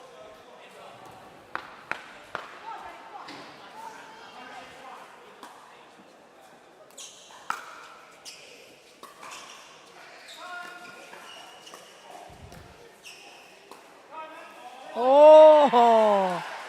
And a miscommunication there for the New Zealand Hustle.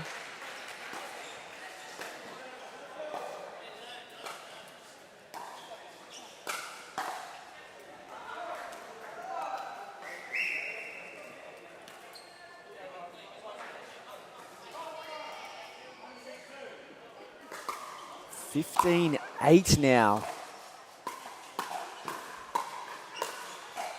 And there goes the ball.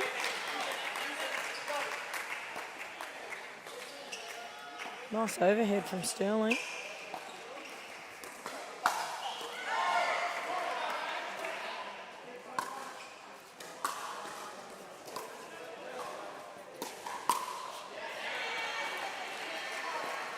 Selena and Joey looking very comfortable as a mixed doubles team.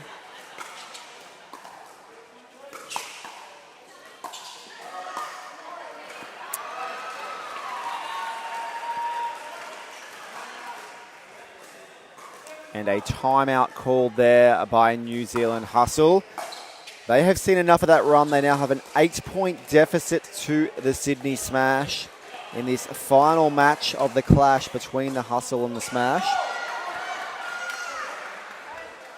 Coco, there is still a bit on the line here, though. We also know that New Zealand Hustle, the top 2 teams will progress through to the semi-finals, where the other 2 teams will progress through, the other 4 teams, I apologise, will progress through to the quarterfinal stage tonight. But it is very beneficial to get that bye straight through to the semi-finals. And if New Zealand Hustle did take a 4-0 lead, a 4-0 win here, you think with their 3 points yesterday, that would have to put them in contention. Is that playing on their minds?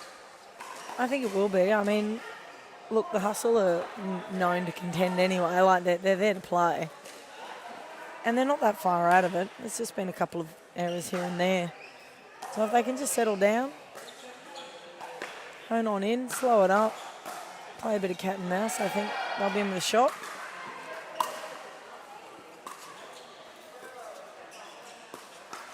That was well done by Joey.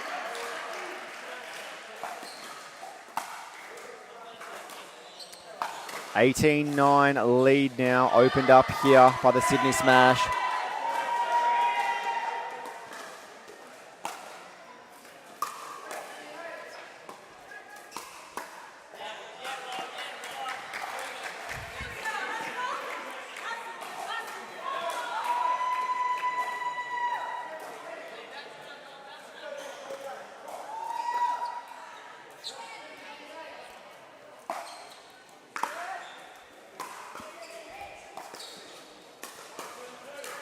Good Ernie there by Joey Wild. Ooh.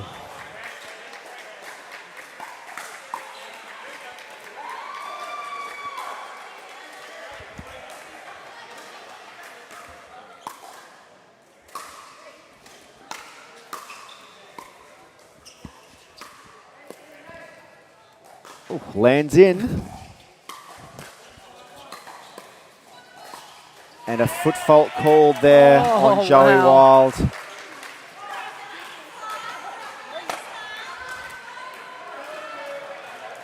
All right, they're back within 6 here.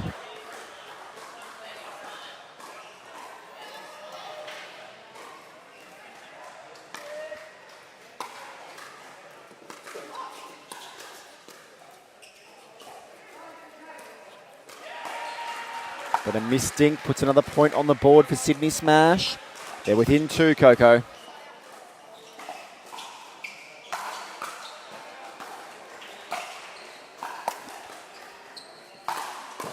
Big drive. Oh, got him.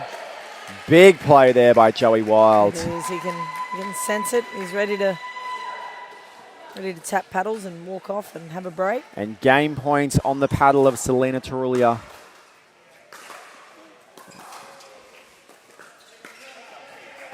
And there it is. Sydney Smash. Taking one set. And they take the final rubber, but it is New Zealand Hustle winning 3-1 over the Sydney Smash. New Zealand Hustle will progress through to the quarterfinals later this evening, perhaps even the semi-finals. We'll see how the points fall. Congratulations to the New Zealand Hustle. Jason Taylor, a phenomenal performance for the New Zealand Hustle, going 2-0 in his matches. We will be back soon with more MLP Australia powered by Joola here in Vietnam. Stay tuned.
And welcome to MLP Australia here in Vietnam at the beautiful Carmelina Beach Resort. And as you can see, the Hustle team, especially Michelle Esquivel, is absolutely pumped to be in the quarterfinals. And I'm joined in the commentary box by Mr. Pickleball himself, the Brisbane guru of pickleball in Australia, Sumi Rajpal. How do you feel about this matchup here in the quarterfinals between the Mavericks and the Hustle? That's very nice of you, Gordon. I think it's going to be a tight game. The way Danny has been playing, the number one pick, and then you've got on the other side, number one player from Korea. So, yep, it's going to be tight. Yeah, well, there's number ones all over the court. Yeah. Korea, the Netherlands, Australia, arguably. Yep. And a PPA USA athlete as well, so it doesn't get any better. No. And the Hustle show their muscle early and get the first points.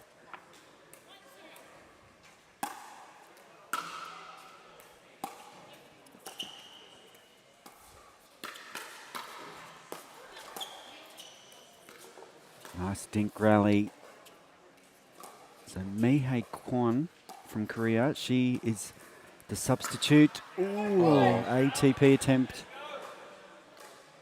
for Talia Saunders. So out went Talia and in came Mihei Kwon. And she's played the lights out. Yes.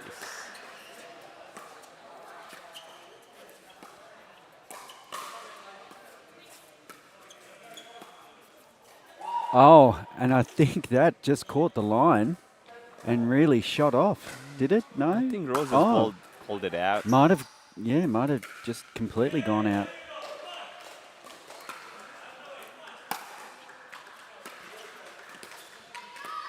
Love that push dink by Danny.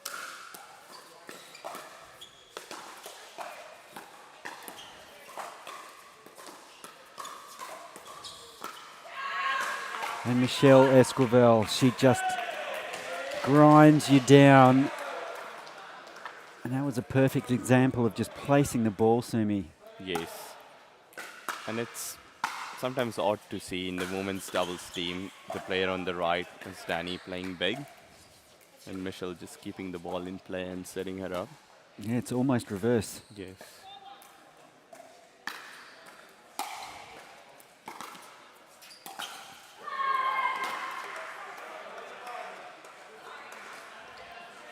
Well, I think the ball went wide, but Danielle hit it anyway and accidentally hit Rose Van Reek. Yep, just acknowledging.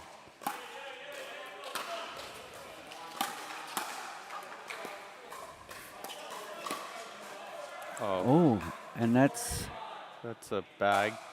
That's a bag to the face. Not intentional from Michelle Esquivel. I think they're taking a time out there.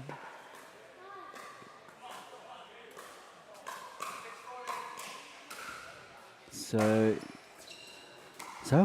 an unusual start to this match here. The Hustle showing the muscle early. They've got out to a handy lead of 6-1, but Esquivel, that push to the body has caught Mihei just on the chin, I think. She just couldn't get out of the way. Yes, I think, she'll have to shake that off and come back stronger. Also, sometimes when you get hit like that, it's always good to take a time out and just take a break, because sometimes it's still in your head and the next couple of points you're thinking about it. So I think she looks okay. Probably just more, I guess, shocked than anything. So, like you say, Sumi, hopefully she'll be able to shake it off. But at the same time, it does send a message that the Hustle mean business. Yeah, and it seemed like it was a ref timeout, just to check if the player was okay.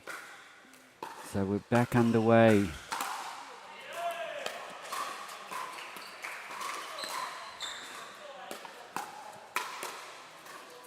And Rose Van Reek hits one into the commentary box. I'm not quite sure where that went. But that was a big smash from the Netherlands number 1.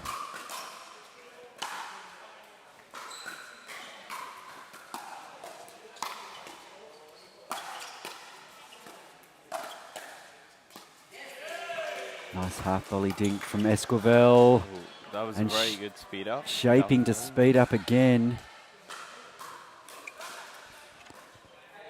She's looking ominous.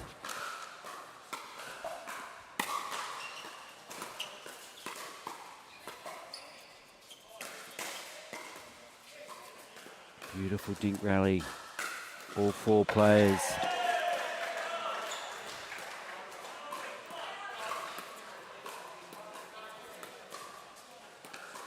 Esquivel moving it round, and Danny going for the flick to the body.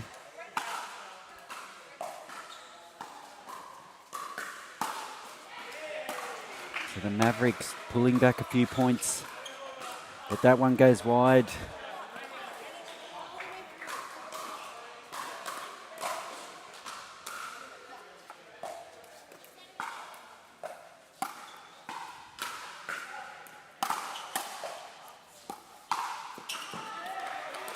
Oh, great play from Rose Van Reek. Shaped to go down the middle, then switched to the right hand of Danny L. Townsend and got the chocolates. Smart play.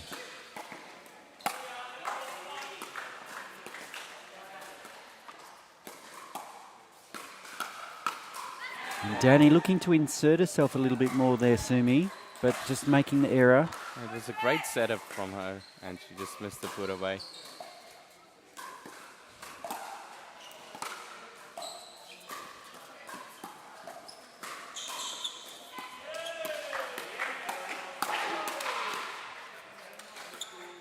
Again, all 4 players involved. Oh, and a great speed up from Rose Van Reek right at Danielle Townsend, straight on. There's not many players who can get through the defences of Townsend. No, not even many men's. That's it. Yeah.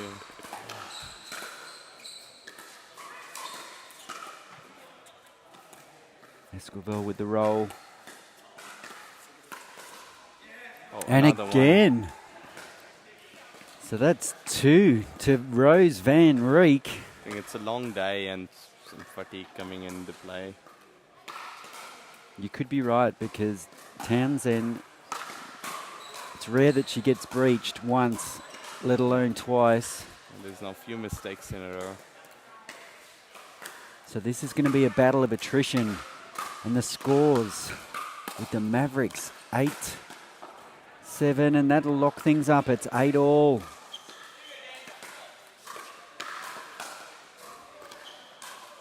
So both teams would fancy their chances in this quarterfinal, and this women's opening doubles match is absolutely pivotal. Oh, superb smash from Esquivel.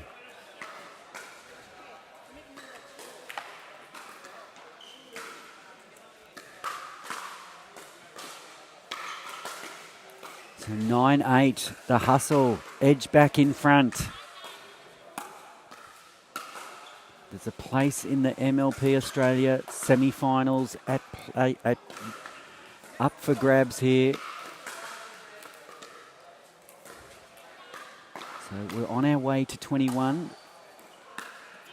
Win by 2.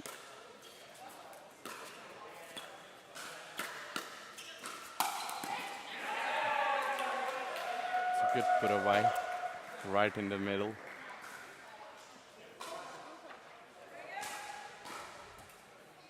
It's a little bit of confusion between Danny and Michelle.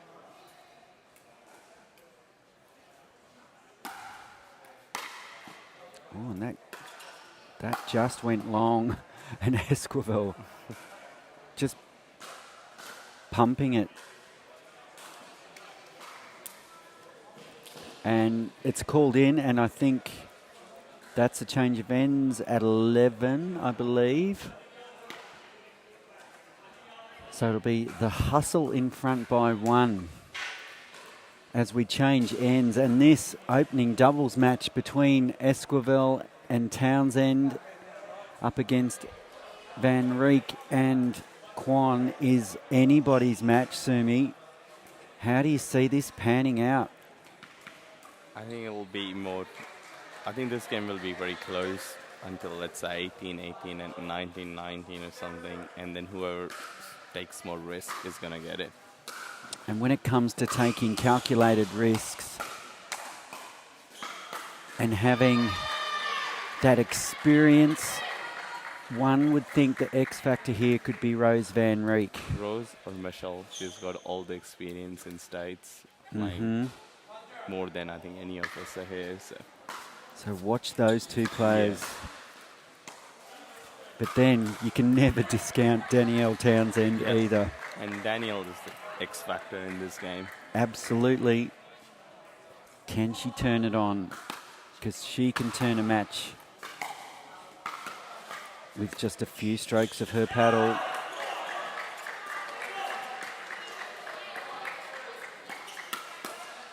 And how quick is that? So Danielle, those hands are back.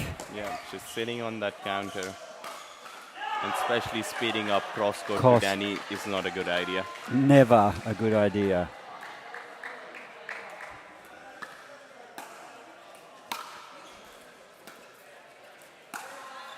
Oh, Kwon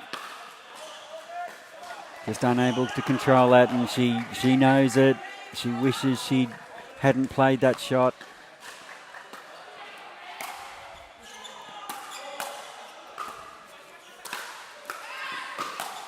Oh, superb put away this time from Kwon. That gets the team roused.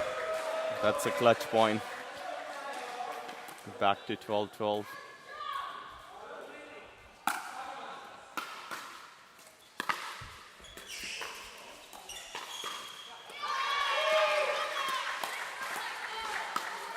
Oh, Rose Van Rieck. Mihai absorbing the pressure, and then Rose Van Rieck with the big put away. Great combination.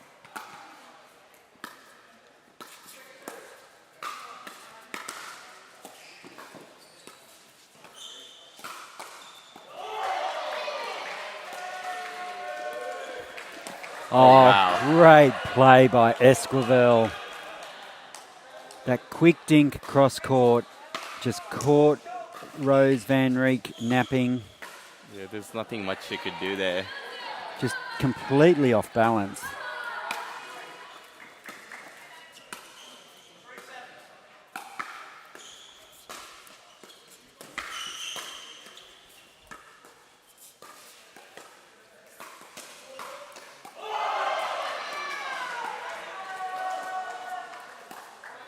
Oh, and Kwon again going for that cross-court speed up, Sumi.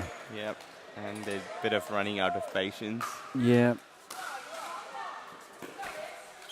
And I'm surprised, I think at the timeout, Wes Gabrielson may have something to say about that. Because it's one thing to speed up cross-court and then quite another to speed up cross-court to Danielle Townsend. It doesn't end well.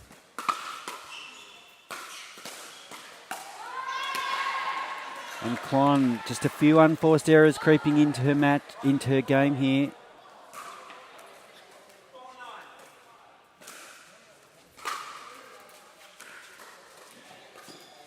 She literally just needs to brush it off.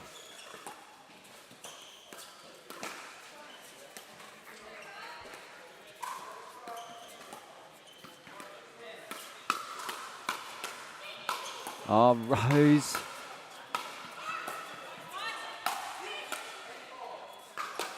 Oh, great defense from the Hustle. It's a timeout called. It's a good timeout from the Mavericks. The hustle just winning some key rallies there, Sumi. So a 3-point lead at this stage of the game. New Zealand hustle in the box seat. Now, I do believe if they win this quarterfinal, it'll be the first time New Zealand team has made it through to the semi-finals of an MLP Australia.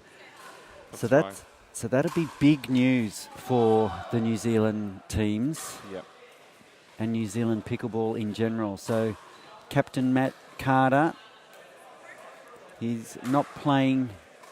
He's coaching tonight. Yeah, and he's coached tonight. So, and I do believe the Carters are heading off to the World Championships in Peru in literally tomorrow or the next day. So playing on Sunday. So, yeah, crazy.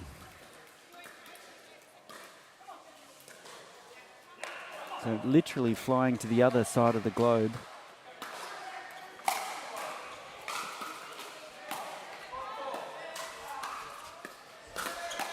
Oh, nice attack. But the shoe is on the other foot there. It was Danielle Townsend speeding up cross court to Quan, but she actually got the dividend.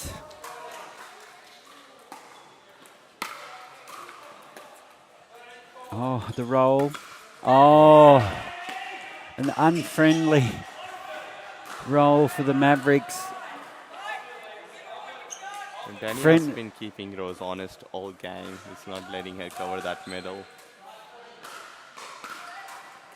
And the hustle of all of a sudden got a 5-point lead. Make that 6. The Mavericks really need now a few points in a row to have any chance to get back into the game.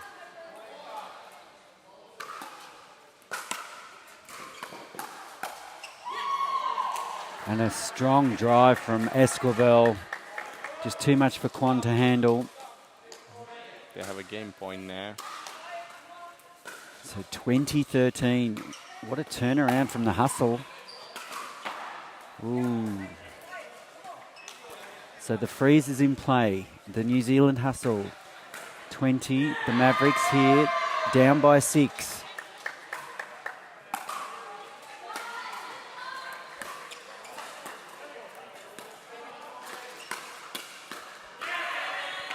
Great play by Danielle Townsend, straight ahead to Van Rieck. It was Van Rieck that got a few on Danielle, but Danielle starting to even things out at the crucial part of this match. Game point here, but Rose Van Rieck, another block. Another point save. And they close the gap to 5.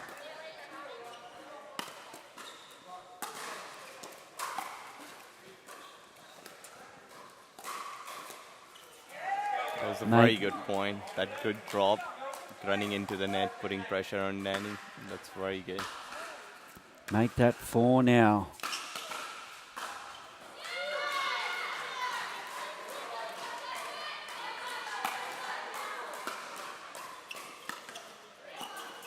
Nice placement by Van Rieck. Oh, the net roll again.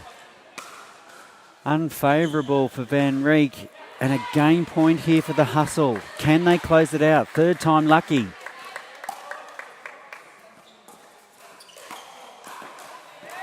But the Mavericks won't lie down, Sumi. Now fighting.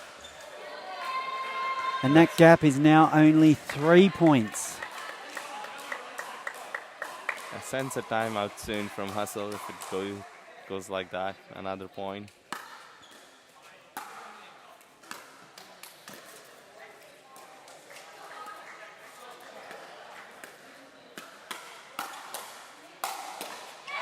And Mihai Kwan. She's playing big when it counts, and that gap is now only 2 points. What a performance here from the Mavericks to get back into this match.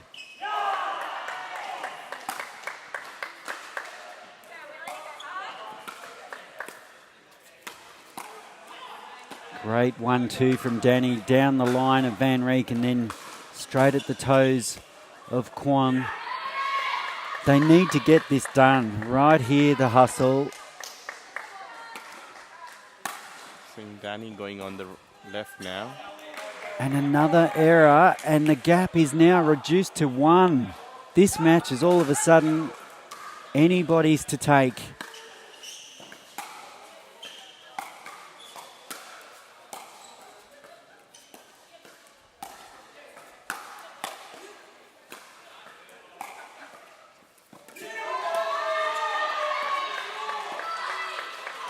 And Rose Van Rieck.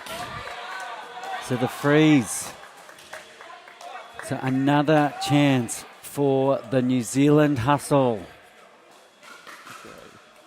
See, Danny has decided to stay on the right this time.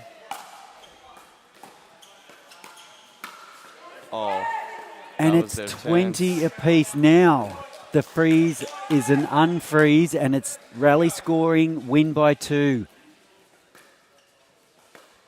This game is on a knife edge. And Kwon! Wow-wee. Well, that's what I was saying. She took the risk when it was 2020, and she got the reward. Here we go, Sumi. You called it.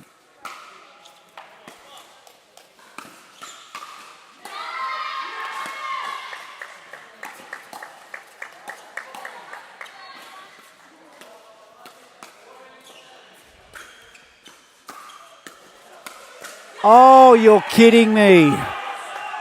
What an intense rally. It looked like Van Rieck was winning that arm wrestle. Yep, she had it in control, but Danny, she had another idea. She sure did. And we're back at 21 apiece. Beautiful drop. And Esquivel.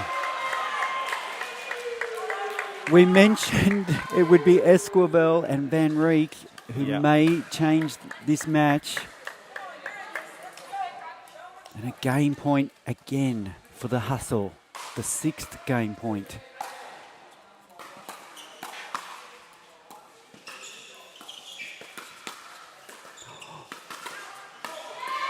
Oh, incredible defense.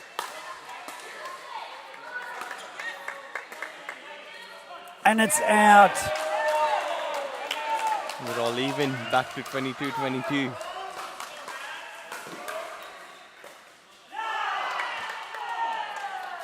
This is where heroes are made. Who is going to be our hero?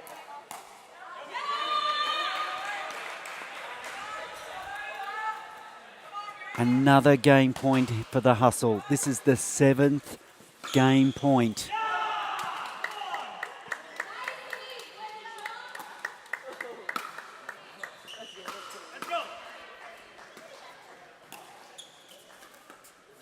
Down that wing of Van Rieck again. Oh, great hands by Townsend. Van Rieck, Esquivel.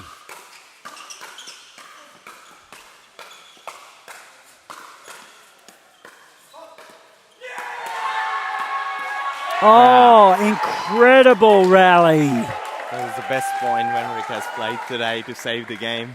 Everything was on the line there. I think she had put it all.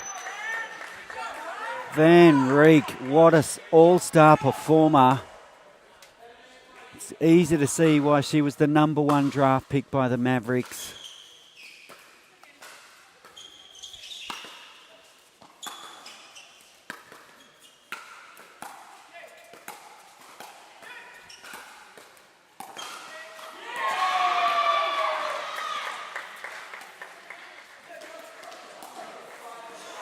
And Kwon just a little impatient. And match point number 8. Game point.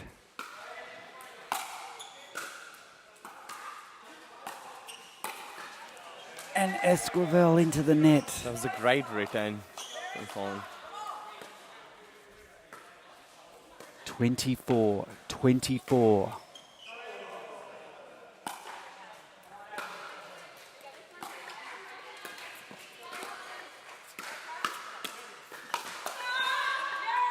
And Van Rieck. And now it's the Mavericks with a match point.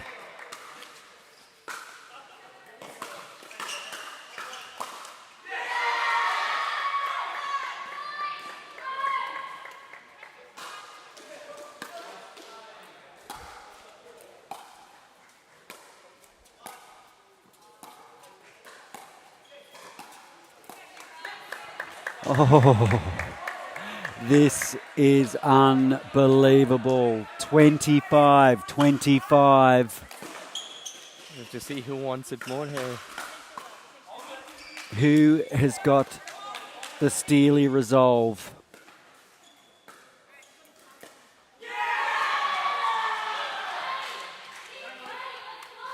Who can step up here?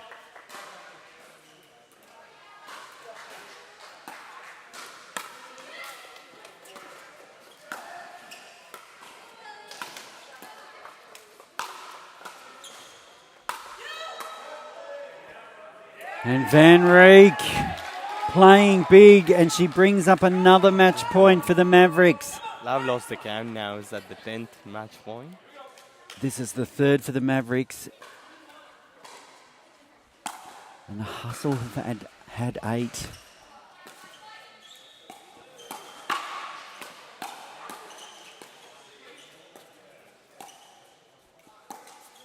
And there it is.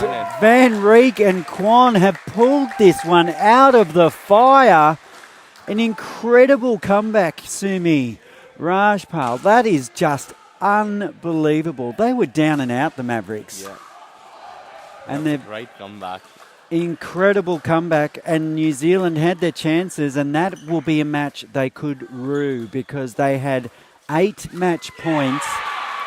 And it only took the Mavericks 3 to get it done. And they have taken a 1-0 lead here in this quarterfinal. The Melbourne Mavericks have drawn first blood. And we now go into the men's doubles. And how do you see this going, Sumi? Well, I've got 2 of them, 3, actually, a lot of exciting players on the court right now.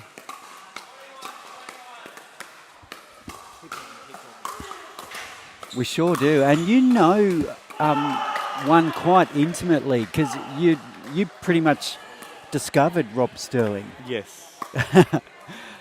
So tell us a bit about his story because he hasn't really been playing that long, has he? No, he's only played about 6 to 8 months now. And he started playing in NPL, and then he was one of the last picks at NPL, and nobody knew him. And after the whole season, he was one of the best players. He was the MVP for the whole season. Now, that was your team that he played for? Yes, and just because of him, our team finished top in Queensland. Wow. He was unbeaten in his singles, and I'm pretty sure most of his doubles. And from there, he's just improved, and he's because he's played at a number of tournaments now, also in Australia as well, and he's done very well. Yes. He's taken some big scalps and won medals, so he really has taken the pickleball world in Australia by storm. Yes. And the best thing about his is work ethic. You'll see him in the gym almost every day, putting 3-4 hours in drills, 2 hours in the morning, 2 hours in the evening. And it's just been amazing seeing his growth. And then, so he's matched up with Jason Taylor, who is subbed in as well. So for Matt Carter, Yes. who's taking time out, and he is actually coaching the team from the sidelines. And then, of course, for the Mavericks, you've got Hall of Famer Wes Gabrielson and Aaron Blitz. And there's a beautiful flick at the body from Blitz.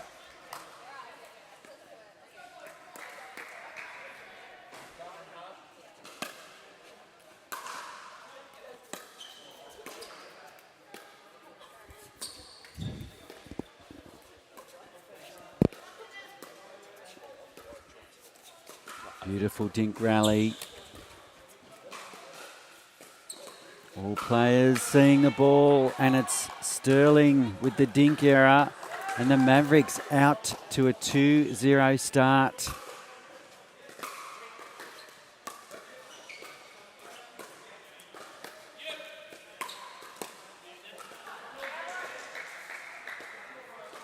Just a mid-court error there from Blitz. So the hustle on the board, it's 1-2. And the hustle just seem a little bit deflated after that shock loss in the women's doubles after being so far ahead. And oh, that playing on. Yep, it's very close.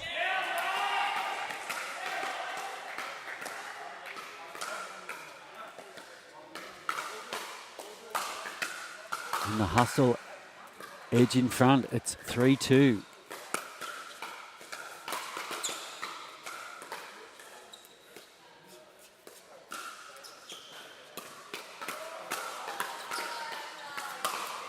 Oh, and a beautiful put away. JT, one of the best smashers in the game. It's the hustle showing the muscle. 4-2.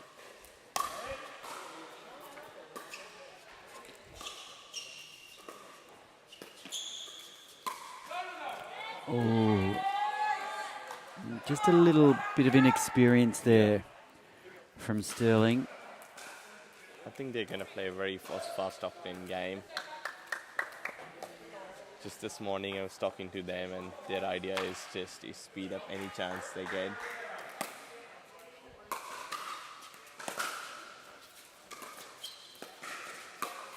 Oh, JT makes it look so easy down the middle.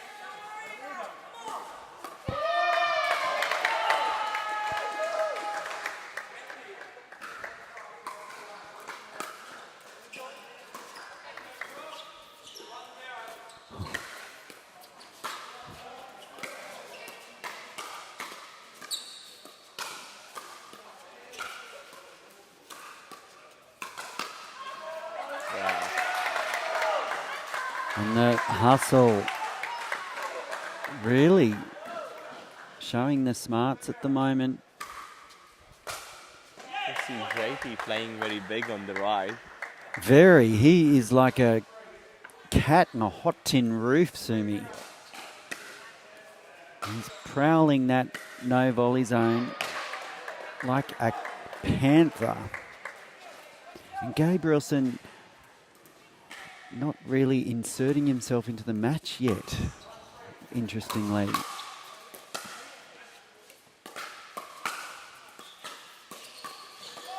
Oh!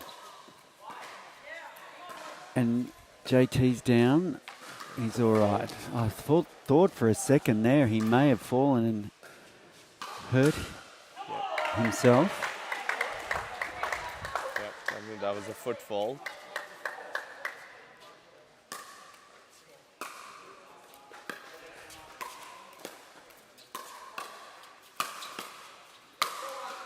Beautiful smash by JT. He loves those.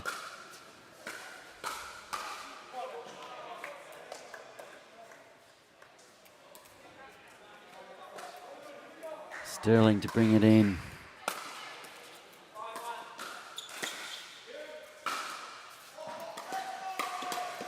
Oh, Blitz with the no look.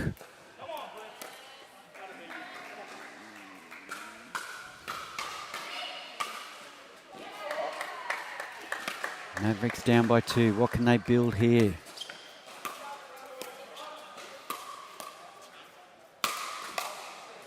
And Gabrielson almost nursed that smash back into court.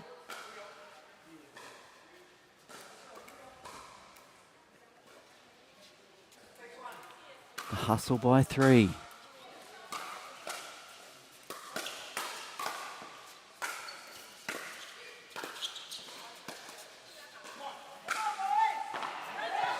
Quite a few mistakes on that backhand dink from Rob Sterling. Yeah, Just struggling a little on that side.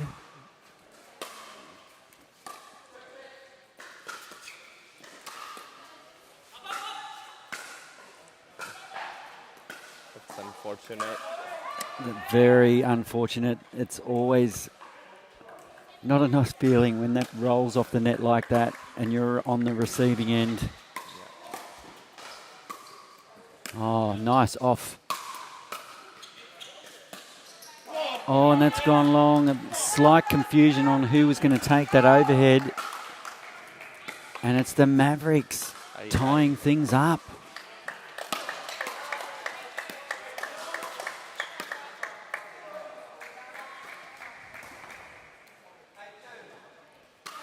Loved that drive from Aaron Blitz.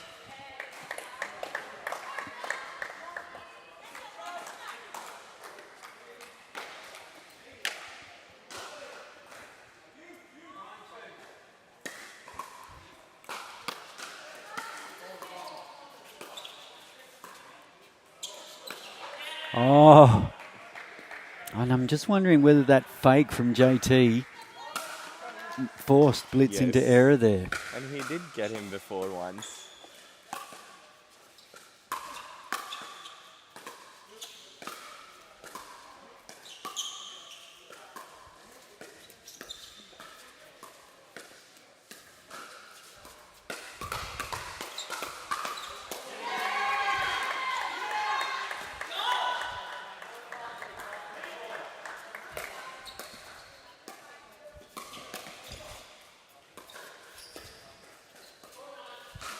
Great rally.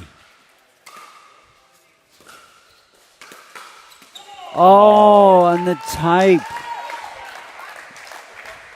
What a sensational rally. JT has to be the most athletic player we have seen in pickleball yet. He's definitely up there. And speaking of someone who does training like Rob Sterling, JT would have to be up there as well. Yes. He trains the lights out.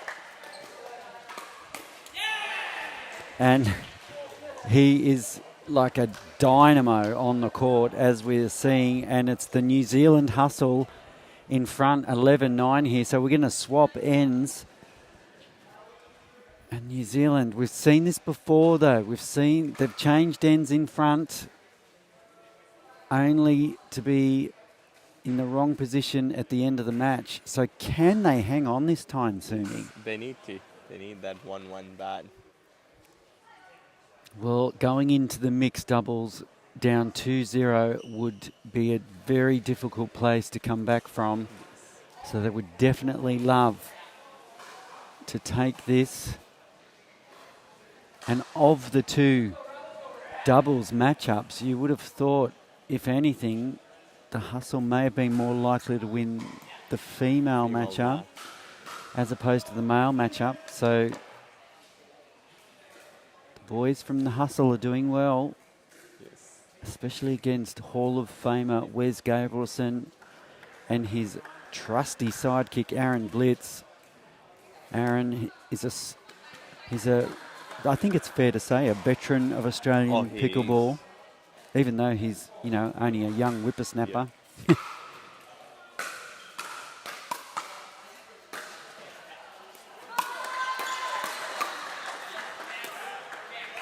Well left by JT.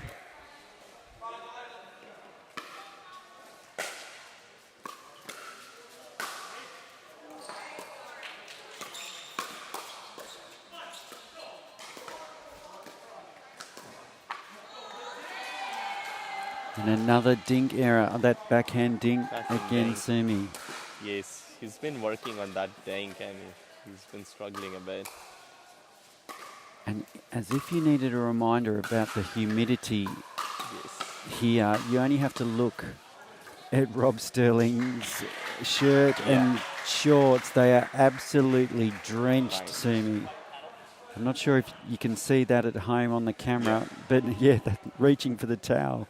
And it affects his paddle the most. It's the proton paddle with that rubber surface. Anything wet, the ball just slips off. Oh, and JT getting the roll. Everything seems to be going his way. And he's even looking after his partner, throwing him the towel. Not throwing in the towel. By no means. It's the hustle by 4 points.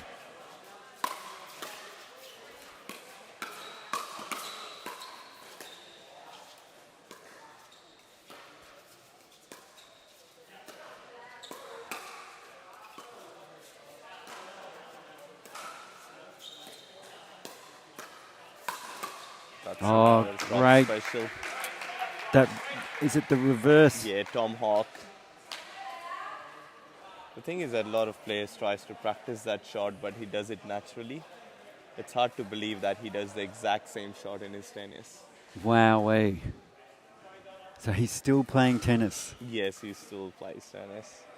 He hasn't played because of few injuries in a while, in few months, but a couple of months ago he did play a tennis tournament. There you go. He's one of these people who seems to be good at a number of sports. And he has just picked ping pong, table tennis now, and he wants to train more. That's crazy. So, the New Zealand hustle up by 5. What do you think the Mavericks have to do? I'm not surprised because Wes Gabrielson's had a big day today. He's played doubles and the team went extremely well. So he may be a little fatigued. Yes. But he needs to find a way to hit more balls. Yeah.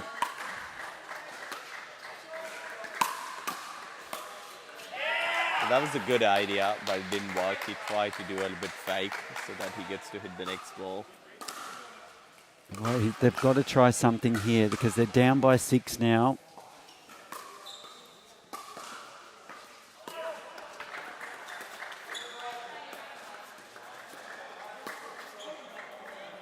And it's, even though they lost that point, it's Jason Taylor who has just blown this match apart.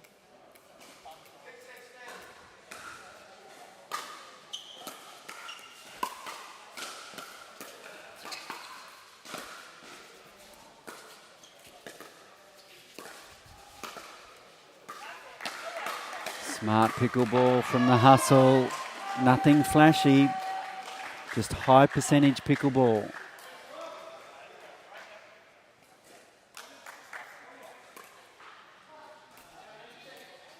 (17-11). Just 4 points away from taking this game and levelling the scores up 1-1. Oh. And Sterling did so well. The switch that the boys did there. There's a lot of chaos on that court. So the Mavericks within 5.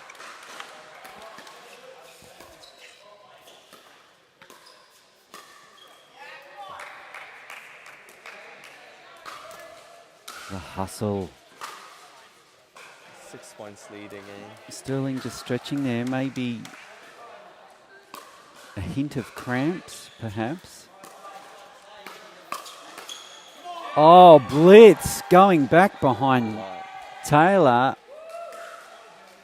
Well, this afternoon he was cramping in the bed all afternoon, and he tried to give me a ring that I can't stand up, and I need you to come and get me the electrolytes.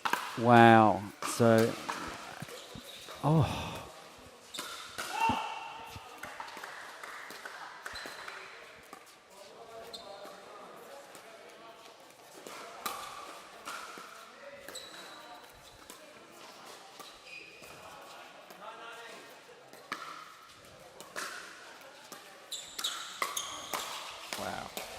Oh, great play by the hustle. Good lob from Wes Gabrielson. He's great pick up from JP. Absolutely, and Wes never misses his lobs. They're always on point. Yeah, he's known for his lobs. And just 2 points away from taking this game and levelling things up. Can they get it done? And Blitz just toying. toying with the opposition there.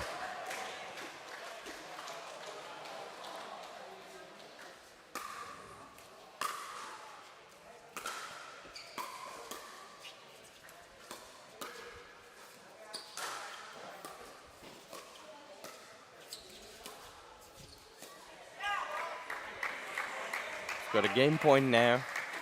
Here we go. Can the boys get it done? The women, they had 8 match game points and couldn't convert any. First game point saved. And the Mavericks have just saved 1. And we've got the freeze in play here.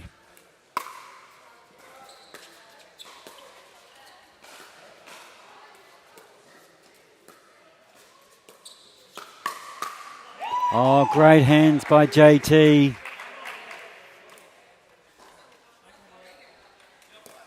And a second match point.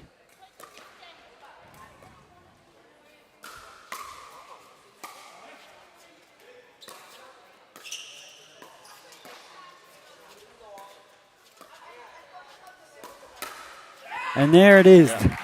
The Hustle have converted a game point, so that'll give them confidence, Sumi, and they've locked this tie up at 1 game apiece, 21-15. The men's doubles team have clinched it for the Hustle. So we now go into the mixed doubles, and I'm not sure who will come out. Yeah, it seems Mavericks are reacting. So we might take this opportunity to have a quick break, and we'll be back with the mixed doubles action right after this.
So welcome back to MLP Australia, live from Vietnam, the beautiful Carmelina Beach Resort.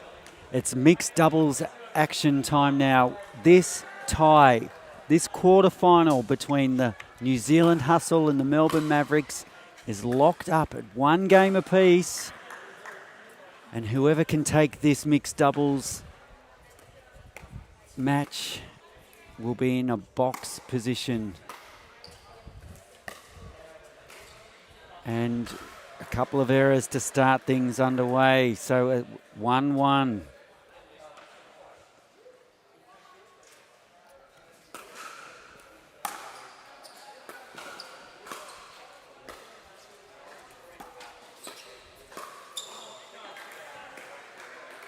So arguably the Hustle are putting their best foot forward here with Esquivel and Taylor. It's a formidable mixed doubles combination.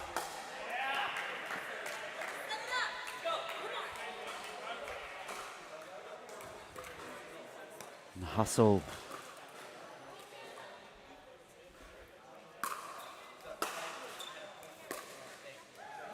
And a mistake there from JT. Now this is it's probably good that JT is back on the court, Sumi. Gives Sterling a chance to get some hydrolytes perhaps into the body.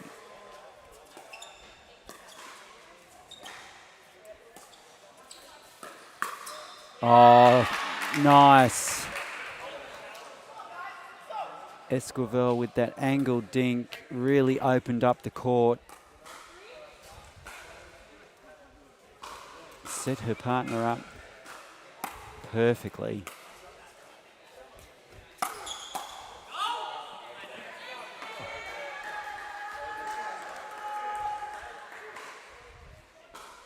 So the Mavericks, with their nose in front,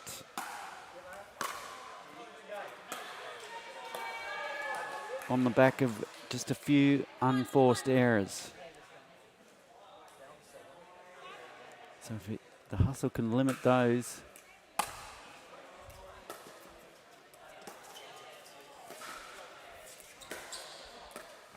Wow. And Esquivel is out dinking Blitz here, and she's really causing problems with that quicker dink to the backhand. Smart play from Esquivel. And that one right between Esquivel and Taylor. It's a hard one when JD's playing on the right and Michelle's playing on the left.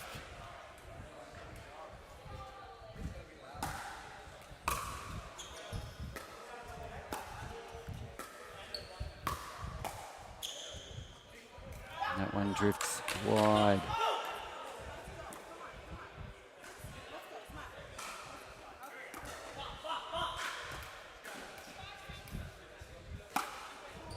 Nice shape on that serve from Esquivel, and that just long. Really fired up here. Nice deep serve from Taylor. Wow.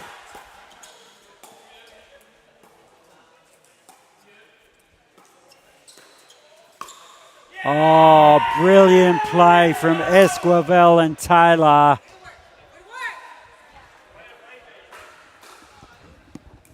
Are they finding their chemistry?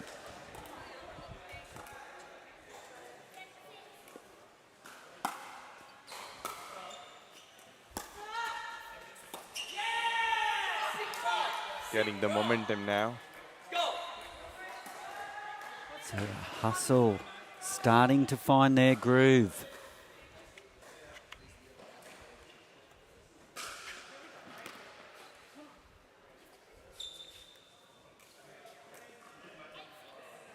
Two-point lead for the Hustle.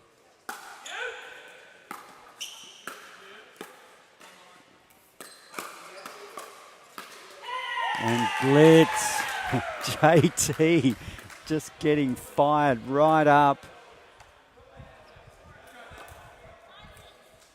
It's an excitement machine.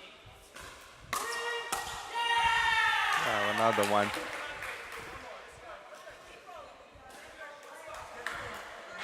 And a 4-point lead now for the Hustle.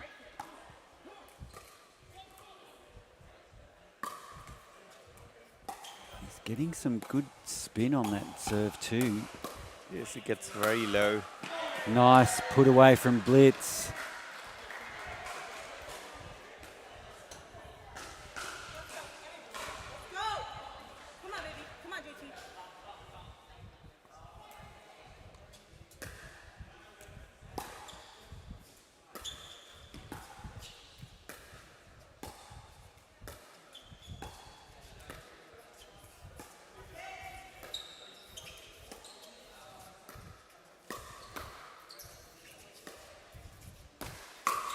Oh, Blitzing brilliant most play. of the balls there. And we've got a swap of ends. And after a bit of a slow start, it's the hustle that are changing ends. 4 points in front here, 11 points to 7. And there were some beautiful combinations there from Taylor and Esquivel, Sumi. Yes, it's interesting to keep JT in front of Aaron, and he's actually working. He's winning most of the hand battles. And Michelle is doing her job, setting him up. Yeah, well, her cross-court dinking, particularly to the backhand of Blitz, Yes. is really causing a few problems. It opens up the court because it drags him wide Yep. and really sets up JT to find that gap and get the put away. So they're really combining well.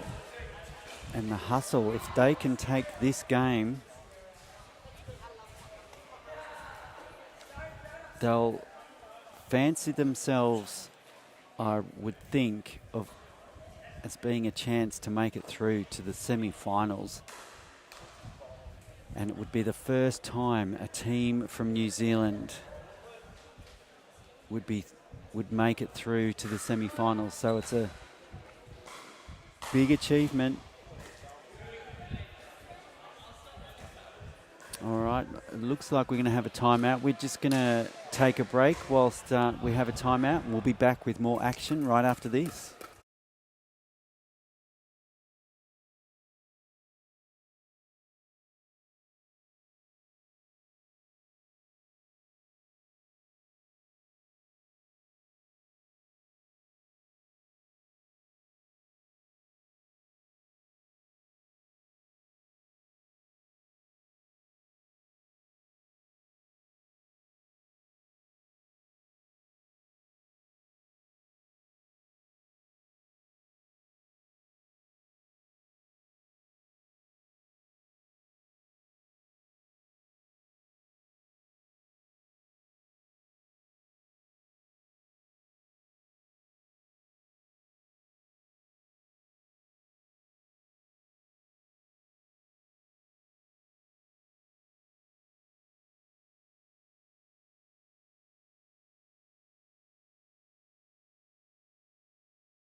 Welcome back to MLP Australia, live from Vietnam.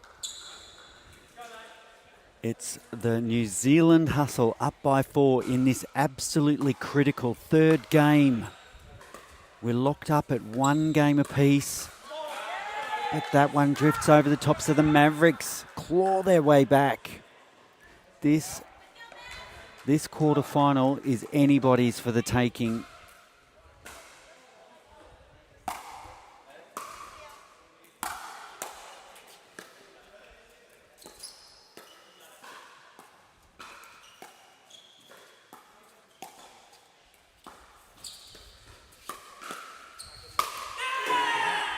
And great play from the hustle. And again, it's that dinking prowess of Esquivel that's setting up that big JT put away. And it's not coming back on that forehand from JT. Oh gosh, no. That's a big put away.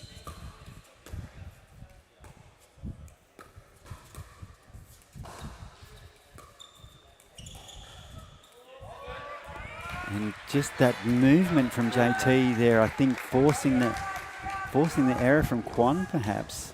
And he moves so well on the court.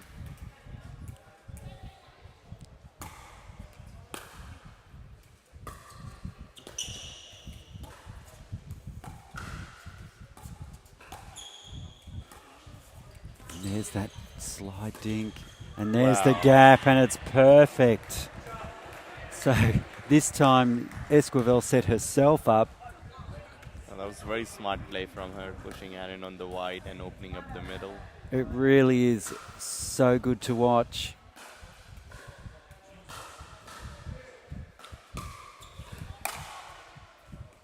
Oh.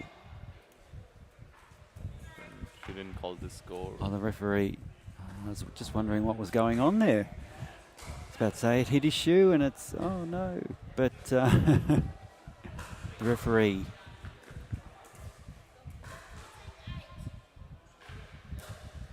So it's 14-8.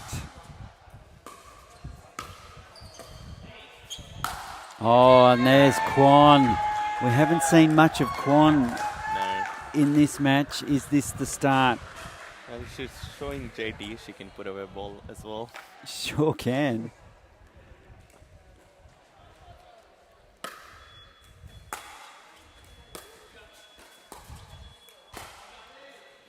Nice. By Quan. Oh. And that threatening of the Ernie from Esquivel, I think, made Quan change a shot and force the error. Yep.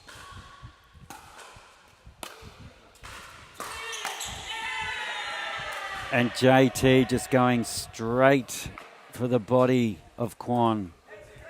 Big drive. Okay, the coach Coco has called the timeout. And we're going to have a timeout. So it's a big lead now here for the New Zealand Hustle. They're up 16 points to 9. What can the Mavericks do to get back into this, Sumi? It's a big task from here. I think Blitz needs to exploit some of the Michelle's weaknesses, if there are any. Yeah, Aaron needs to insert himself into the game, because he does have that mix of shots that can cause trouble, particularly for JT, who doesn't have the experience of Esquivel. Blitz has got all the experience, and if he can keep JT honest down the line, they've got a good chance. Exactly. And he's just got to find a way of tapping into that experience and bringing it to the fore right now. Oh, some perspiration just on the court.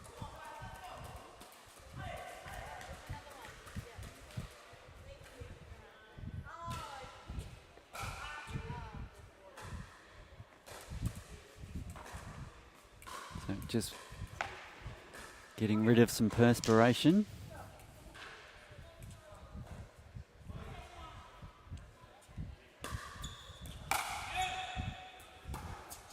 Oh, great deep return from Quan.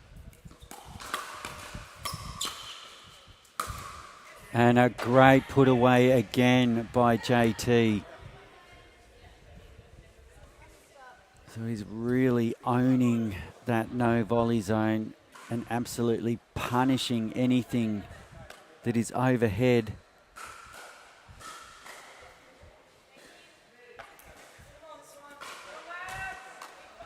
So the Hustle out by 8.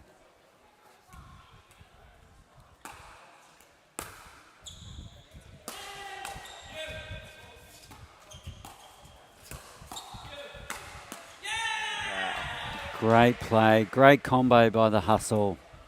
I think they need to bring the pace down on that first drive from JT or from Michelle. They've got to try something, because the Hustle are only 3 points away from taking game number 2. It's now 1 point away. I think it brushed off her shoulder.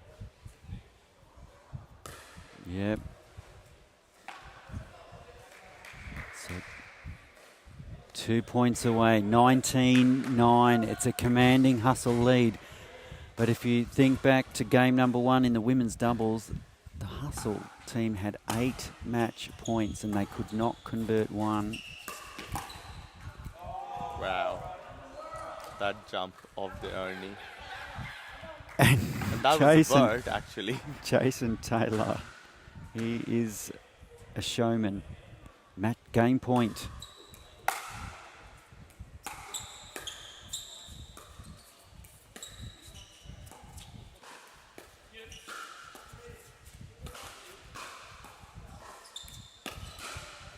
And there it is. The New Zealand Hustle have made short work of the Melbourne Mavericks in the first of the mixed doubles. It's and a big hug from Jason Taylor for Michelle Kwan. Michelle had to face the full force of Jason Taylor there, but it's the New Zealand Hustle who have taken a 2-1 lead here in the quarterfinals against the Melbourne Mavericks. We'll take a quick break and be back with Game 4 right after this.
Welcome back to MLP Australia. This is game number 4 of the quarterfinal between the Mavericks and the Hustle. It's do or die for the Mavericks. They must win this game to have any chance of advancing.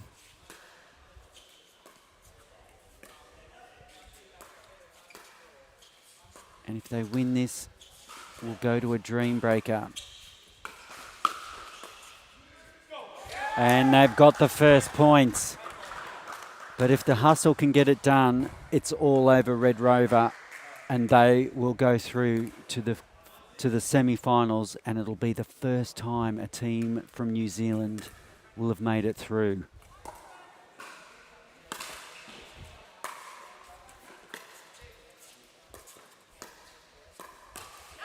Oh, good speed up. That's a great speed up from Sterling to the Hall of Famer, Gabrielson.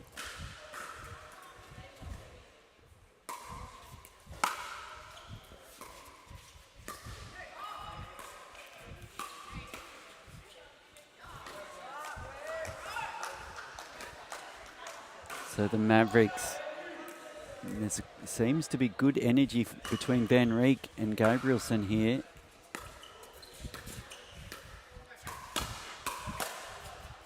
Oh, wow. Gabrielson, that's why he's inducted in the Hall of Fame. Yep. How fast are those hands? It's been so amazing to see him back on the courts. We missed him so much on the Gold Coast. We did. We absolutely did. So did Melbourne.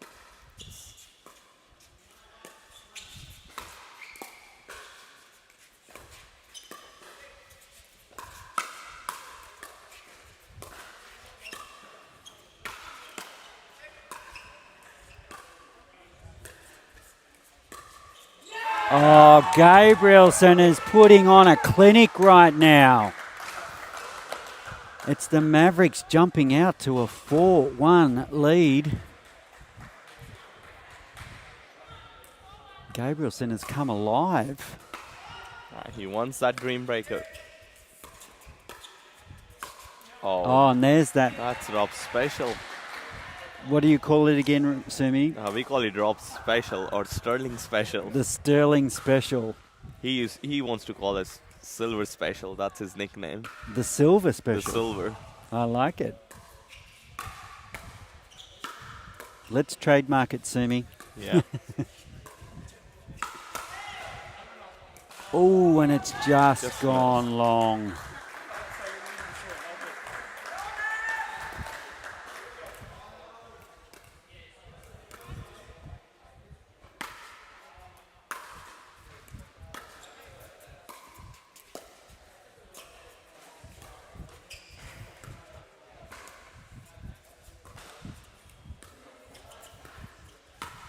Oh, Rose Van Reek just threading the needle.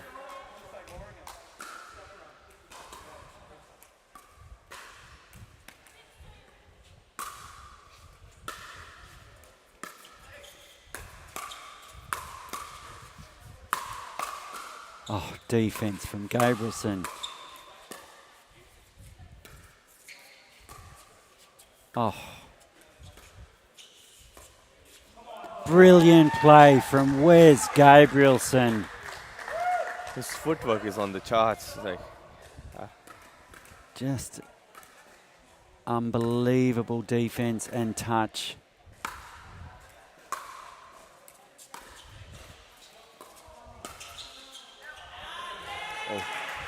she went for the shoulder check, just missed.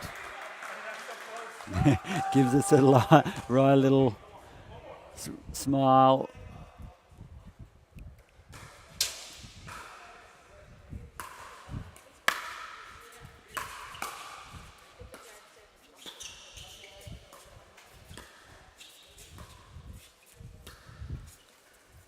What? Oh, ATP. great ATP from Rob Sterling. I thought for a minute there Gabrielson was in a great position to defend it.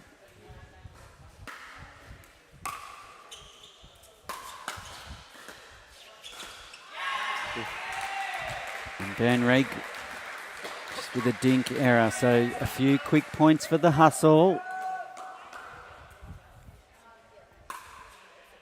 Nice shape on that serve from Sterling.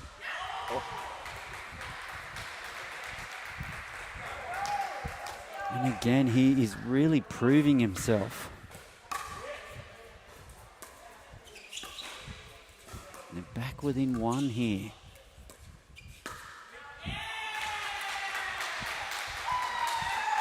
And now we're all locked up at 7 apiece.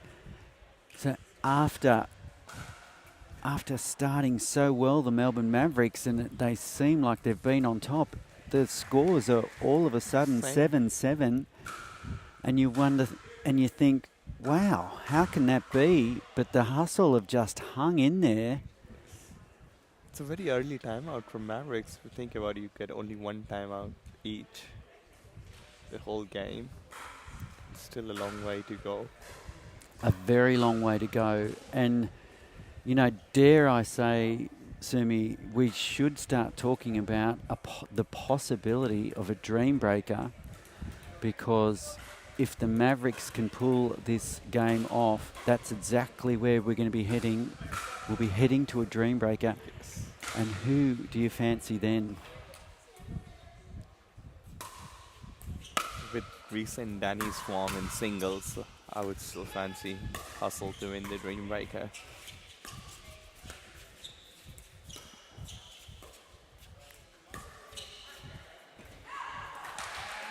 And wow, that's the first lob I've seen Wes Gabrielson ever miss. Lovely deep serve from Townsend.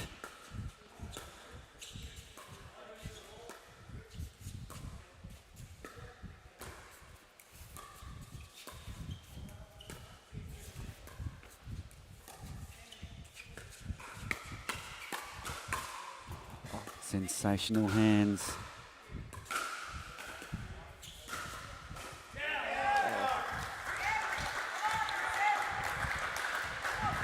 It's that same backy dink.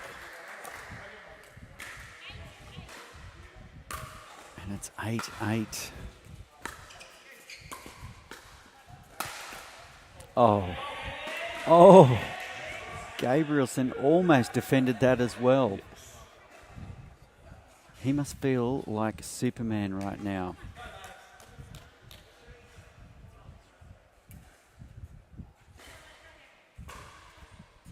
One-point lead to the Hustle. Oh, I liked how Rob came in and took that on the volley. Even though he didn't make it, it sends a message.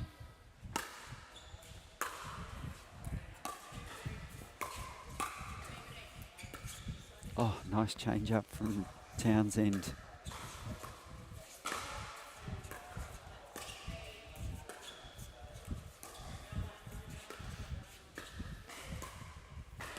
Great dinking. Oh, wow. Oh, What a spot. brilliant play by all four players. He didn't try to do too much there, just made sure the ball was kept low. He is playing out of his skin here, Rob Sterling. Going head to head with Hall of Famer Wes Gabrielson on his.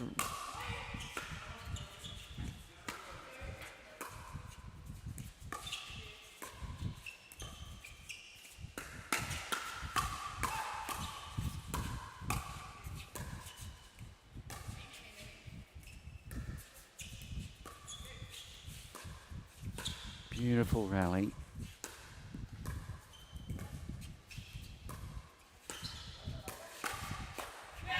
And a great speed up from Wes Gabrielson, just showing his experience. It's a very tight game. It is super tight.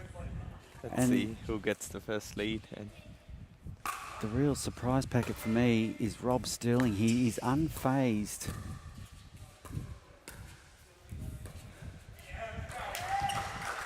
But it's the Mavericks. I must have put the mocker on him, Sumi, but with that error. And it's the Mavericks who will be changing in front here. 11 points to 10. If the Hustle can get it done, they're through. Yep. But if the Mavericks can win this, we're going to a dream breaker. And then it's anybody's match to win. So there's a lot to play for. This is the quarterfinals of the MLP Australia, live from Vietnam. It's getting late in the evening here. The other quarterfinal has concluded. We can say that that quarterfinal was won by, I believe it was the Crocs. 3-0 clean sweep. Yeah, it was a clean sweep. That surprises me. A 3-0 clean sweep. After the Vipers have really been playing the lights out. So we'll be seeing the Crocs in the semis tomorrow.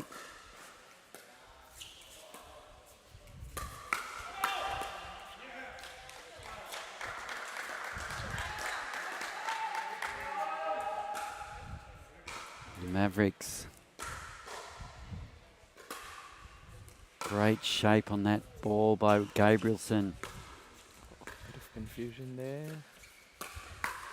Oh, and Sterling Says not today. going right at Gabrielson.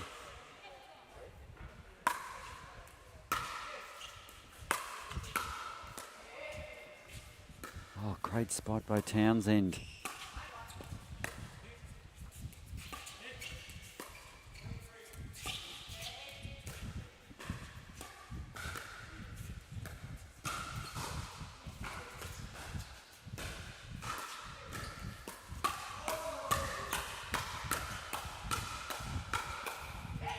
Oh. Stop it. Oh, my word. Oh, Wow. that Point had everything. that was unbelievable play. So reset after reset. And that speed up from Sterling was big. That was massive. They're combining so well here, Sterling and Townsend. They refuse to lie down. It's 12 all.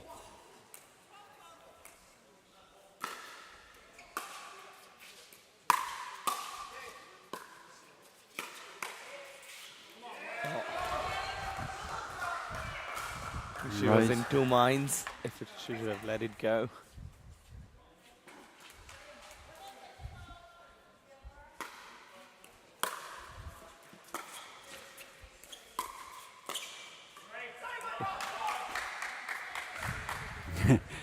Gabrielson just helping that over, but So we're still tied 13-13.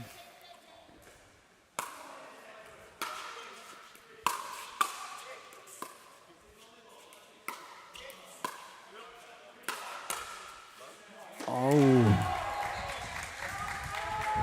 Townsend just can't get it back.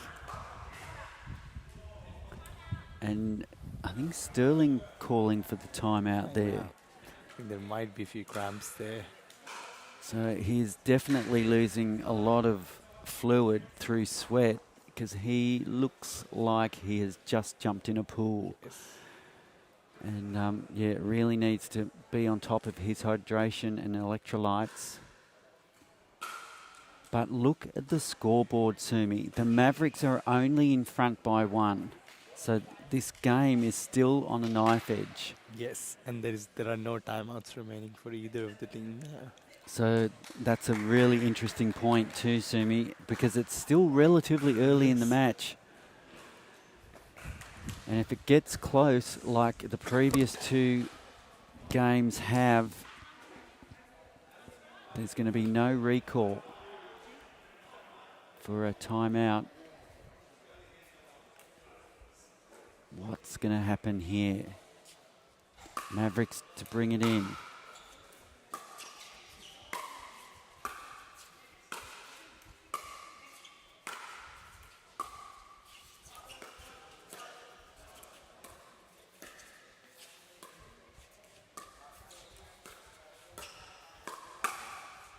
Oh, and Sterling Good speed up again. getting the forced error from Gabrielson. He's really backed himself against Gabrielson. So good to see. Has been unfazed.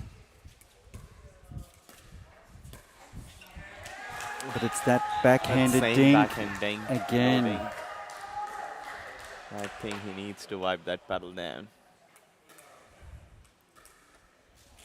I think that sweatband is so drenched, Yes. it's no longer working.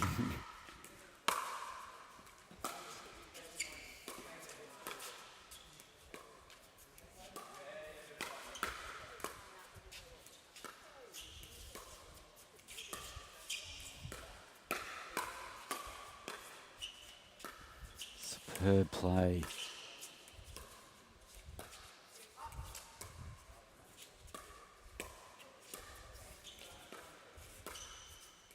All 4 players, and it just goes wide. Just missed. So the Mavericks, 2 points lead now.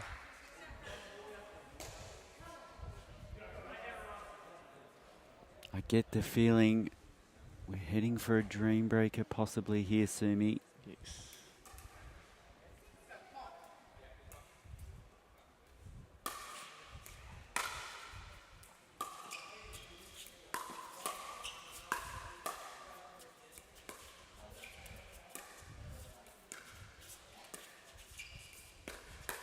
Oh, great counter from Van Rijk.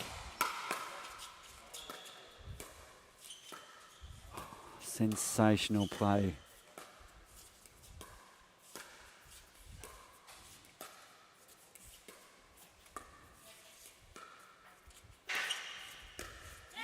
Oh, and the Mavericks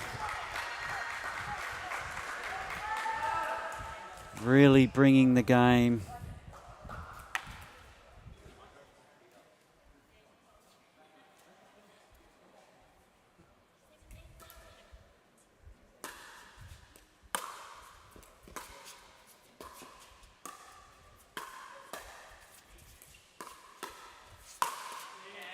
And a nice spot from Sterling right at the body of Gabrielson. There's still only 2 points in it. Can New Zealand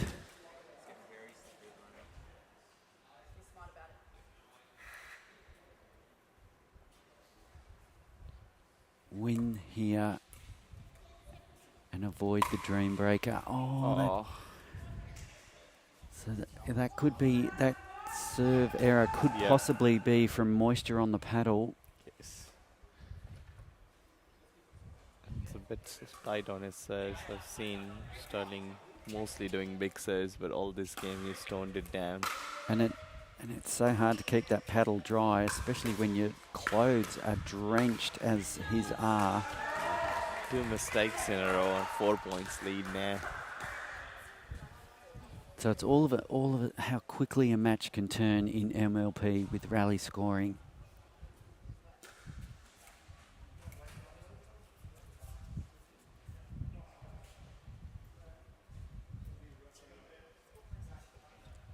I think this bit of a break will give Sterling enough time to dry his paddle off.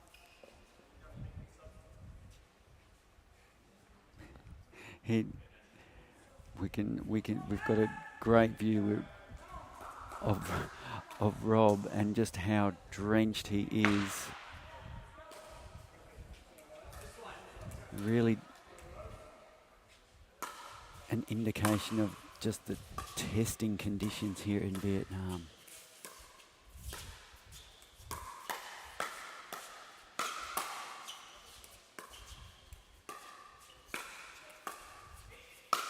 Oh, confusion over the...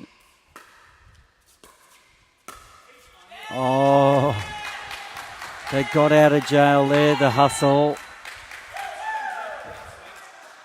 There's a big point. 3-point gap still. Can they reduce it further?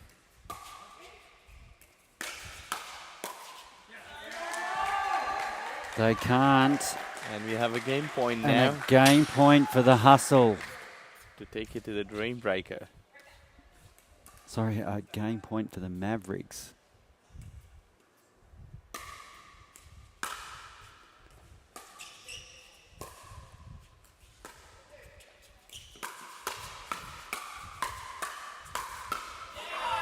And the hustle refused to lie down. They don't want to dream if they don't have to. And what do we... Oh no, they can't take the time out. Gabrielson thought they could take a time, and that comes back to the point that that you mentioned before, Sumi. They took their timeouts early. Very early. And it's at moments like these where they really come in handy. And Van Rieck got that. And that was a tired shot from Van Rieck. 2-point game. Now the Mavericks are frozen on 20.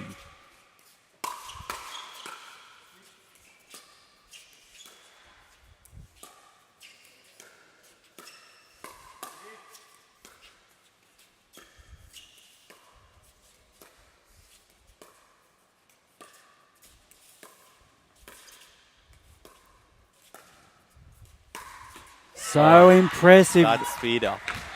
Sterling just clipped the paddle of Van Rieck, and it's a 1-point game. And it's so hard to get away from that speed up when someone is going through you cross court. It's most likely going out, but it's very hard to get out of the way. Absolutely, unless you're from the Matrix. Oh. Big mess. And it's second match point, game point for the Mavericks. Are they dreaming of a dream breaker? Wow, Oh. that's Sterling special. He has tied everything up at 2020.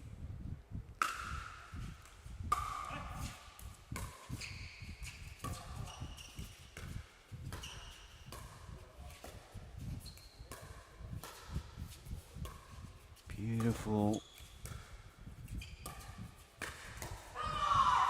Oh, that's a distraction.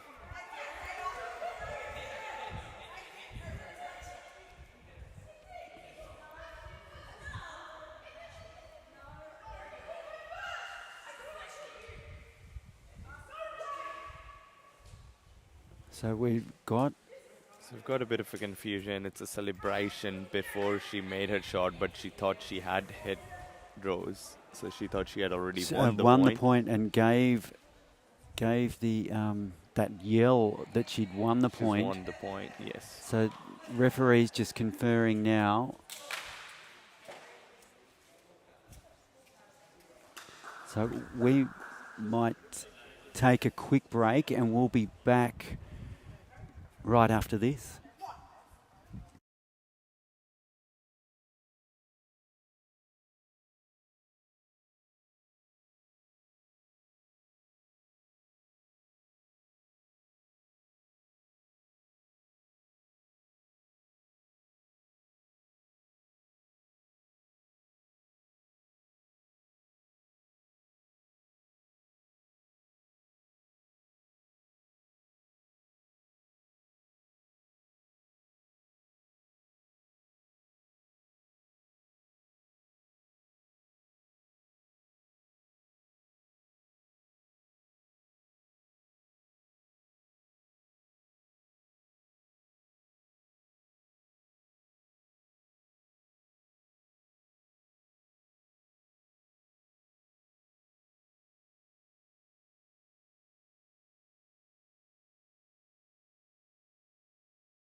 All right, we're back live here at MLP Australia, live from Vietnam. So the referees have conferred. It looks like the decision has been made in favour of the Mavs.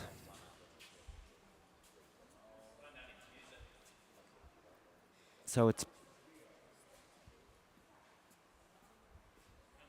Oh. Yeah. All right, so we have the Mavs on a match, on a game point here. 21-20.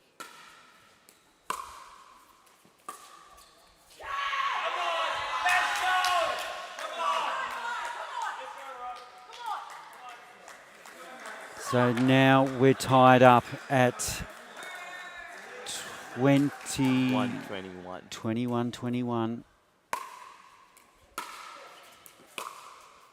Oh, and the net roll in favour of the Russell and in favour of the Hustle, and you can hear a pin drop in the stadium. And we've A got a game point, a match point for a semi-final berth.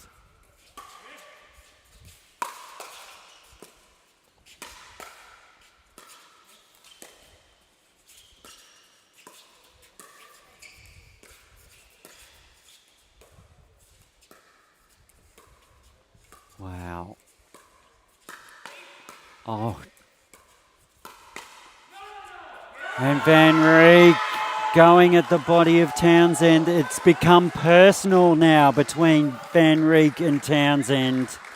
Game's on, 22-22. 22-22.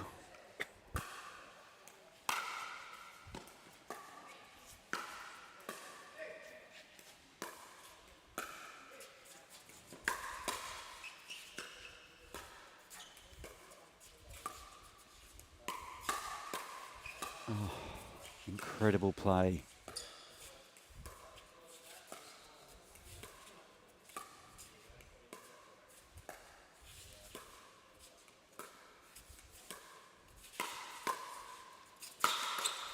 And just slightly elevated from Sterling, and Van Rieck pounces. And it's a game point now for the Mavericks. And you can see all the sweat on the court, and that's where that ball skidded. It's...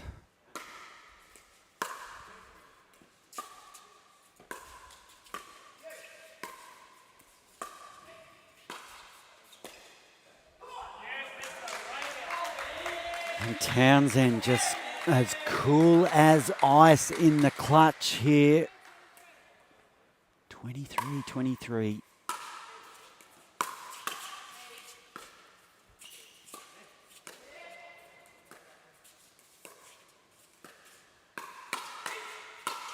Oh, Van Rieck.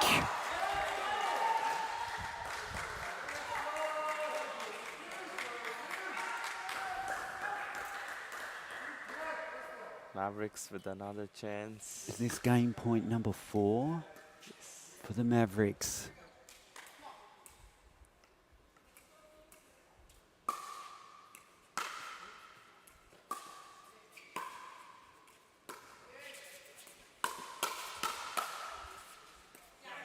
And it's in. And we are going to the dream And breaker. we're heading to a dream breaker. The Mavericks have hung on to win an absolute nail-biter and controversial second mixed doubles, and we're heading to a dream breaker. So both teams now will be deciding who their lineups will be. I'm not sure who won the toss. So we might take a quick break and we'll be back right after this.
Welcome back to MLP Australia. It's quarterfinal time. Everything is on the line between the Melbourne Mavericks and the New Zealand Hustle.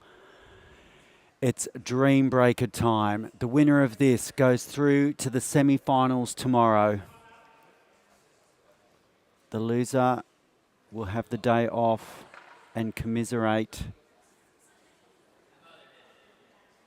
And when you look at the lineups, there is not much in this at all. Sumi Rajpal and I,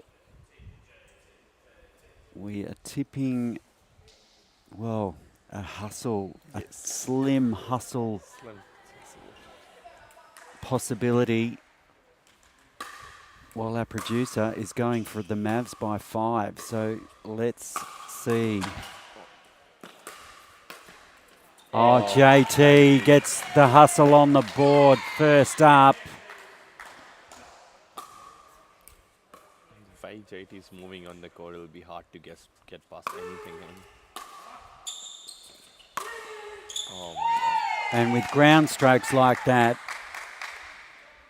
he is such a formidable force.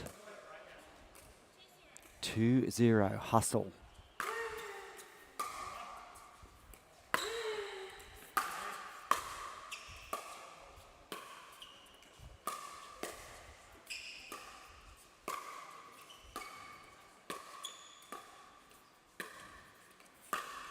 Oh, and Gabrielson. Well, it's He really made Gabrielson. Taylor work there. Yes. Going down the centre. Oh, and Gabrielson gets the last point. So it's a 3-1 lead to the New Zealand Hustle. JT's so involved, he's forgotten to come off the court. Oh, so we have Rose going against Rob. So JT subbing in for Matt Carter and just showing his inexperience in Dream Breakers. And we've got a mixed lineup here. So women's champion Rose Van Rieck going up against Rob Sterling. And Rob Sterling, just a powerful forehand cross court. And it's the hustle. Out to a 5-1 lead. Great deep serve. Oh, and Van Rieck just can't get the roll. She does not look intimidated by this 1 ounce. In fact, I think Van Rieck relishes this opportunity. And there you go, Van Rieck.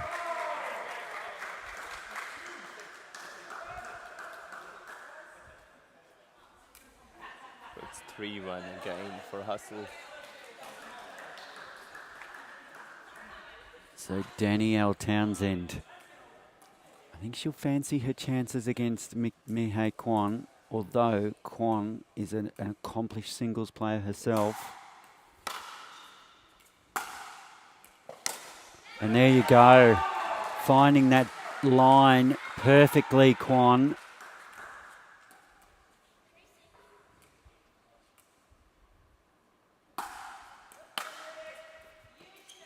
And that deep serve gets a cheap point for the Mavericks, and they're back within 2.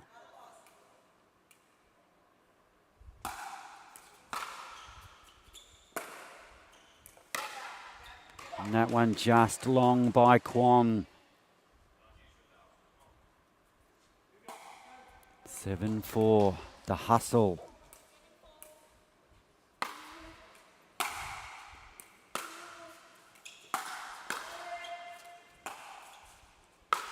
And a great put away from Danielle Townsend. So they split the points there, 2-2 apiece. So it's the Mavericks down by 4. And we have Aaron going against Michelle Esquivel. This is an interesting matchup. Michelle will fancy her chances here.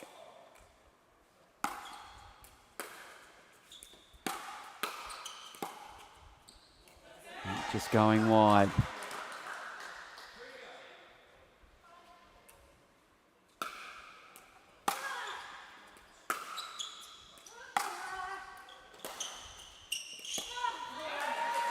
And that one just handcuffed Esquivel. And it's back to within 2.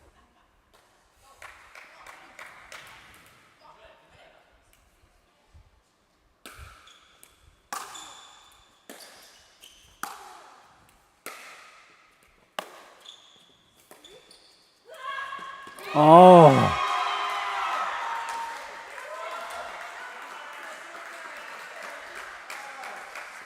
Aaron has got back the Mavericks in the game. He certainly has.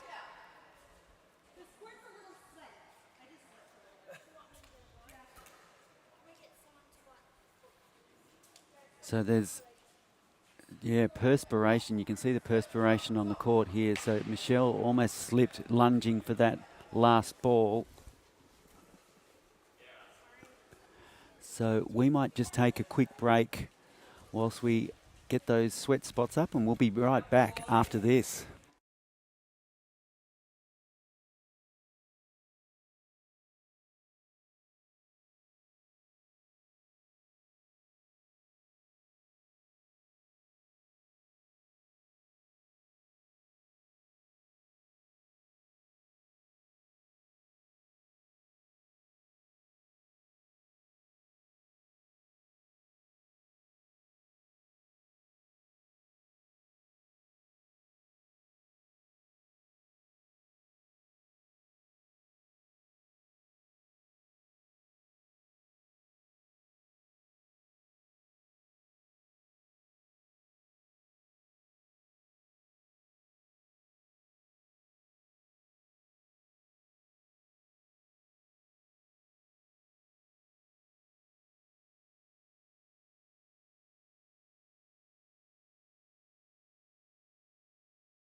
And welcome back. So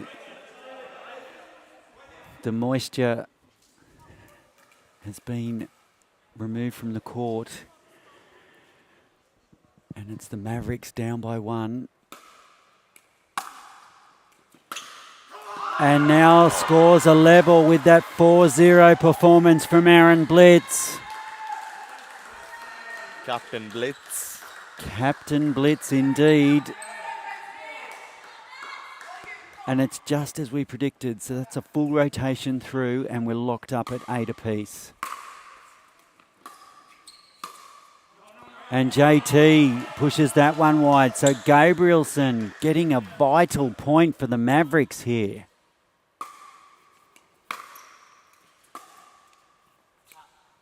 And Taylor had his heart in his throat as that one just bounced out.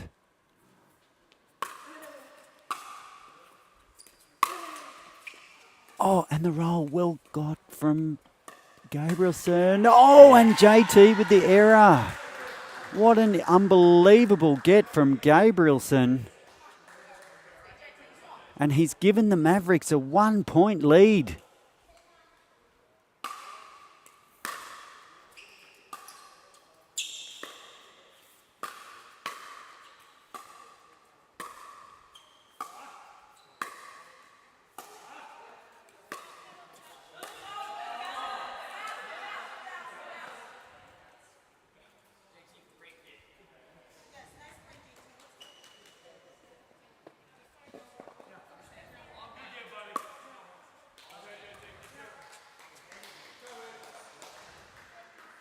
So 10-9.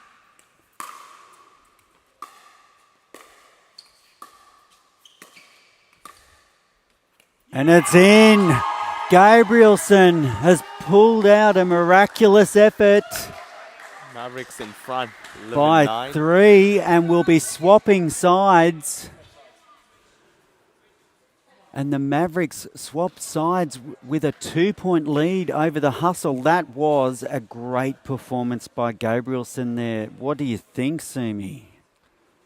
I think Aaron Blitz and Wes Wilson, they've got them back Well, and ahead. will that be the difference in this match? I think it all depends on Sterling. Can he get the vital 4-0? Well, if he can get a sweep here against Van Rieck, it would help their cause, but wow. Van Rieck is something special.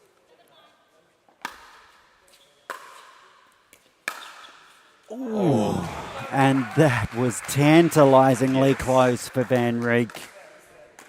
If she makes that, she had it. She is going to give it all she's got.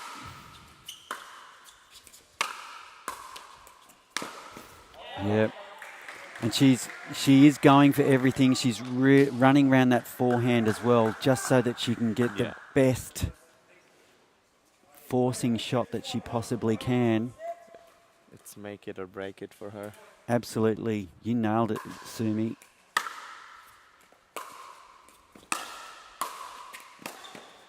Oh, what a get from Van Rieck. And that could be a valuable point for the Mavericks.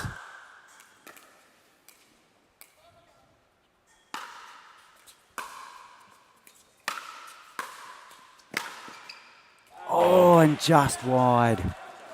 That's another great effort from Van Rieck. That's twice now she's managed to get a point against Sterling. So back to 12-12.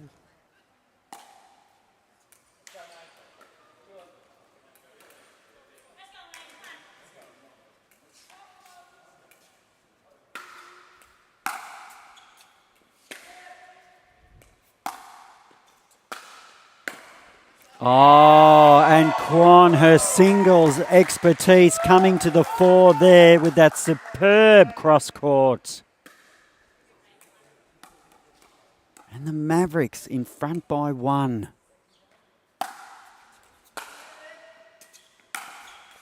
Oh, Kwon. It was tight, that one. Could have gone either way. Could have. And we're locked up at 13 apiece.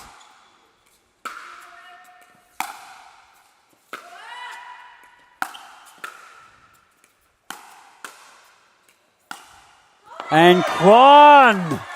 A superb cross court. Beautiful dipping shot from Kwon.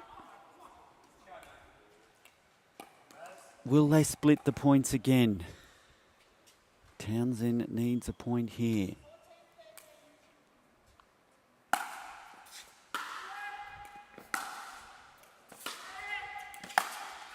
And she does. She's managed to split the points again.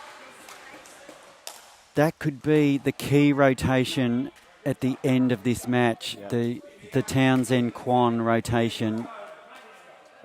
Can Michelle get a point this time? Michelle needs a point.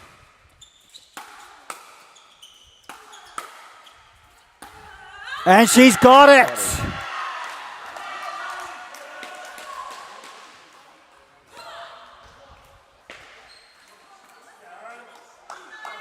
And now it's the New Zealand hustle up by 1.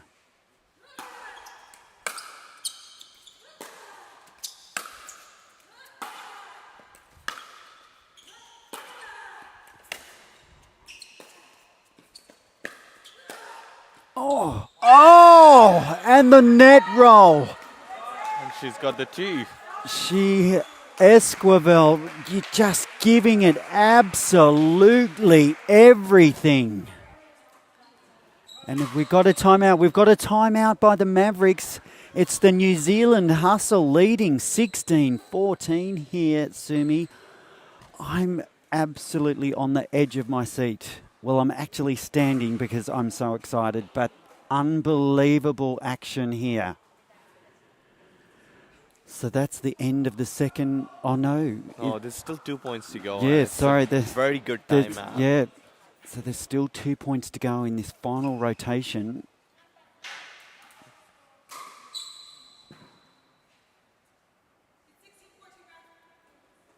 if Michelle Esquivel can get another point here, That'll be massive for them. it would be humongous. And it's long, and Michelle Esquivel has done exactly that. Sumi, can she do the impossible here and do a sweep of her own?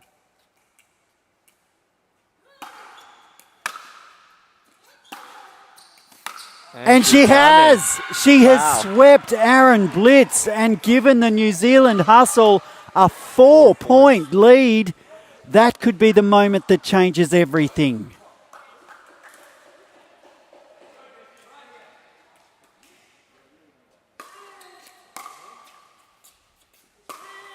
Oh, superb shot from Jason Taylor.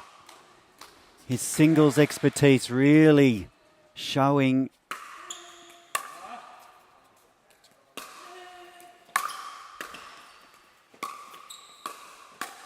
Oh, Gabrielson!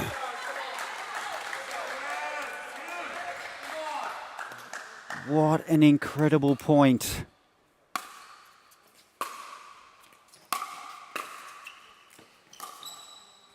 Oh, wow.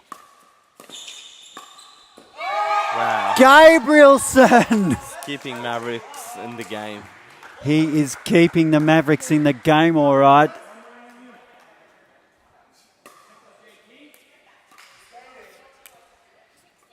This is why he's in the Hall of Fame. And Gabrielson and JT have split the points. Is that enough for the Mavericks? We've got a game point on Sterling serve. So a match point here.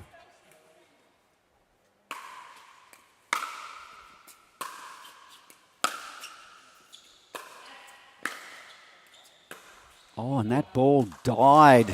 So Rose Van Reek keeping the Mavericks in it. 17-20.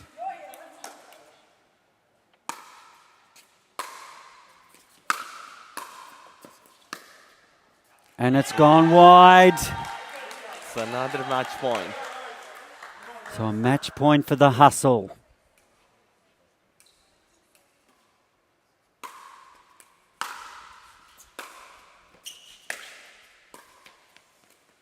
And that's a superb shot from Sterling. And that's game. And that's the game. What an incredible finish from the Hustle. The New Zealand Hustle, for the first time, have made it through to the MLP Australia semi-finals. What a fantastic team performance. Sumi Rajpal. That was one of the best ring breakers. Absolutely. What an incredible dream breaker. And the person that broke the dream breaker wide open had to be Michelle Esquivel. Yes, that 4-0 clean sweep. The for 4-0, Blitz. absolutely. After being swept herself by Aaron Blitz in the first rotation 4-0, she answered the call of the team and blitzed a 4-0 sweep of Aaron himself and changed the look of that dream breaker and has won it for the New Zealand Hustle 21-17 in an absolute thriller. So, what a night. We're going to call it a night. It's been an absolute cracker of an evening, and we're going to be back tomorrow evening with MLP Australia live with the semi-finals and then the big grand final. So for now, it's good night from us, and we'll see you tomorrow.